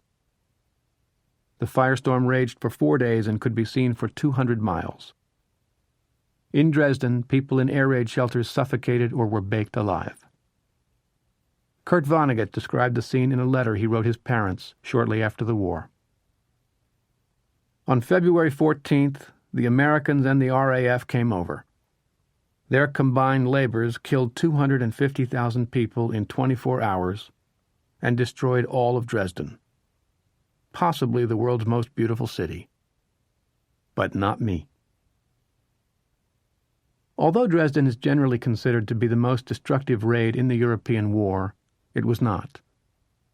Just before Dresden, the Allied bombers had hit Berlin and Leipzig even harder. What made Dresden special was its apparent absence of military or industrial targets. People were outraged at the destruction of the heart of a relatively undamaged city known throughout the world for its beauty. Further, the death toll at Dresden was initially wildly inflated to as high as the 250,000 figure cited by Vonnegut. The Germans later revised the figure to 135,000. Recent disclosures put the figure at 35,000. No one knows for certain, as Dresden had many refugees in the city. Why would the Allies want to bomb a commercial city devoid of genuine targets? The answer that makes the most sense is that the Allies had just plain run out of targets. The cities along the Rhine-Ruhr in western Germany had been demolished and or occupied by mid-February. Berlin, Leipzig, and other central German cities were rubble. Dresden was one of the few relatively intact cities left. The Americans involved in the raid do not feel it was a mark of shame to have participated. Lieutenant Dave Nagel said in an interview, "If you saw London like I saw it, you wouldn't have any remorse. I don't know anyone who was remorseful. I didn't hate anyone, but near the end we were nervous, uptight. As time went on, for me, a dead German was the best German. To this day, I won't buy German goods, if I can help it. I am prejudiced." Lieutenant John Morris declared, "I'm hardly ashamed of having gone to Dresden that day. I don't rejoice at the 35,000 Germans killed there. I doubt there were many Jews in that number. The good burghers of Dresden had shipped them all off to Auschwitz." Morris went on to put the raid in perspective. "It is true that the RAF purposely started a firestorm, causing many of the casualties. It was a tactic they frequently tried. But they and we killed more people in other cities on other days. So did the Russians, so did the Japanese, so did the Germans. Dresden was not unique." So was strategic bombing critical to the victory? Was it a wise use of resources? It certainly was costly to the enemy. It is estimated that 2 million people, soldiers and civilians, were engaged either in anti-aircraft defense or in the cleanup and repairs after the bombings. But it was terribly costly to the Allies, too, in resources and lives. America put some of her best young men in those B-17s, and it cannot be said, one way or another, if that was the best utilization of their talents and abilities. It is hard to see that the terror bombing of cities had a significant impact on the fighting fronts, or that going after specific factory systems, such as ball bearing plants, was worth the cost. Where the payoff came, and it was critical, was to force the Germans on the defensive in the air, which freed the Allied armies in Europe from fear of the Luftwaffe, and in the oil campaign, which was such a spectacular success that by the spring of 1945 the Wehrmacht was out of gas. In and of itself, that justified the investment in 4-engine bombers. The war could not have been won without them. Medics, nurses, and doctors. It wasn't any different getting killed in World War II than in the Civil War, but if the shrapnel, bullet, or tree limb wounded a GI without killing him, his experience as a casualty was infinitely better than Johnny Reb's or Billy Yank's, beginning with his survival chances. Military medicine had vastly improved in the 20th century. The medical team, from medics in the field to the nurses and doctors in the tent city hospitals, compiled a remarkable record. Over 85% of the soldiers who underwent emergency operations in a mobile field or evacuation hospital survived. Fewer than 4% of all patients admitted to a field hospital died. In the Civil War, it had been more like 50%. Wonder drugs and advanced surgical techniques made the improvements possible, but it was the medics who had to get the wounded into a hospital before it was too late for the nurses and the drugs and the surgeons to do their work. The medics had done all the training an infantryman did, except for weapons. In training camp, the medics had been segregated into their own barracks, kept away from the men they were learning to save, apparently for fear of contamination of the real soldiers. The rifle-carrying enlisted men and the medics developed little camaraderie. One lieutenant confessed that he and his platoon mildly despised the men of the medical corps because they were conscientious objectors. But in combat, they were loved and admired without stint. On countless occasions, when a veteran was asked during an interview if he remembered any medics, the old man would say something like, "Bravest man I ever saw, let me tell you about him." Here is a typical account. Private Mike DeBello got hit by a machine gun bullet that ripped right through the upper muscle of his right arm. "Doc Mellon was the bravest kid I ever saw. He came running right through the machine gun fire and put a tourniquet on my arm." Mellon got smashed by the concussion from an .88. His shoulder was out of the socket. He should have gone back to the aid station, but as he later explained, "There were just too many wounded guys to work on, so I took some codeine and morphine. I couldn't raise my arm beyond my waist, so here I was trying to work on these wounded guys with one hand." To preserve their non-combatant status under the Geneva Convention, the War Department did not give medics combat pay, $10 extra a month, or the right to wear the combat infantryman badge. This was bitterly resented. In some divisions, riflemen collected money from their own pay to give their medics the combat bonus. Private Byron Whitmarsh of the 99th Division described what it was like for the medics during a shelling. "There are worse things than being a rifleman in the infantry, not many, but being a medic is one of them. When the shelling and shooting gets heavy, it is never long until there is a call for medic. That's when your regular GIs can press themselves to the bottom of their hole and don't need to go out on a mission of mercy." Once the medic reached the wounded man, he did the briefest examination, put a tourniquet on if necessary, injected a vial of morphine, cleaned up the wound as best he could, sprinkled sulfa powder on it, slapped on a bandage, and dragged or carried the patient toward the rear. Private Robert Phillips, a medic with the 28th Division, came to dread the sound of incoming shells and the invariable "medic" cry that forced him to leave his hole. As he worked, shell fragments whittled down the trees and casualties increased. He remembered for the rest of his life the job of examining a wounded man at night, cutting away clothes in the darkness, feeling for the wound. It was like putting your hand in a bucket of wet liver. On his initial mission in the field, Sergeant John Aloney came near to total failure. "The first person that I treated who was wounded happened to be an old rough-and-tough sergeant. He had a piece of shrapnel go through his boot and up there by his toes, and it wasn't a serious wound, but to him it was. I sat down alongside of him, and he was moaning and groaning. And I said, "Well, I've got to cut your shoe off." And he said, "Well, come on, don't talk, get me taken care of." So I cut his shoe off, and I'm getting ready to put the bandage on, and I look down, and there's blood all over my hand. So I lean over the side, and I have the dry heaves. And he's getting more aggravated by the minute, this sergeant. He says, "Come on, don't do that." He said, "Take care of me." I said, "I am doing the best I can." The patient was getting nervous, and he was armed and angry. John Aloney decided to give him a shot of morphine, not because he needed it, but because he didn't want that son of a gun to get all worked up. So I got a morphine packet out of my pouch, and I rolled up his sleeve, and I pushed it in his arm there, and I'm squeezing that thing and squeezing it, and he is yelling, and I'm squeezing, and finally the damn thing broke. I said, "Oh, I forgot to puncture the needle." John Aloney threw the packet away. His patient picked up his rifle, and he said, "You bastard, you better take care of me, or I'm going to shoot you." I said, "Just one more time." So I got another packet, and I punctured the needle that time, and I gave him a half of a grain of morphine. That got him reeling. It should have, according to John Aloney, 1/16 of a grain is sufficient to knock a man out for an operation. If the medic didn't do the job right and fast, he lost the patient. And sometimes he had to deliver his first aid while under aimed enemy fire because occasionally Germans would fire at a medic at work between the lines. On Christmas Day, Private Louis Potts of the 26th Division was fired on while attending a wounded soldier. He stayed in the snow-covered field and went to work on another casualty.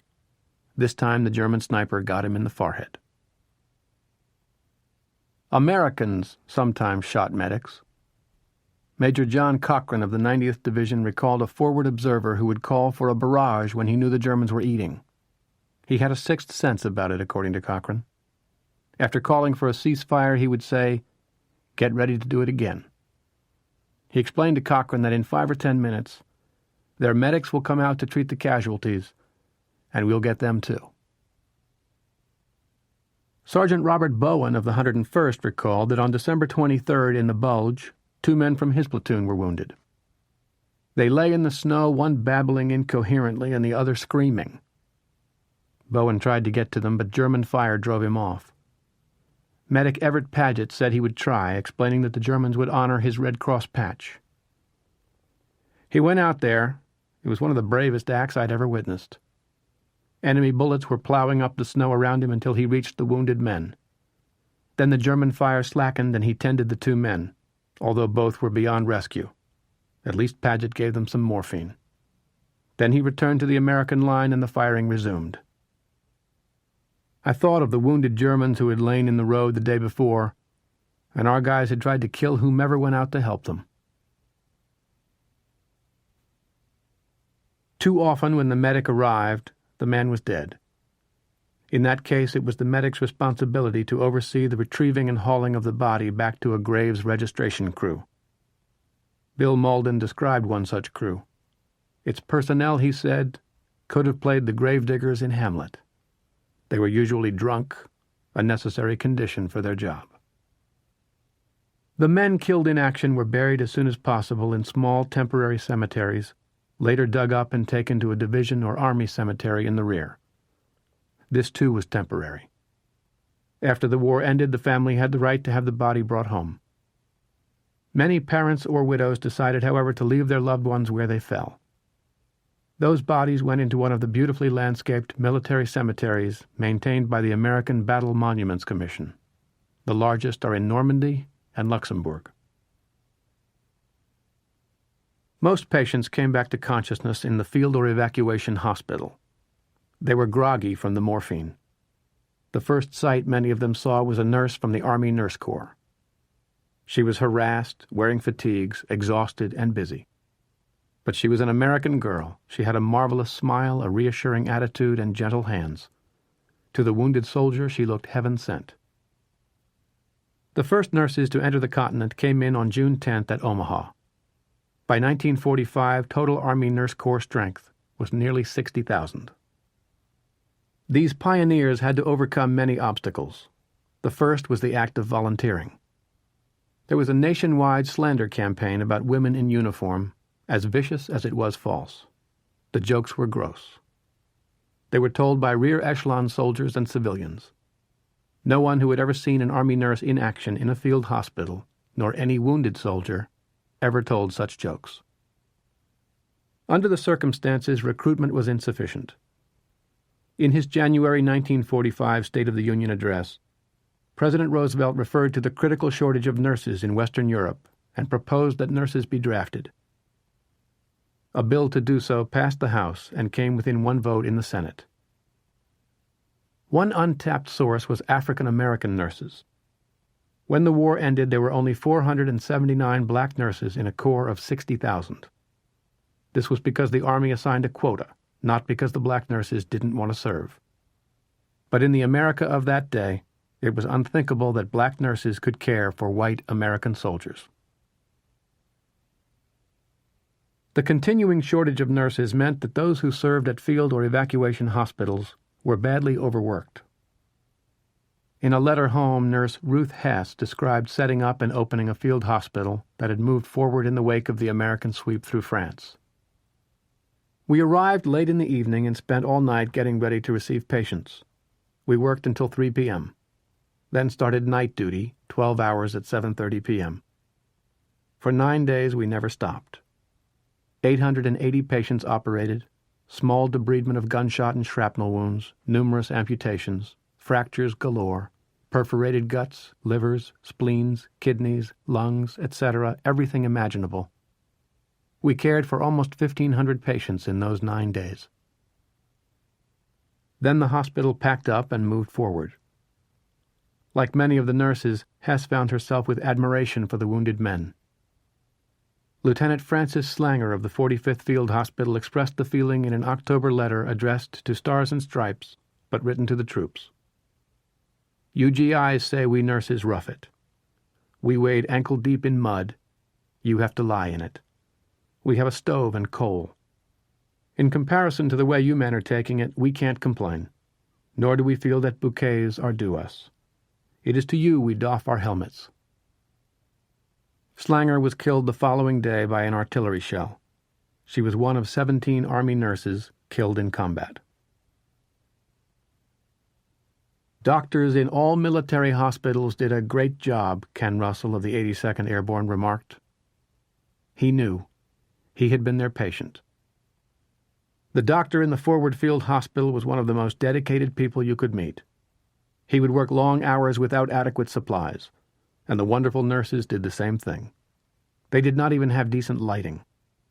I have heard of them picking shrapnel or a bullet out of a wounded man by flashlight. Their patients were often mangled beyond imagination.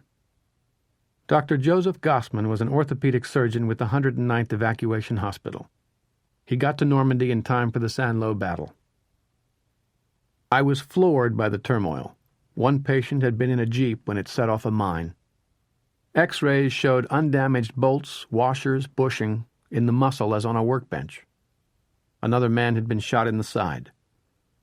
The bullet entered a large vein and floated in the current of the vein into the right ventricle of the heart and then into the left auricle. The X-ray showed it bobbing in the heart chamber. A third soldier was carrying a Swiss Army knife in his pants pocket. Shrapnel had hit it, and bits of knife and shell entered his thigh together. X-ray picture looked like a table setting with knife, fork, and spoon and other stuff. A fourth was crouched beside a manure pile when a shell landed on it, filling his thigh from knee to buttocks with manure, all tightly packed as into a sausage. These were a few of the almost 200,000 battle-wounded men who were treated in the hospitals in 1944. Gossman noticed a look among survivors of such wounds, an appearance of naked bankruptcy, the stunned emptiness of men whom death had breathed on and passed by. The doctors had to be shrinks as well as surgeons. Some of the patients, as many as 25% when the fighting was heavy, were uninjured physically but were babbling, crying, shaking, or stunned, unable to hear or to talk. These were the combat exhaustion casualties. It was the doctor's job to get as many as possible back to normalcy and back to the lines as soon as possible. Typically, the doctors at battalion level kept the exhaustion cases at their aid stations for 24 hours of rest, often under sedation. The men got hot food and a change of clothing. In as many as 3/4 of the cases, that was sufficient, and the soldier went back to his foxhole. Men who needed more than a quick visit to the command post or battalion aid station were sent back to division medical facilities, where the division psychiatrist operated an exhaustion center that could hold patients for 3 days of treatment. The bulk of these men were also returned to the line. Those who had not recovered went on to the neuropsychiatric wards of general hospitals for 7 days of therapy and reconditioning.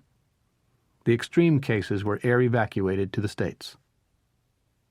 The system worked. 90 of every 100 men diagnosed as exhaustion cases were restored to some form of duty, usually on the line. As they had done with the men wounded by bullets and shrapnel, so did the medics, nurses, and doctors do for the exhausted casualties. Give them the best possible medical care ever achieved in an army in combat to that date. Jerks, sad sacks, profiteers, and Jim Crow. War brings out the best in many men, but the Army was so big, 8 million men at its peak, from a low of 165,000 4 years earlier, and put together so quickly, that thousands of sharp operators and sad sacks, criminals and misfits, and some cowards, made it through the training process and became soldiers. The United States was sending to Europe colossal quantities of goods. It led to the greatest black market of all time.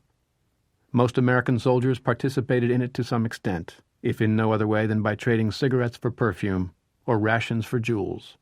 A few got rich off it.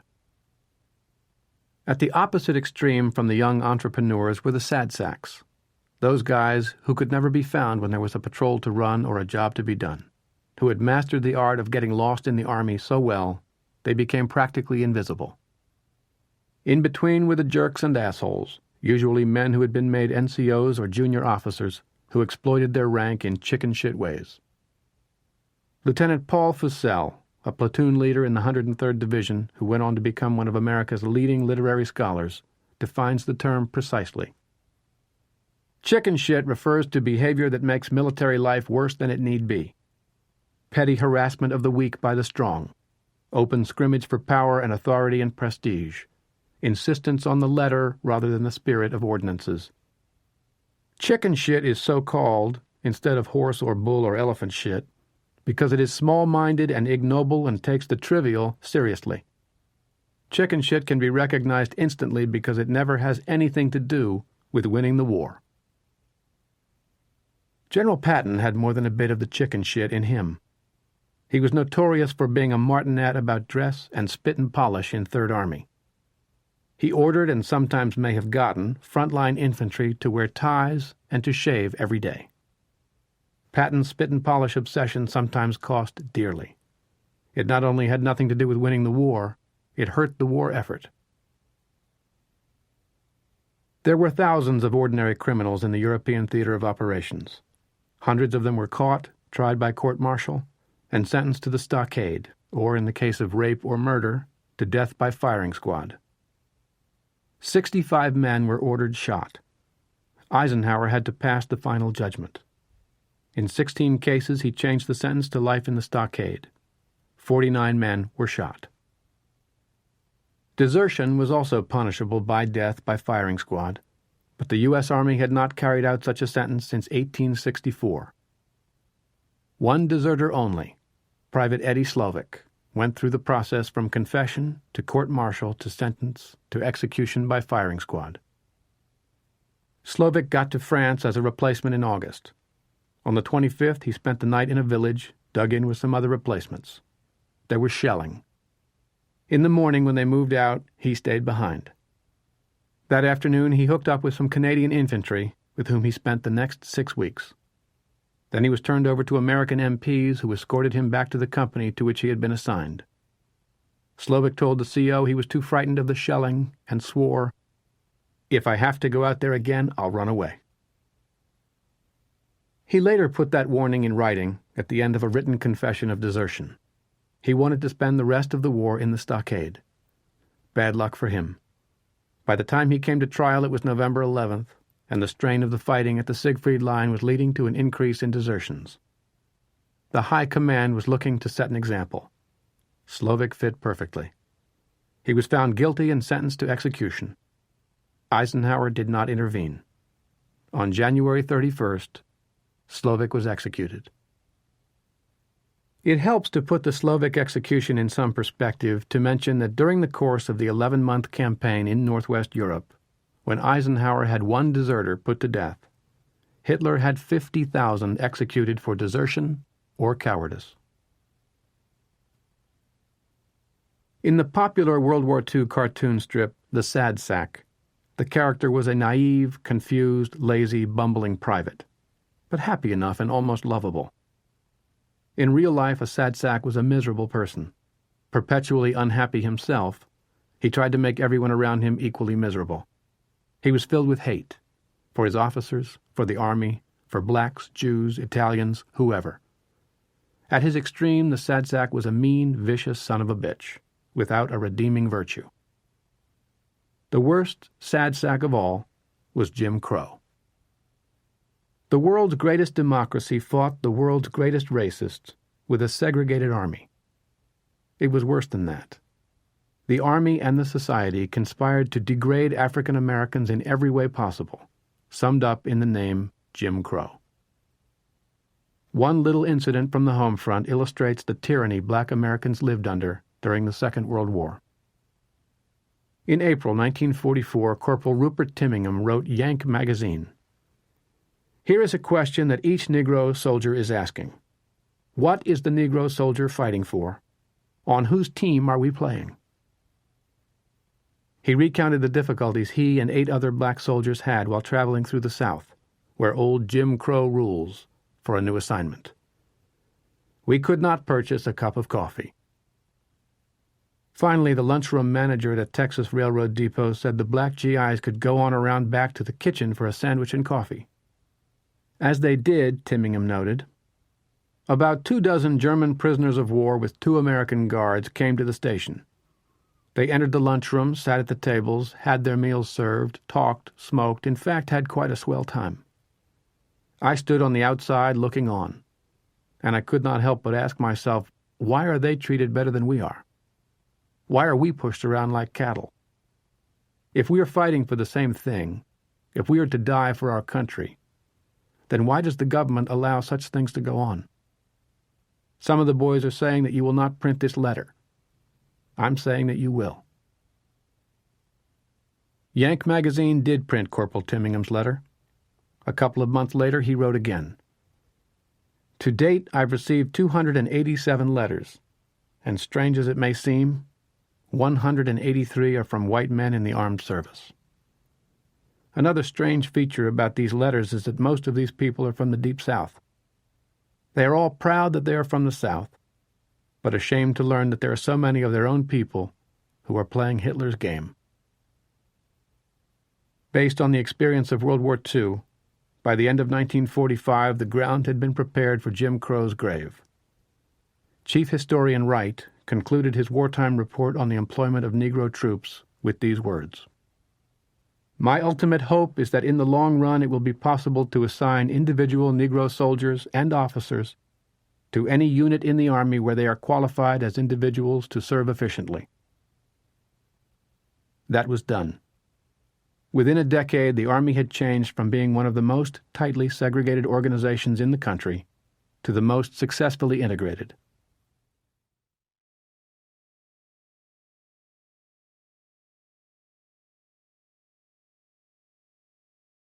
Prisoners of war.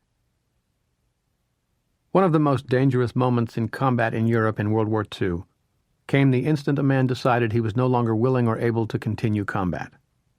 He threw down his weapon and raised his hands or showed a white flag, sometimes alone, sometimes in a group, sometimes in company strength or even more. He thus exposed himself to an armed enemy soldier he had been trying to kill a moment before, and who was frequently mad with battle lust. His chances of getting shot were high. They stayed high until he was safely in the rear in a POW cage. Most of the men who stuck to their guns until out of ammunition and about to be overrun, before throwing up their hands and calling "comrade," never made it to POW status. The German trick of sending unarmed men on patrols, so that if caught they could say they were trying to surrender, made it difficult and dangerous for individual Germans to give up, as the GIs shot all Germans found between the lines. The Germans were equally unforgiving. The war crimes files are stuffed with incidents. Case 6-123, Company B, 394th Infantry. Near Lusheim, on 17th of December, the Germans surrounded a platoon.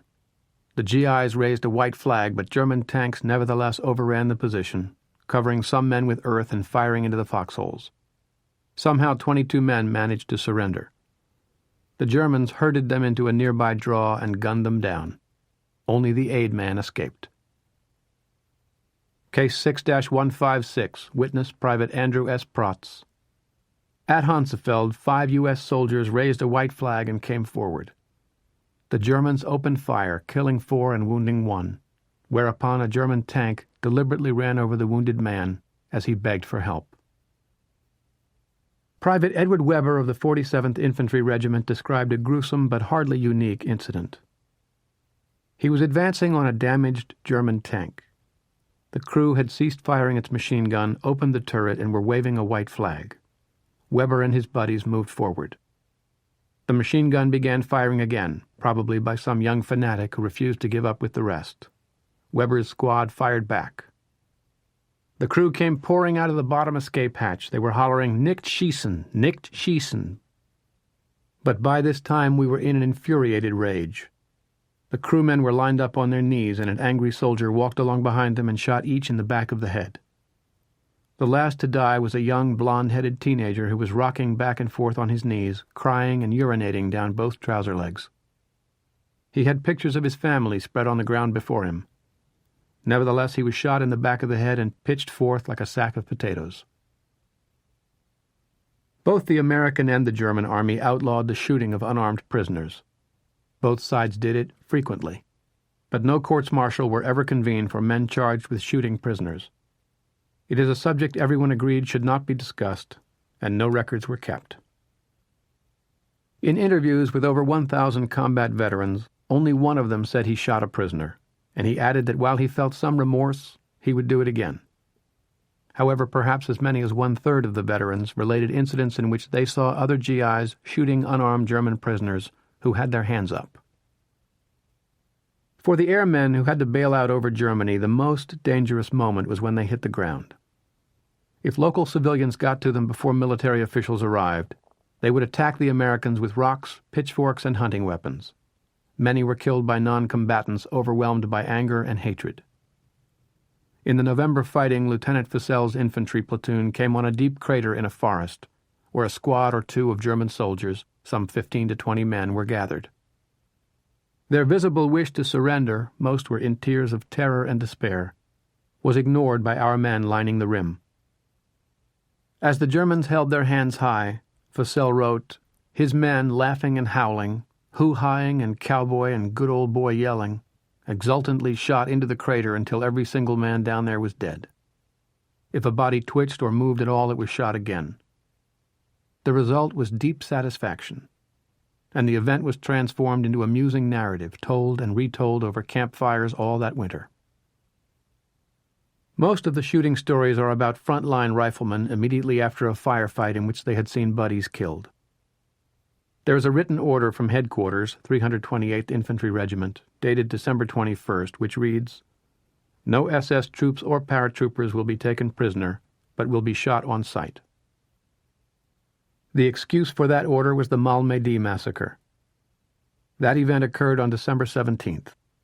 Battery B, 285th Field Artillery Observation Battalion of the 7th Armored Division was moving southward towards Saint-Vite when Piper's lead elements ran into the unit outside Malmedy. Piper drove into the column, shooting and creating complete confusion. GIs abandoned their vehicles in panic and dove for the ditches, or tried to run to the nearby forest. Piper ordered them rounded up and drove on. Whether Piper gave a direct order to shoot the prisoners or not is not clear. While the GIs from Battery B were rounded up, about 150 of them, a second Panzer column approached. The Germans parked the tank at either end of a snow-covered field near the wood. A command car drew up. The German officer stood up, pulled his pistol, took deliberate aim at an American medical officer in the front rank of POWs, and shot him. As the doctor fell, the German shot an officer next to him. Then the two tanks opened up with their machine guns on the POWs. Private Homer Ford was one of the prisoners. He later testified, "They started to spray us with machine gun fire, pistols, and everything. Everybody hit the ground. Then they came along with pistols and rifles and shot some that were breathing and hit others in the head with rifle butts. I was hit in the arm." Men took off for the wood, and many made it. Of the 150 POWs, 70 survived. American retaliation for Malmedy was extracted by the treatment of SS prisoners who fell into the GI's hands. Private J. Frank Brumbaugh of the 82nd Airborne remembered hiking past the site of the Malmedy massacre. GIs and some POWs were out in the field. They were digging the solidly frozen bodies of the murdered American soldiers out of the snow, frozen in grotesque positions with arms and legs in all positions. An hour or so later, he saw some paratroopers who had a bunch of Germans wearing either U.S. jump boots or infantry combat boots, obviously stolen from captive, wounded, or dead Americans. The American paratroopers shot those wearing combat boots out of hand, on the grounds that if they had taken them from wounded or captured GIs, they may have caused injury or death, because the snow was deep, the weather bitter cold. Those German captives found wearing U.S. parachute boots were made to remove the boots and socks, roll their trousers above their knees, and march around in the snow until their feet were totally frozen, and they could no longer feel a knife prick nor walk. The prisoners were sent back to field hospitals where both feet had to be amputated.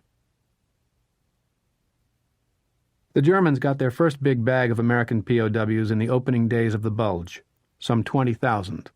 Altogether, the Germans took some 30,000 GIs and 26,000 airmen prisoner in northwest Europe.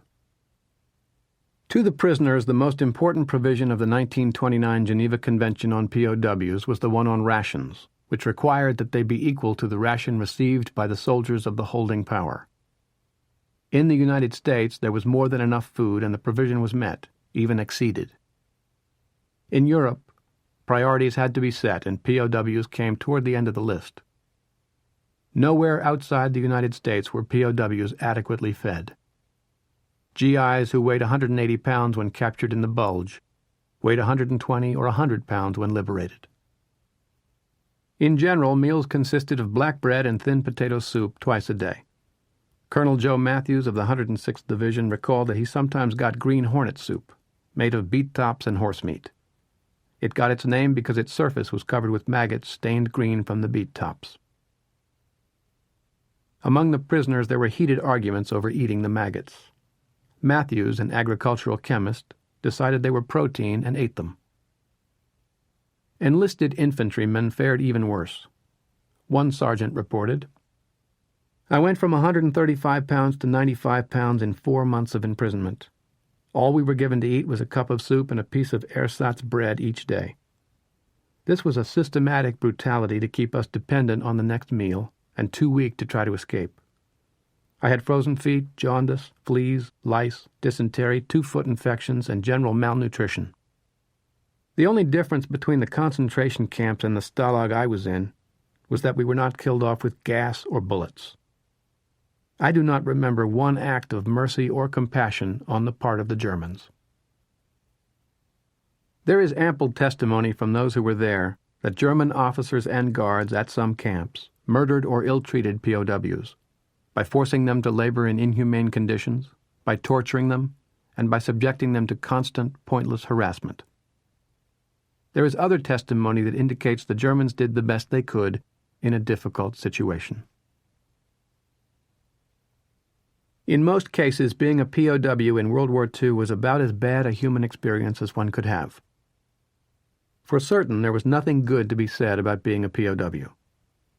Which was worse, being a German in Russian hands or a Russian in German hands? An American in Japanese hands or a Pole in German or Russian hands. No one can say, but on a scale of horror, they all rank ahead of being an American in German hands. The best place of all to be in the winter of 1944 to 45 for a German male born between 1910 and 1927 was in a POW camp in the United States. There the German soldiers had security, shelter, and ample sustenance. They had a soft, cushy life, enhanced by hard physical labor in the day, something most Germans love to do, including university classes in subjects ranging from English literature to advanced mathematics, movies, humane guards, a decent camp administration. Private Josef Bischoff was an Austrian captured in December 1944. He was sent to Colorado, where he worked on beet and potato farms. Many of the farmers whose fields he worked were second-generation German Americans, still speaking the old language and holding to many of the old ways. They would tell us, "Now, boys, if you work hard today, my wife will have fried chicken for you tonight, with pie and ice cream," and we would really pitch in. When the war ended, Bischoff wanted to stay in the United States. Austria was in a shambles. He had no family. Young and healthy, Bischoff figured it would only take him a few years to own his own house, run his own business. But in 1946, he and his buddies were sent home. POW camps were scattered throughout the United States. Generally, the prisoners spent their days in the fields, their nights in barracks previously occupied by the young Americans now sailing to Europe or fighting there. Often the guards were Negro soldiers. It is one of the war's many ironies that the soldiers of the nation fighting for racial purity and the domination of the world were shocked by the way white Southerners treated blacks. They said indignantly that Germans had treated the blacks better in their pre-World War I African colonies. And the planters proved the point by treating German POWs better than they did the local black laborers. In the cotton field, for example, the black daily quota for pickers was 250 pounds. For the POWs, 100 pounds. In a camp in Louisiana, the Germans suffered terribly from the heat and humidity in the cane fields, but they prospered with the community. They went to the Saturday night movies downtown, where they sat downstairs, while the blacks sat in the balcony reserved for colored. They went unescorted. A man would have had to have been some kind of fool, or Nazi, or both, to try to escape and get back to Germany. They attended local dances. There were some romances and even a few marriages. The system worked to everyone's benefit. The crops got planted, cultivated, harvested. The prisoners were better off than they ever would have been in the Wehrmacht. The U.S. Army, in its treatment of POWs, compiled a record of decency and efficiency in an area in which all other countries, save Britain and Canada, must today hang their heads in shame. Overrunning Germany. Winter War, January 1945. On New Year's Eve 1944, Lieutenant John Cobb was in a ferry, part of a convoy crossing the English Channel. He was a replacement officer for the 82nd Airborne Division on his way to Elsinborn Ridge. Notwithstanding blackout and security conditions, every ship in the Channel sounded whistles or sirens or shot off flares at midnight on New Year's Eve. That same night, Corporal Paul Arthur Saiha of the 11th Panzer Division was on the front line near Trier. Just before midnight, the shooting stopped almost entirely. As the clock struck 12, the Americans began with their fireworks, sending illuminated rockets into the air. Suddenly, by the light of their rockets, we saw the Americans getting out of their holes, clutching their rifles and pistols, jumping, skipping around, shooting their weapons and lighting up the whole valley. I can still see them before me today, caught against the light of their rockets, prancing around on a background of fresh snow. It did not take long before we were doing the same thing, firing off illuminated rockets, shooting our weapons. It lasted about 5, maybe 6 minutes. It slowed, then stopped. We disappeared back into our holes, and so did they. It was one of the most beautiful experiences I had during my service. We had allowed our humanity to rise that once. The feeling was universal. The new year had begun. Surely this had to be the last year of the war. At the beginning of 1945, the Allies had driven the Germans back to or near their western border. Two themes dominate the memories of the men who fought the January battles: the cold and American artillery. The Americans had twice and more as much artillery ammunition as the Germans. This was a triumph of American industry and of the American way of war. The German attempt to cut Allied supply lines with their submarines had failed. The Allied attempt to cut German supply lines with their jabos had great success. As to the cold, all suffered equally. How cold was it? So cold that if a man didn't do his business in a hurry, he risked a frostbitten penis. It was so cold the oil in the engines froze. Weapons froze. Men pissed on them to get them working again. Nights ranged from 0 Fahrenheit to 10 below and lower. Major Harrison had, as one of his most vivid memories of that January, the sight of GIs pressed against the hot stones of the walls of burning houses as flames came out of the roof and windows. They were not hiding from Germans. They were trying to get warm for a minute or two. In this battle, the Germans were not retreating. They fought back against the American advance, which could barely move forward anyway in the ice and snow. A general winter offensive had little appeal. Nevertheless, Eisenhower decided to launch attacks north and south of the Bulge in an attempt to trap the Germans at its western tip and to regain the ground lost in the second 2 weeks of December. He felt he had no option. The Allies could not shut down offensive operations while the V-1s and V-2s continued to bombard Antwerp, London, and other cities. They could not stop seeking the earliest possible victory when the Nazis were exhorting the German people to stay with it just a little longer. Secret war-winning weapons were on the way. Who knew what they might be? The jet fighter plane and the V-weapons were dangerous enough. For the frontline infantry, armor, and artillery of U.S. First and Third Armies, that plan for a winter offensive put them into one of the most god-awful offensives of this or any other war. When the order to attack got down to the line companies, the men were outraged. Sergeant John Martin of the 101st declared, "I could not believe it. After 2 weeks of fighting surrounded, I could not believe that they were going to put us on the attack. I figured, Jesus, they'll take us out of here and give us some clothes or something." The GIs of all the divisions who had fought in the Bulge felt the same. In the woods in the Ardennes, the snow was a foot and more deep, frozen on top, slippery, noisy. To advance, a man had to flounder through the snow, bending and squirming to avoid knocking the snow off the branches and revealing his position. Attacking along the roads was near impossible, because they were ice-coated on top, with black ice under the snow. German 88s were zeroed in on the roads, which were also mined. But attacking through the cleared grazing fields was equally daunting. There was no concealment, and many of the GIs had no camouflage of any kind. On January 9th, an officer from the Criminal Investigation Corps, the CIC, of the 26th Division, asked Colonel Ken Reimers of the 90th Division if he had a Lieutenant Barry in his outfit. Reimers did. The CIC officer wanted to arrest Barry. It seemed he had stolen some sheets from a civilian house in the 90th area and cut holes in the center of them. The CIC officer claimed a lot of looting had been going on and that he was going to put a stop to it. But Reimers asked some questions and discovered that Barry had hit on the idea of sheets for camouflage in the snow and had distributed one to every man in his platoon. When Reimers explained this to the division commander, General Ernest Bixby, Bixby said, "Promote him." Reimers explained that Barry was already a first lieutenant. "Well, give him a Bronze Star, then, for his initiative." Private Lester Atwell of the 87th Division described what attacking across the snowy fields was like.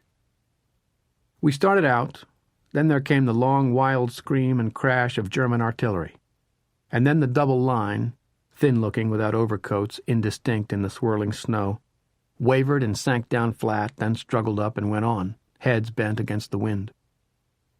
This was jumping off, this cold, plodding, unwilling, ragged double line, plunging up to their knees in snow, stumbling, looking back.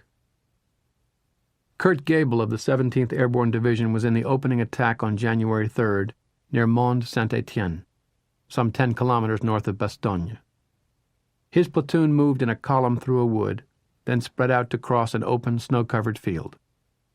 Suddenly, the air directly above us was alive with sounds I had not heard before. It was the screeching sound of the screaming Mimes, the German Nebelwerfer, or multiple rocket. The first salvo crashed into our formation as the next rounds already howled above us. The platoon leader spread his arms and yelled, "Hit it!" I hit the snow face first and felt multiple concussions as the rockets pounded down. They howled and burst, and I clawed the ground and whimpered inside, now knowing that this was carefully pre-registered concentration, a fire trap that the Germans had waited for us to walk into and lie down in. Between explosions, Gable heard a yell, "Move!" It struck him as incongruous. He turned his head as best he could while pressing his body into the ground and saw to his right a captain running toward the rifle squad. "Get up," he yelled, his face contorted with rage. "Get up, you stupid bastards. You'll die here. There's no cover. Move, move." He grabbed one soldier by the shoulder and kicked another. I'd never seen that kind of rage. "Get him up, goddammit," he bellowed, thrusting his fist up and down in the signal for double time. Gable was more than impressed. The rockets seemed to lose their terror next to that captain. I did not know who he was and did not care. I jumped up and stumbled forward. Others did the same. The platoon got to the far side of the open field. The men threw themselves down in a drainage ditch, exhausted. "Fix bayonets!" Gable felt the shock of the order jerk his body. Fix bayonets? That's World War I stuff. Bayonets were for opening C-ration cans. Not this day. All around there was the blood-freezing sound of 14 bayonets drawn from scabbards and clicking home on their studs under the rifle barrels. "Let's go," the platoon leader called out. All 14 men jumped out of the ditch, formed into a line of skirmishers, rifles at high port, and moved toward the German position. They began shouting, "Geronimo!" Gable screamed with the others. They got into the German lines. Enemy soldiers tried to lift their hands. Still yelling, troopers thrust their bayonets into the Germans. They took the village. Their reward was that they got to spend the night in town. One horror of the January fighting was created by a high incidence of bodies crushed by tanks. Men slipped, tanks skidded. The wounded couldn't get out of the way. 20-year-old Dwayne Burns of the 82nd Airborne saw a fellow paratrooper who had been run over by a tank. If it hadn't been for the 2 pair of legs and boots sticking out of all the gore, it would have been hard to tell what it was. I looked away and thought for sure that I was going to vomit. I just wanted to throw my weapon away and tell them I quit. No more. I just can't take no more. But he had to, because the pressure from above to keep moving was irresistible. The generals wanted results, so the men kept moving, no matter what. For the Germans, their physical misery was exacerbated by the terrible thought that what they were doing was the absolute worst thing they could do for their country and the German people. As Lieutenant Walter Rahn of the 11th Panzer Division put it, "Why were we holding up the Americans in the West and allowing the Russians to penetrate Germany? It was senseless what we were doing there, fighting the Americans." The German retreat out of the Bulge was slow, stubborn, and costly to the Americans, but to the Germans also. Hitler, always insistent on holding captured ground, refused to consider pulling out of the Bulge and returning to the Siegfried Line. In order to hold in the Bulge, Hitler attacked in Alsace, with the idea of preventing further American reinforcements moving north to the Ardennes. Operation North Wind, starting January 1st, hit Lieutenant General Alexander Patch's U.S. 7th Army. Eventually, a total of 15 U.S. divisions with 250,000 men were involved in the fighting. Overall, the North Wind offensive was a failure. The Germans never got near Strasbourg, nor could they cut American supply lines. In the Ardennes, K Company, 333rd Regiment, 84th Division, was the spearhead for First Army's drive on Uffalise. One member of the company, Private Fred Jr. Olson, had come in as a replacement on New Year's Eve. He remembered that no one gave him any advice or information. It was as if there was no way to explain it, that I would find out for myself in due time. He was comforted when Sergeant Pop Teabaggy, the old man of the company at 35 years, told him everything will be all right, kid. Over the next week, Olson had enough experience to make him a hardened veteran.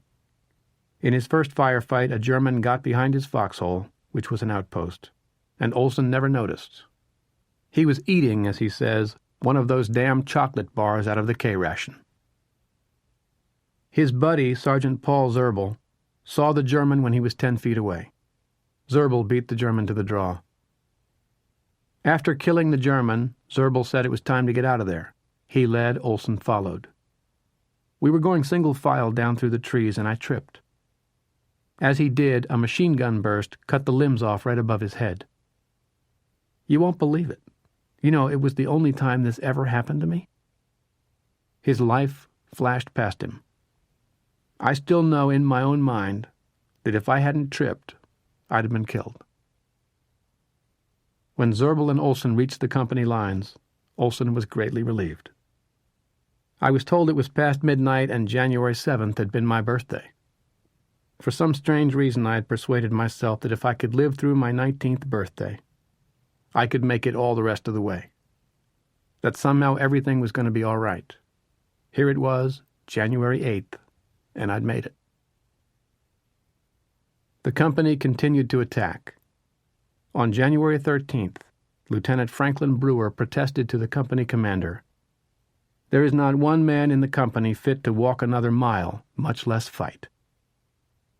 But division headquarters said that as the company had just spent a day in a village, where it had rested and reorganized, it was fit for duty. Translated to English from Army lingo, rested and reorganized meant the men had found the ruins of a house to use as a windbreak, huddled down in frozen overcoats, and fallen into an exhausted sleep. At 03:30 it was up for breakfast, tepid coffee and Spam and cheese sandwiches. Then a march toward Uvalese. That morning the company had a typical encounter. The lead squad came under fire from the by now familiar log-covered emplacements.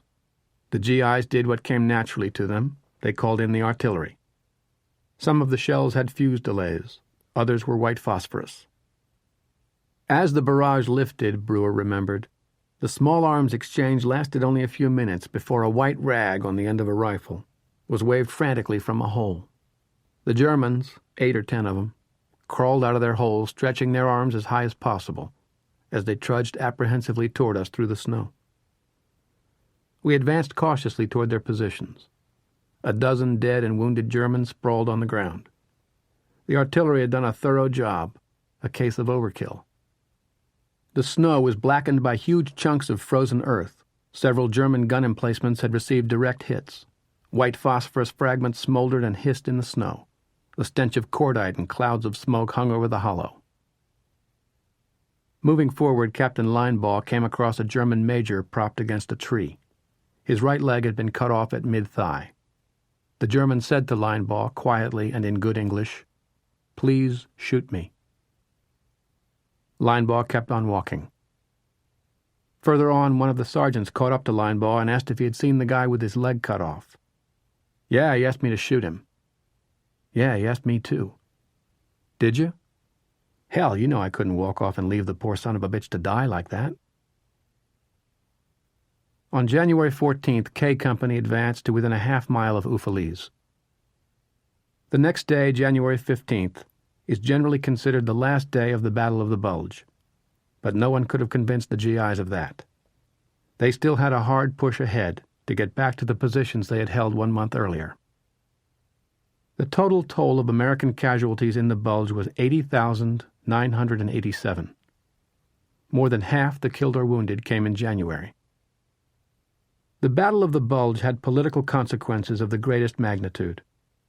Hitler's decision to strip the Eastern Front of men and weapons in order to seek a decision in the West led to the crushing of the depleted German forces in the East, beginning January 12th with the Red Army offensive. At the end of January, the American armies in Northwest Europe were again at the German border. Surely, this time, they would break through and get across the Rhine. Closing to the Rhine, February 1st to March 6th, 1945. At the beginning of February, the front lines ran roughly as they had in mid-December, but behind the line the differences were great. On December 15th, the Germans had crowded division on top of division in the Eifel, while the Americans in the Ardennes were badly spread out. After some disagreement among the generals, Eisenhower allowed Bradley to conduct an all-out offensive into the Eifel. For the combat soldiers, that meant another month of struggling through snow or mud to attack a dug-in enemy.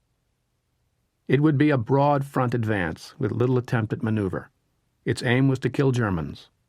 Eisenhower told Monty in explaining his plan, "As an added thought, the more Germans we kill west of the Rhine, the fewer there will be to meet us east of the river." Conditions in the February fighting were different from January, yet just as miserable in their own way. What was unendurable, the GIs endured. What had been true on June 6, 1944, and every day thereafter was still true. The quickest route to the most desirable place in the world, home, led to the east. So they sucked it up and stayed with it and were rightly proud of themselves for so doing. The first task was to get through the Siegfried Line. On February 4th, C Company 395th Regiment pushed off. Sergeant Oakley Honey recalls charging into a snowstorm with fixed bayonets and the wind blowing right into our faces.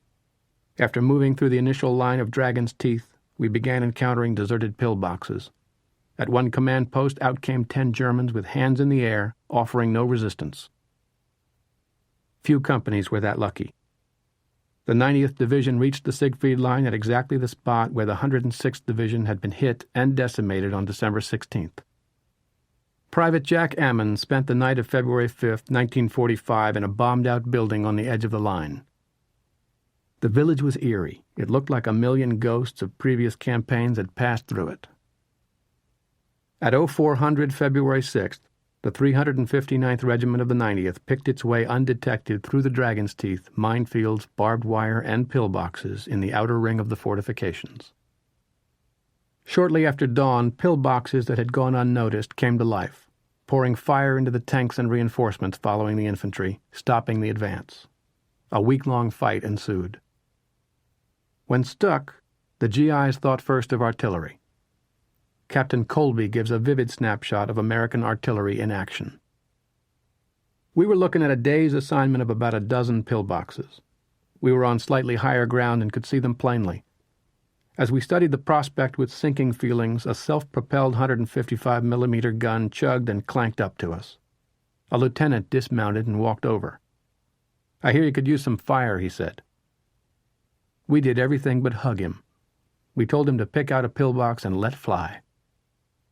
The lieutenant pointed to a pillbox. The gunner lowered the muzzle of the howitzer, opened the gun's breech block, and peered through the barrel at the target. Satisfied with his aim, he told the loaders to stuff in a round. A 155mm shell weighed 100 pounds. It took 2 men to put it on a carrier equipped with handles like a litter, 2 others to pick up the carrier and hold the shell to the chamber of the gun. A 5th man shoved it in and stuffed in the bags of gunpowder. When the breech was closed and all was ready, the gunner yanked the lanyard. Colby said, "The tremendous roar was thrilling to an infantryman. The shell struck the pillbox and covered it with a sheet of flame from the explosive charge it carried. A perfect smoke ring popped out of an air vent in the top." "Scratch one pillbox," the lieutenant said. "It is still standing," Colby retorted. "Yep, but there ain't anyone left alive inside. If there is, his brains are scrambled." Sure enough, when we moved up, we found only dead or dazed men inside. At the Siegfried Line in February, as at the Atlantic Wall in June 1944, the Germans got precious little return on their big investment in poured concrete. By the middle of the first week in March, 9th and 1st Armies were closing to the Rhine, threatening to encircle entire divisions. Hitler not only would not give permission to fall back, he ordered counterattacks. As a consequence, thousands of German troops were trapped on the West Bank, where they either surrendered or were killed. First Army intelligence declared, "Perhaps it is too early to be optimistic, but everyone feels that resistance is on the point of crumbling, and that this time we are going to the Rhine quickly without being slowed down." The great goal was to get a bridge.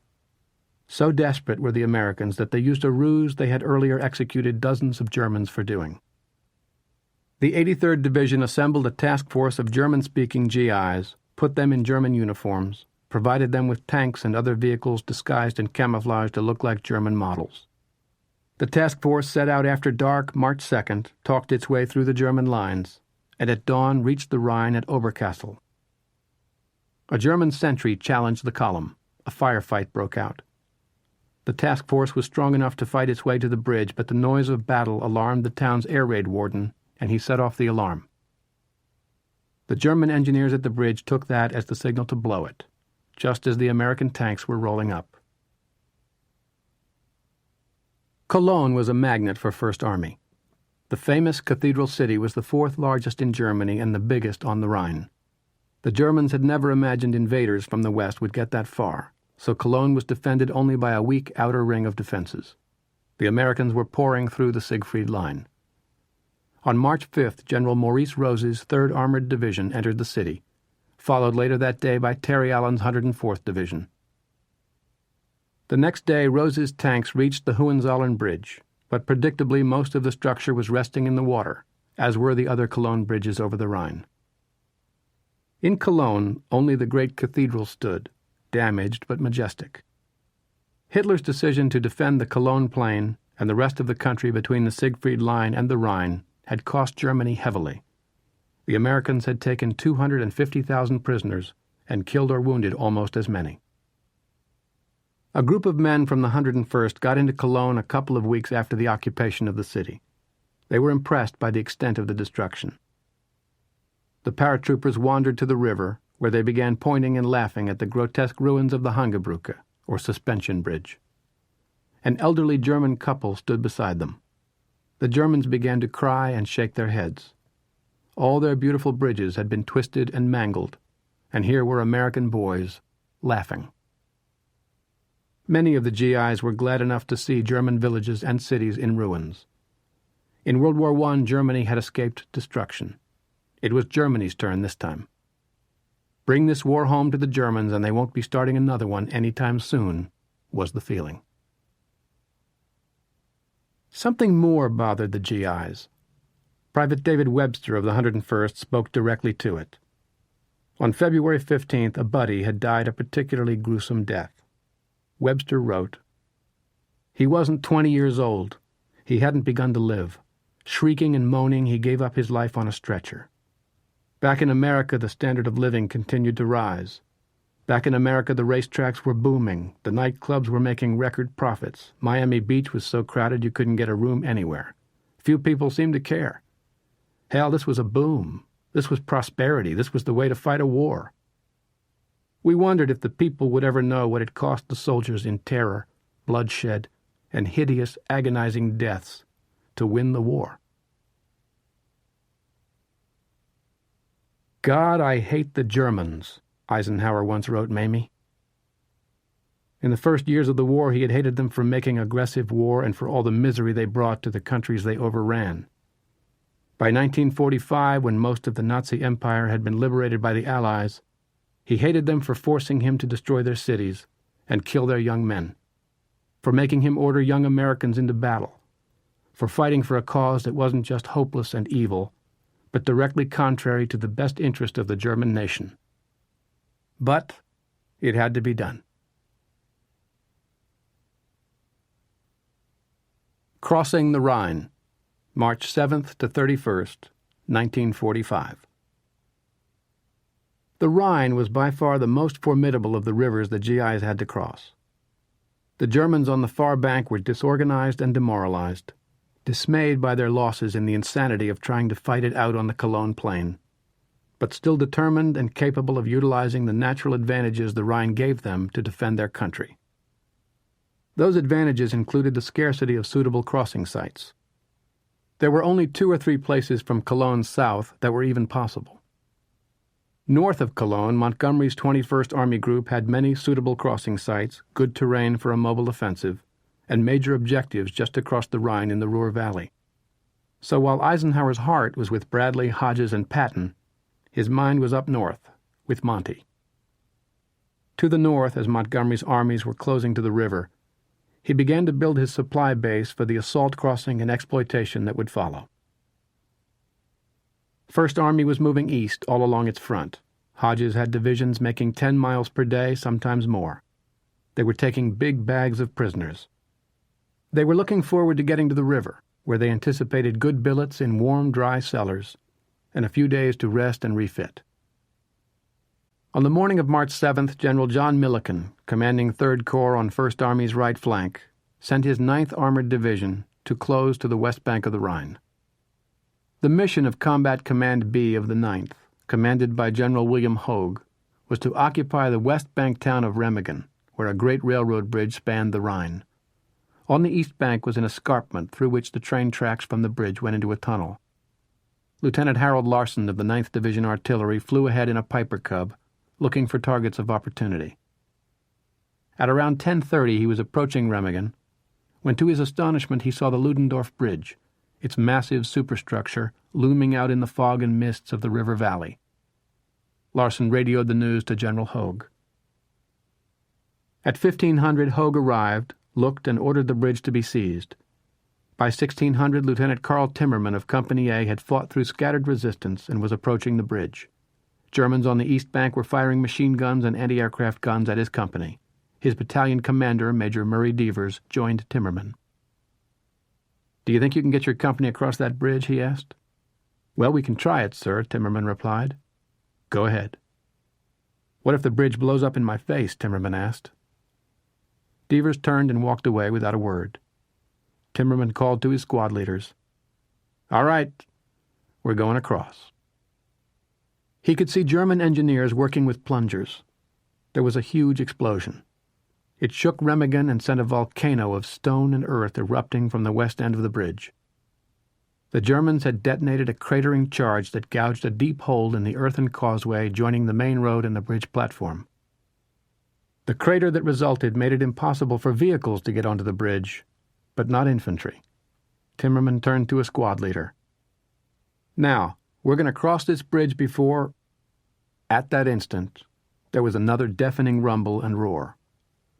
The Germans had set off an emergency demolition 2/3 of the way across the bridge. Awestruck, the men of A Company watched as the huge structure lifted up, and steel, timbers, dust, and thick black smoke mixed in the air. Ken Heckler, in his book The Bridge at Remagen, described what happened next. Everybody waited for Timmerman's reaction. "Thank God, now we won't have to cross that damn thing," Sergeant Mike Chinchar said fervently, trying to reassure himself. But Timmerman, who had been trying to make out what was left of the bridge through the thick haze, yelled, "Look! She's still standing." At the east end of the bridge, Timmerman could see German engineers working frantically to try again to blow the bridge. "Get going," Timmerman yelled. Major Devers called out, "I'll see you on the other side and we'll all have a chicken dinner." One of the men of the 1st Platoon protested. "Chicken dinner, my foot, I'm all chicken right now." Devers flushed. "Move on across," he ordered. "I tell you, I'm not going out there and get blown up. No, sir, Major, you can court-martial me and shoot me, but I ain't going out there on that bridge." Timmerman was shouting, "Get going, you guys, get going." He set the example, moving onto the bridge himself. That did it. Sergeant Joe DeLizio led the first squad. Engineers were right behind them, searching for demolitions and tearing out electrical wires. DeLizio got to the bridge towers where machine gun fire was coming from, ran up the circular staircase of the one to his right, and on the 4th level found 3 German machine gunners. "Hände hoch," DeLizio commanded. They gave up. He picked up the gun they had been using and hurled it out the aperture. Men on the bridge saw it and were greatly encouraged. Drabik came running on at top speed. He passed the towers and got to the east bank. He was the first GI to cross the Rhine. Others were on his heels. They quickly made the German engineers prisoners.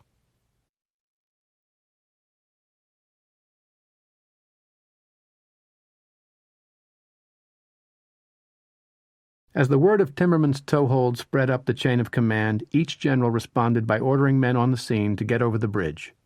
Bradley was the most enthusiastic of all. He had been fearful of a secondary role in the final campaign, But with Hodges over the river, he decided immediately to get First Army so fully involved that Eisenhower would have to support the bridgehead. Bradley got on the phone to Eisenhower. When Eisenhower heard the news, he was ecstatic. Bradley said he wanted to push everything across he could. Eisenhower responded, "Sure, get right on across with everything you've got. It's the best break we've had." The Germans agreed with Eisenhower and Bradley that the Ludendorff Bridge was suddenly the most critical strategic spot in Europe. In the morning, the Luftwaffe attacked, but not a single bomb hit the bridge. Two great masses of men and weapons were on the move, heading toward Remagen. For the Germans, it was a hellish march through mud, traffic jams, abandoned vehicles, dead horses, dead men. Piper Cubs would spot them and bring down a tremendous shelling from American artillery on the West Bank. For the Americans, it was a hellish march over the bridge. Captain Rowland of the 99th Division recalled as he crossed the night of March 7th. My mind flickered back to the historic episode in which Caesar crossed the same stream, at almost the same location, to fight the same enemy 2,000 years before. My reverie was cut short by the whistle and crash of hostile shells. How exposed and vulnerable I felt on that strip of metal high above the black, swirling waters. Walking forward became extremely difficult. I had the feeling that each projectile was headed directly at my chest. Actually, we who had gained the bridge were relatively safe. The shells were hitting in the approaches to the bridge amid the marching troops who suffered many casualties. On the bridge, one shell hit on or near it every 5 minutes. As the infantry and armor gradually forced the Germans back, hundreds of engineers worked to repair the bridge even as it was getting pounded, while thousands of other engineers labored to get pontoon bridges across into the bridgehead. Major Jack Barnes of the 51st Engineer Combat Battalion was in charge of building a 25-ton heavy pontoon bridge. At 1900 March 11th, 27 hours after starting construction, the 969-foot heavy pontoon bridge was completed. It was the longest floating bridge ever constructed by the Corps of Engineers under fire. Traffic started at 2300 with one vehicle crossing every 2 minutes. During the first 7 days, 2,500 vehicles, including tanks, crossed the bridge. On March 15th, the great structure of the Ludendorff, pounded unmercifully by first the Americans and then the Germans, finally sagged abruptly and then fell apart with a roar, killing 28 and injuring 93 of the engineers working on it. But by then the Americans had 6 pontoon bridges over the river and 9 divisions on the far side. They were in a position to head east, then north to meet Ninth Army, which would be crossing the Rhine north of Dusseldorf. When First and Ninth Armies met, they would have the German 15th Army in the Ruhr Valley encircled. Up north, Montgomery's preparations continued. Down south, Patton's Third Army cleared the Saarland and the Palatinate in a spectacular campaign. As his divisions approached the Rhine, Patton had 500 assault boats. On the night of March 22nd, the 5th Division began to cross the river at Oppenheim, south of Mainz. The Germans were unprepared. By midnight, the entire 11th Regiment had crossed by boat with only 20 casualties. Well before dawn, the whole of the 5th and a part of the 90th Divisions were across. Patton called Bradley. "Brad, don't tell anyone, but I'm across." "Well, I'll be damned. You mean across the Rhine?" "Sure am. I sneaked a division over last night." The following day, Patton walked across a pontoon bridge built by his engineers. He stopped in the middle. While every GI in the immediate area who had a camera took his picture, he urinated into the Rhine, a long, high, steady stream. As he buttoned up, Patton said, "I've waited a long time to do that. I didn't even piss this morning when I got up, so I would have a really full load." Yes, sir, the pause that refreshes. When he reached the east bank, he faked a fall, rose with 2 hands of German soil, and remarked, "Thus William the Conqueror." That night, March 23rd, Montgomery put his operation in motion. Generals Eisenhower and Simpson climbed to a church tower to watch. Things went so well that before daylight the 79th and 30th Divisions were fully across the river, at a cost of only 31 casualties. They set off, headed east. At airfields in Britain, France, and Belgium, meanwhile, the paratroopers and glider-borne troops from the British 6th and the American 17th Airborne Divisions began to load up in their C-47s, C-46s, or gliders. The airborne troopers' objectives were wooded high ground affording observation of the river crossing sites. Reporter Richard C. Hoddlett was on one of the B-17s carrying cameras to record the event. The sky above was pale blue. Below us, golden soil and bright green meadows were cut by long morning shadows.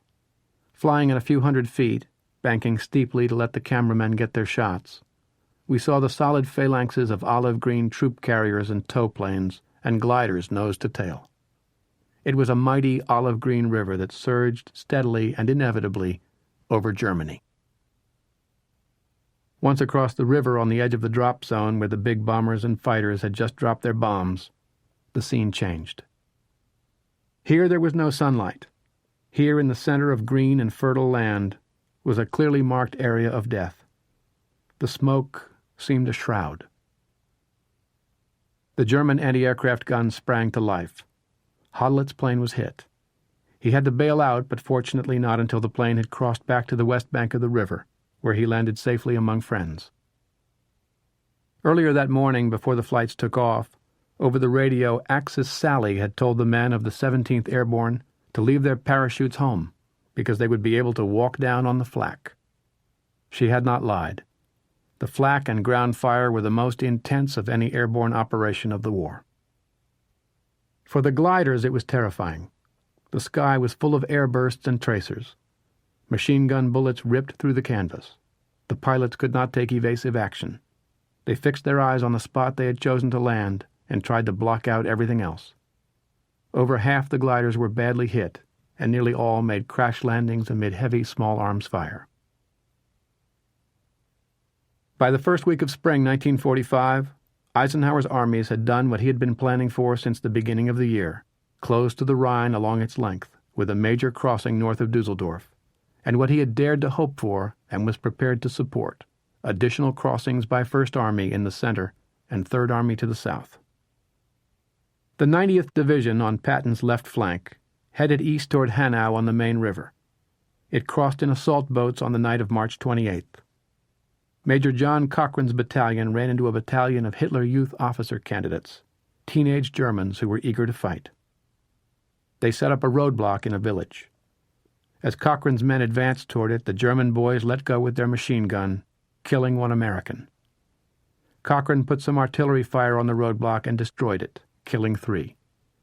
Cochrane recalled, "One youth, perhaps aged 16, held up his hands. I was very emotional over the loss of a good soldier, and I grabbed the kid and took off my cartridge belt. I asked him if there were more like him in the town. He gave me a stare and said, 'I'd rather die than tell you anything.' I told him to pray because he was going to die. I hit him across the face with my thick, heavy belt. I was about to strike him again when I was grabbed from behind by Chaplain Kearns. He said, 'Don't.' Then he took that crying child away. The chaplain had intervened not only to save a life, but to prevent me from committing a murder. Had it not been for the chaplain, I would have." From the crossing of the Rhine to the end of the war, every man who died, died needlessly. It was that feeling that almost turned Major Cochrane into a murderer. On the last day of March, Sergeant Schlemmer of the 82nd had a particularly gruesome experience that almost broke him. His squad was advancing, supported by a tank. 6 troopers were riding on the tank, while he and 5 others were following in its tracks, which freed them from worry about mines. A hidden .88 fired. The shell hit the gun turret, blowing off the troopers, killing 2 and wounding the other 4. Schlemmer recalled, "The force of the blast blew them to the rear of the tank near me. They lay as they fell. A second round then came screaming in, this time to ricochet off the front of the tank. The tank reversed gears and backed up over 3 of our wounded, crushing them to death. I could only sit down and bawl, whether out of frustration of being unable to help them, whether from the futility of the whole damn war, or whether from hatred of the Germans for causing it all. I've never been able to understand." Hitler and the Nazis had poisoned the minds of the boys Germany was throwing into the battle. Captain F.W. Norris of the 90th Division ran into a roadblock. His company took some casualties, then blasted away, wounding many. The most seriously wounded was a young SS sergeant who looked just like one of Hitler's supermen. He had led the attack. He was bleeding copiously and badly needed some plasma. One of Norris's medics started giving him a transfusion. The wounded German, who spoke excellent English, demanded to know if there was any Jewish blood in the plasma. The medic said damned if he knew. In the United States, people didn't make such a distinction. The German said if he couldn't have a guarantee that there was no Jewish blood, he would refuse treatment. Norris remembered. I had been listening and had heard enough. I turned to this SS guy, and in very positive terms I told him I really didn't care whether he lived or not, but if he did not take the plasma, he would certainly die. He looked at me calmly and said, I would rather die than have any Jewish blood in me. So he died. In most cases, the retreating Germans did not stop to fight. This was fortunate for the villages because the American practice was to demolish any buildings that were defended. First and Third Armies were advancing in mostly rural areas untouched by the war. The GIs were spending their nights in houses. They would give the inhabitants 5 minutes or so to clear out. The German families were indignant. The GIs were insistent. As Lieutenant Max Lale put it in a March 30th letter home, none of us have any sympathy for them because we all have been taught to accept the consequences of our actions. These people apparently feel they are the victims of something they had no hand in planning, and they seem to feel they are being mistreated. The stock joke had it that every German had a cousin in Milwaukee. The rural German homes had creature comforts, electricity, hot water, flush toilets, soft white toilet paper, such as most people thought existed in 1945 only in America. On his first night in a house, Private Joe Burns spent 5 minutes in a hot shower. 51 years later, he declared it to be the most exquisite 5 minutes in my life. Never before or since have I had such pure pleasure. Things were looking up, even though there was still a lot of Germany to overrun. Victory, April 1st to May 7th, 1945. Easter came on April 1st in 1945. In many cases, the celebration of the resurrection brought the GIs and German civilians together. Sergeant Lindy Sawyers of the 99th Division and his squad had moved into a house that was big enough to allow the Frau and her 2 small girls to remain. He remembered that on the day before Easter, I entered the house and heard a wail from the mom and kids. He asked what was wrong and was told that some of his men had found and stolen the family Easter cake. Sawyers investigated and caught 2 recruits who had done the deed. He returned the cake to its rightful owners. There was great rejoicing, and I felt virtuous, for a second at least. Easter Sunday morning, a lot of us went to services in the church in town. There we sat with weapons for the service in the church of the conquered whose goods we were systematically looting. Artilleryman Max Lale wrote his wife on April 2nd. It was a bit like Easter at home. The German children were out searching for brightly colored eggs, as our own youngsters do. Most of the families in town gave Easter eggs to our soldiers. On Easter Sunday, 1945, there were over 1 million GIs in Germany. Captain Lale described the scene. Day after day, we rolled down German roads, going ever deeper into the interior of the country. You get the feeling that the army is an immense flood pouring over the countryside, tipped with violence at the crest, and depositing flotsam in the backwaters. In the villages and small towns in central Germany, civilians stood on the sidewalks, awestruck by this display of mobility and firepower. Few of them had any illusions about how the war was going to end. The German tanks, still operating and lucky enough to have fuel, were in full retreat on both the eastern and western fronts. The Red Army was approaching Berlin.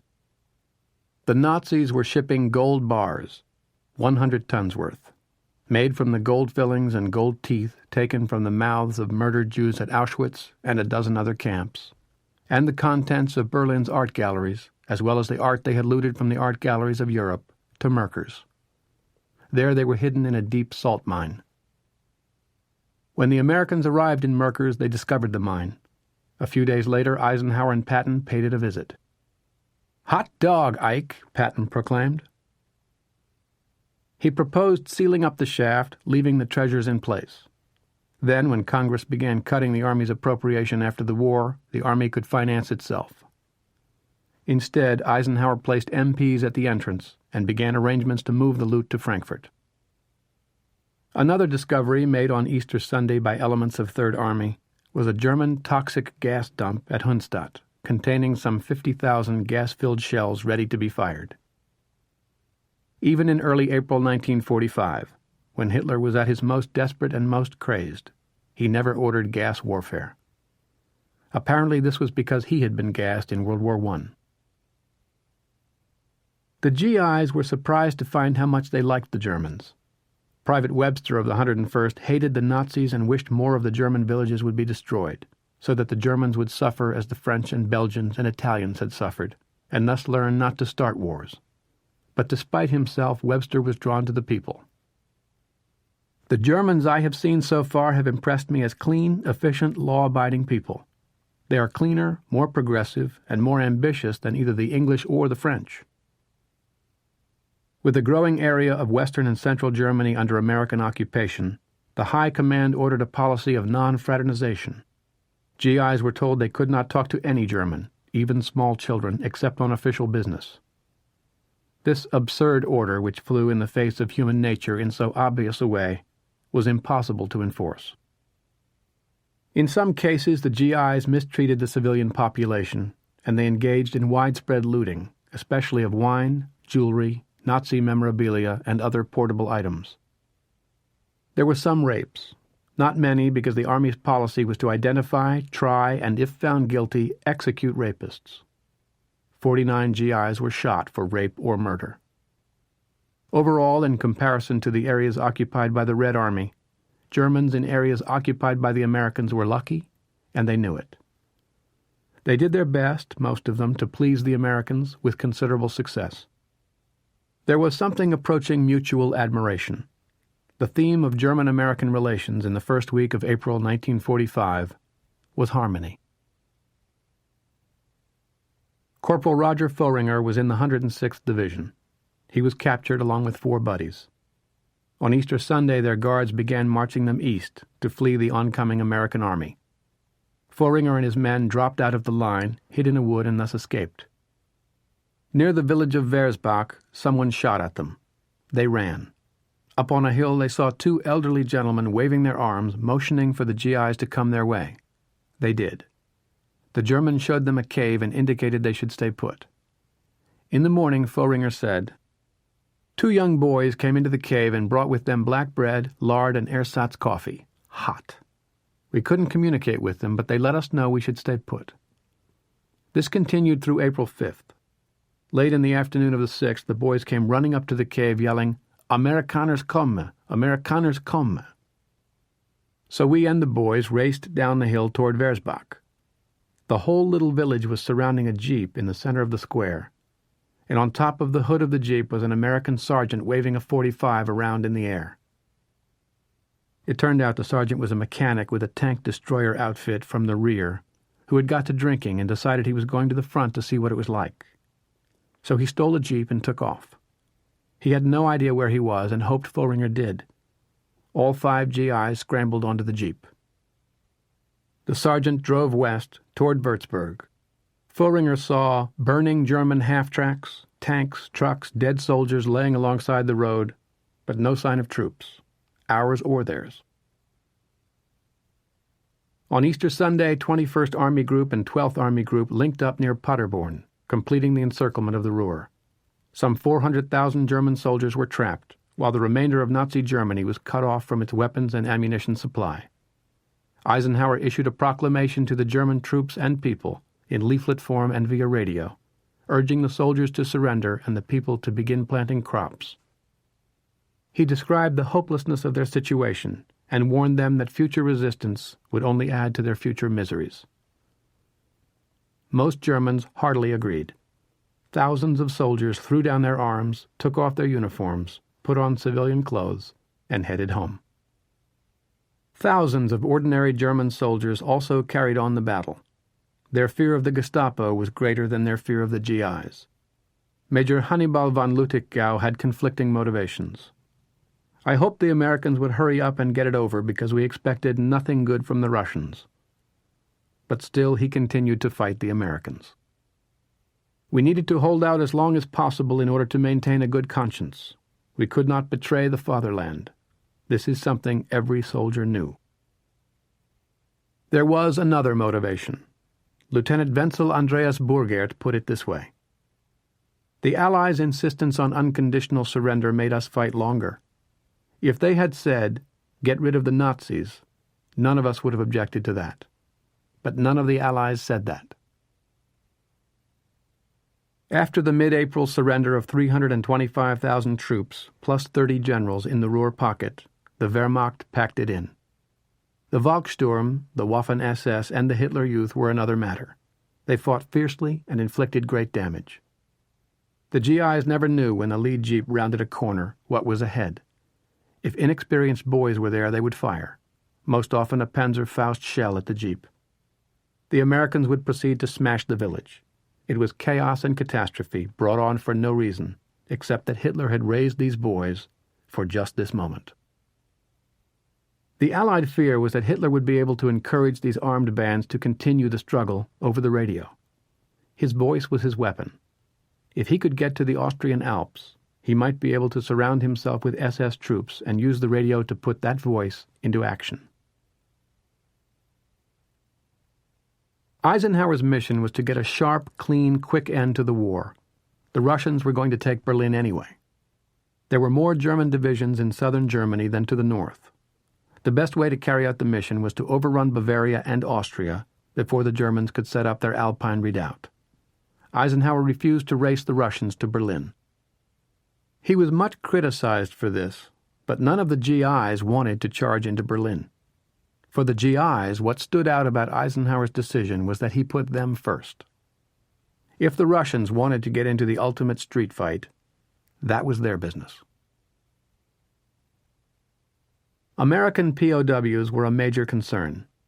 The Germans held 90,000 U.S. airmen and soldiers in stalags scattered across central and southern Germany. They were in a ghastly condition that would only get worse as the Third Reich disintegrated. Liberating them became a primary goal. When the camps were liberated during the regular course of operations, the GIs usually found the guards gone, the POWs awaiting them. The sight of an American or British soldier was a signal for an outburst of joy. Captain Pat Reed of the British Army was in Colditz prison. It was a castle in a rural area of central Germany. The prisoners were Allied officers, bad boys to the Germans because they had escaped from other stalags. Reed described the moment on April 15th, a day after the guards took off, when a single American soldier stood at the gate. His belt and straps were festooned with ammunition clips and grenades, submachine gun in hand. An Allied officer cautiously advanced toward him with outstretched hand. The GI took it, grinned, and said cheerfully, "Any doughboys here?" Suddenly a mob was rushing toward him, shouting and cheering and struggling madly to reach him, to make sure that he was alive, to touch him, and from the touch, to know again the miracle of living, to be men in their own right. Men wept, unable to restrain themselves. To most German soldiers, the sight of a GI or Tommy standing in front of them was almost as welcome an event as it was for the Allied POWs. Those who surrendered safely thought themselves among the luckiest men alive. In mid-April, Sergeant Egger recalled, "I fired at a deer in the evening while hunting, but missed, and 5 German soldiers came out of the woods with their hands up. I bet they thought we had excellent vision." On the east-west autobahns, German troops marched west on the median, while Americans on tanks, trucks, and jeeps rolled east on the road. Sometimes they had to fight. On April 27th, G Company came to Deggendorf, northeast of Munich. There were some Hitler Youth in the town of 15,000. They had no artillery or even mortar support, no tanks, no skills at making war. But they had machine guns and Panzerfausts, and they let go. The bullets sounded like angry bees overhead, Egger wrote. American artillery destroyed the hive. Later, in the by-then destroyed town, one of his buddies said to him, "Wouldn't it be a hell of a note to go through all this and then check out so close to the end? The thought of being killed by some fanatical 13-year-old scares the hell out of me. After coming this far, I don't want to die now." As the Tommies and GIs moved deeper into Germany, they made discoveries that brought on a great change in attitude toward Germany and its people. On April 11th, the 3rd Armored Division got into Nordhausen, on the southern side of the Harz Mountains in central Germany. Captain Belton Cooper was near the van as the GIs worked their way into town. Suddenly a strange apparition emerged from the side of one of the buildings, a tall, frail-looking creature with striped pants and naked from the waist up. It appeared to be a human skeleton with little signs of flesh, if any. The skin appeared to be like a translucent plastic, stretched over the rib cage and sucked with a powerful vacuum until it impinged to the backbone in the rear. I could not tell whether it was male or female. There was no face, merely a gaunt human skull staring out. The teeth were exposed in a broad grin, and in place of eyes were merely dark sockets. I did not see how it was humanly possible for this pathetic creature to have enough strength to walk. As we proceeded down the road, we encountered more and more of these gaunt figures standing or sitting, but most of them were sprawled on the road where they had collapsed.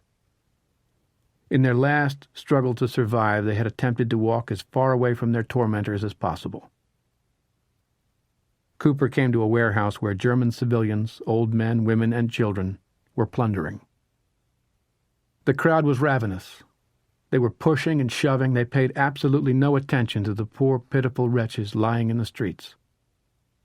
Further on, we passed 3 large stacks of what appeared to be waste paper and garbage, piled in rows 6 feet high and 400 feet long.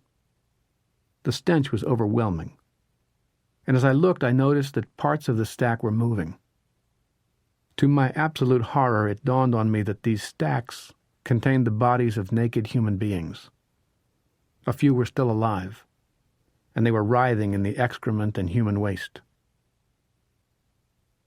General Collins ordered that every civilian in Nordhausen had to work around the clock until the bodies were buried. Later, Cooper discovered the V-2 underground rocket factory where the slave laborers worked until they starved. Eisenhower saw his first slave labor camp on April 13th. It was Ohrdruf Nord, near the town of Gotha.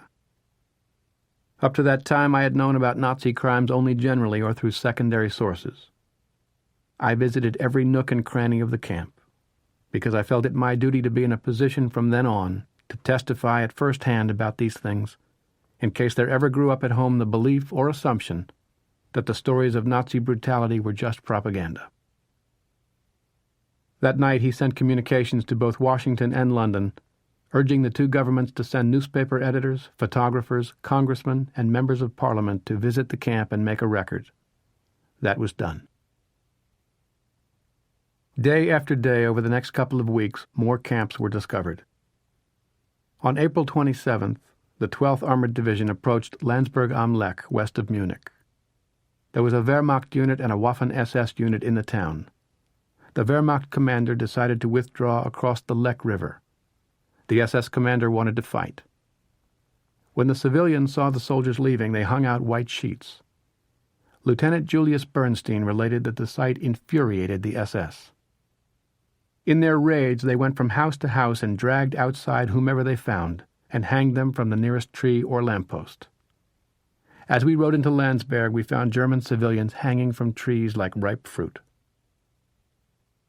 Later that day, an awful black acid smoke appeared. It came from one of the outlying camps of the Dachau system. When the Americans approached, the SS officer in charge had ordered the remaining 4,000 slave laborers destroyed. The guards had nailed shut the doors and windows of the wooden barracks, hosed down the buildings with gasoline, and set them on fire. The prisoners had been cremated alive. Later, Bernstein helped load civilians from Landsberg into trucks to take them to see the atrocity. Would you believe that no one admitted any knowledge of the camp? They told us they thought it was a secret war factory, so they didn't ask questions. They all defended Hitler, saying the Führer knew nothing of this. They blamed Goering, Goebbels, and Himmler, but not their dear Führer. Major Winters was one of the first to arrive at Landsberg.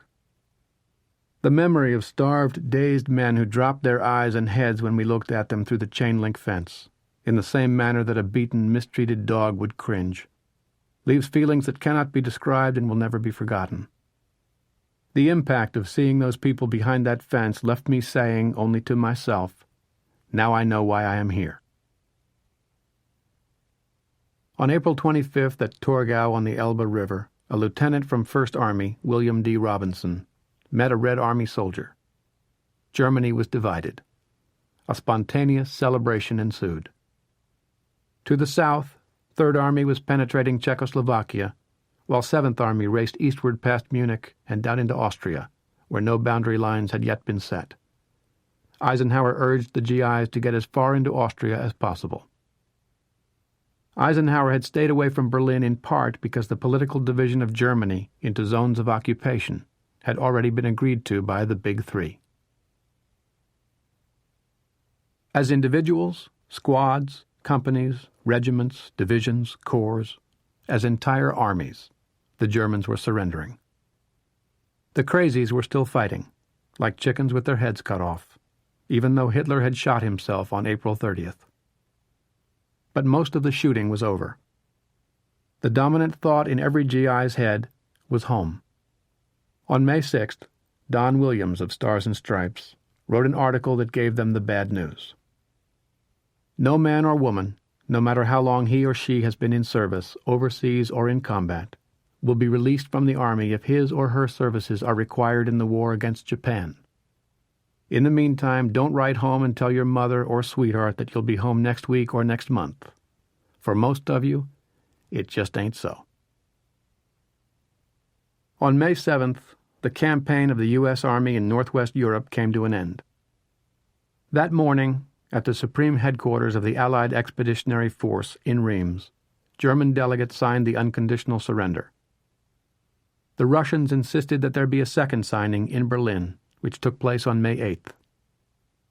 Men reacted differently. Sergeant Ewald Becker of Panzer Grenadier Regiment 111 was near his home in Kassel. We went out onto the streets to surrender. The first vehicle to come was an American Jeep, and as I raised my hands he waved and grinned at me and continued to drive. Then another Jeep with 4 men. They stopped and gave me chocolate. They said something I didn't understand and drove on.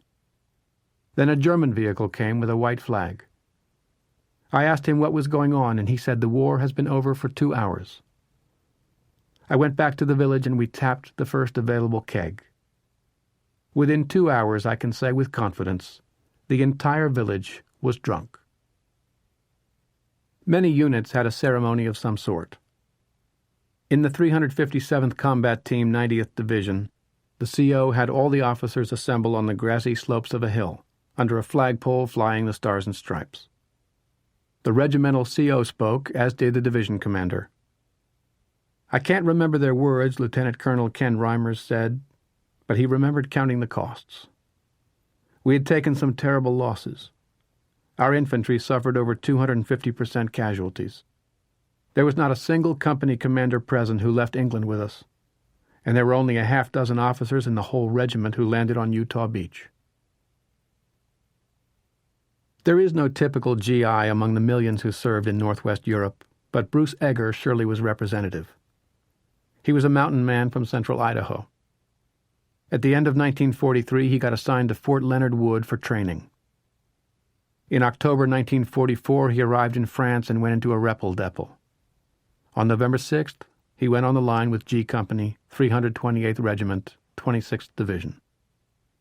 He served out the war in almost continuous frontline action. After the war, he got a degree in forestry in 1951 and served in the U.S. Forest Service for 29 years. In his memoir of the war, Egger spoke for all GIs. More than 4 decades have passed since those terrible months when we endured the mud of Lorraine, the bitter cold of the Ardennes, the dank cellars of Saarlütern. We were miserable and cold and exhausted most of the time. We were all scared to death.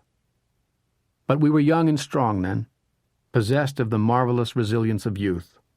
And for all the misery and fear and the hating every moment of it, the war was a great, if always terrifying, adventure. Not a man among us would want to go through it again. But we are all proud of having been so severely tested and found adequate. The only regret is for those of our friends who never returned.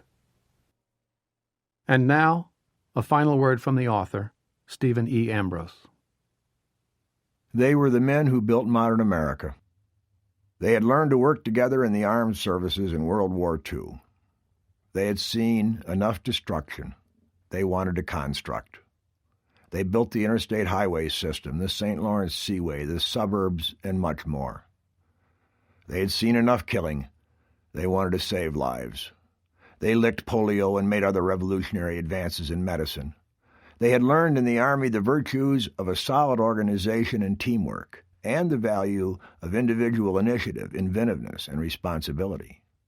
They developed a modern corporation while inaugurating revolutionary advances in science and technology, education, and public policy. The ex-GIs had seen enough war. They wanted peace. But they had also seen the evils of dictatorship. They wanted freedom. They had learned in their youth that the way to prevent war was to deter through military strength and to reject isolationism for full involvement in the world. So they supported NATO and the United Nations and the Department of Defense. They had stopped Hitler and Tojo. In the 1950s, they stopped Stalin and Khrushchev. In the fall semester of 1996, I was a visiting professor at the University of Wisconsin-Madison. I taught a course on World War II to some 350 students. They were dumbstruck by descriptions of what it was like to be on the front lines. They were even more amazed by the responsibilities carried by junior officers and NCOs who were as young as they. Like all of us who have never been in combat, they wondered if they could have done it. And even more, they wondered how anyone could have done it. In assessing the motivation of the GIs, there is agreement that patriotism or any other form of idealism had little, if anything, to do with it. The GIs fought because they had to. What held them together was not country and flag, but unit cohesion. That's generally true, but yet there is something more.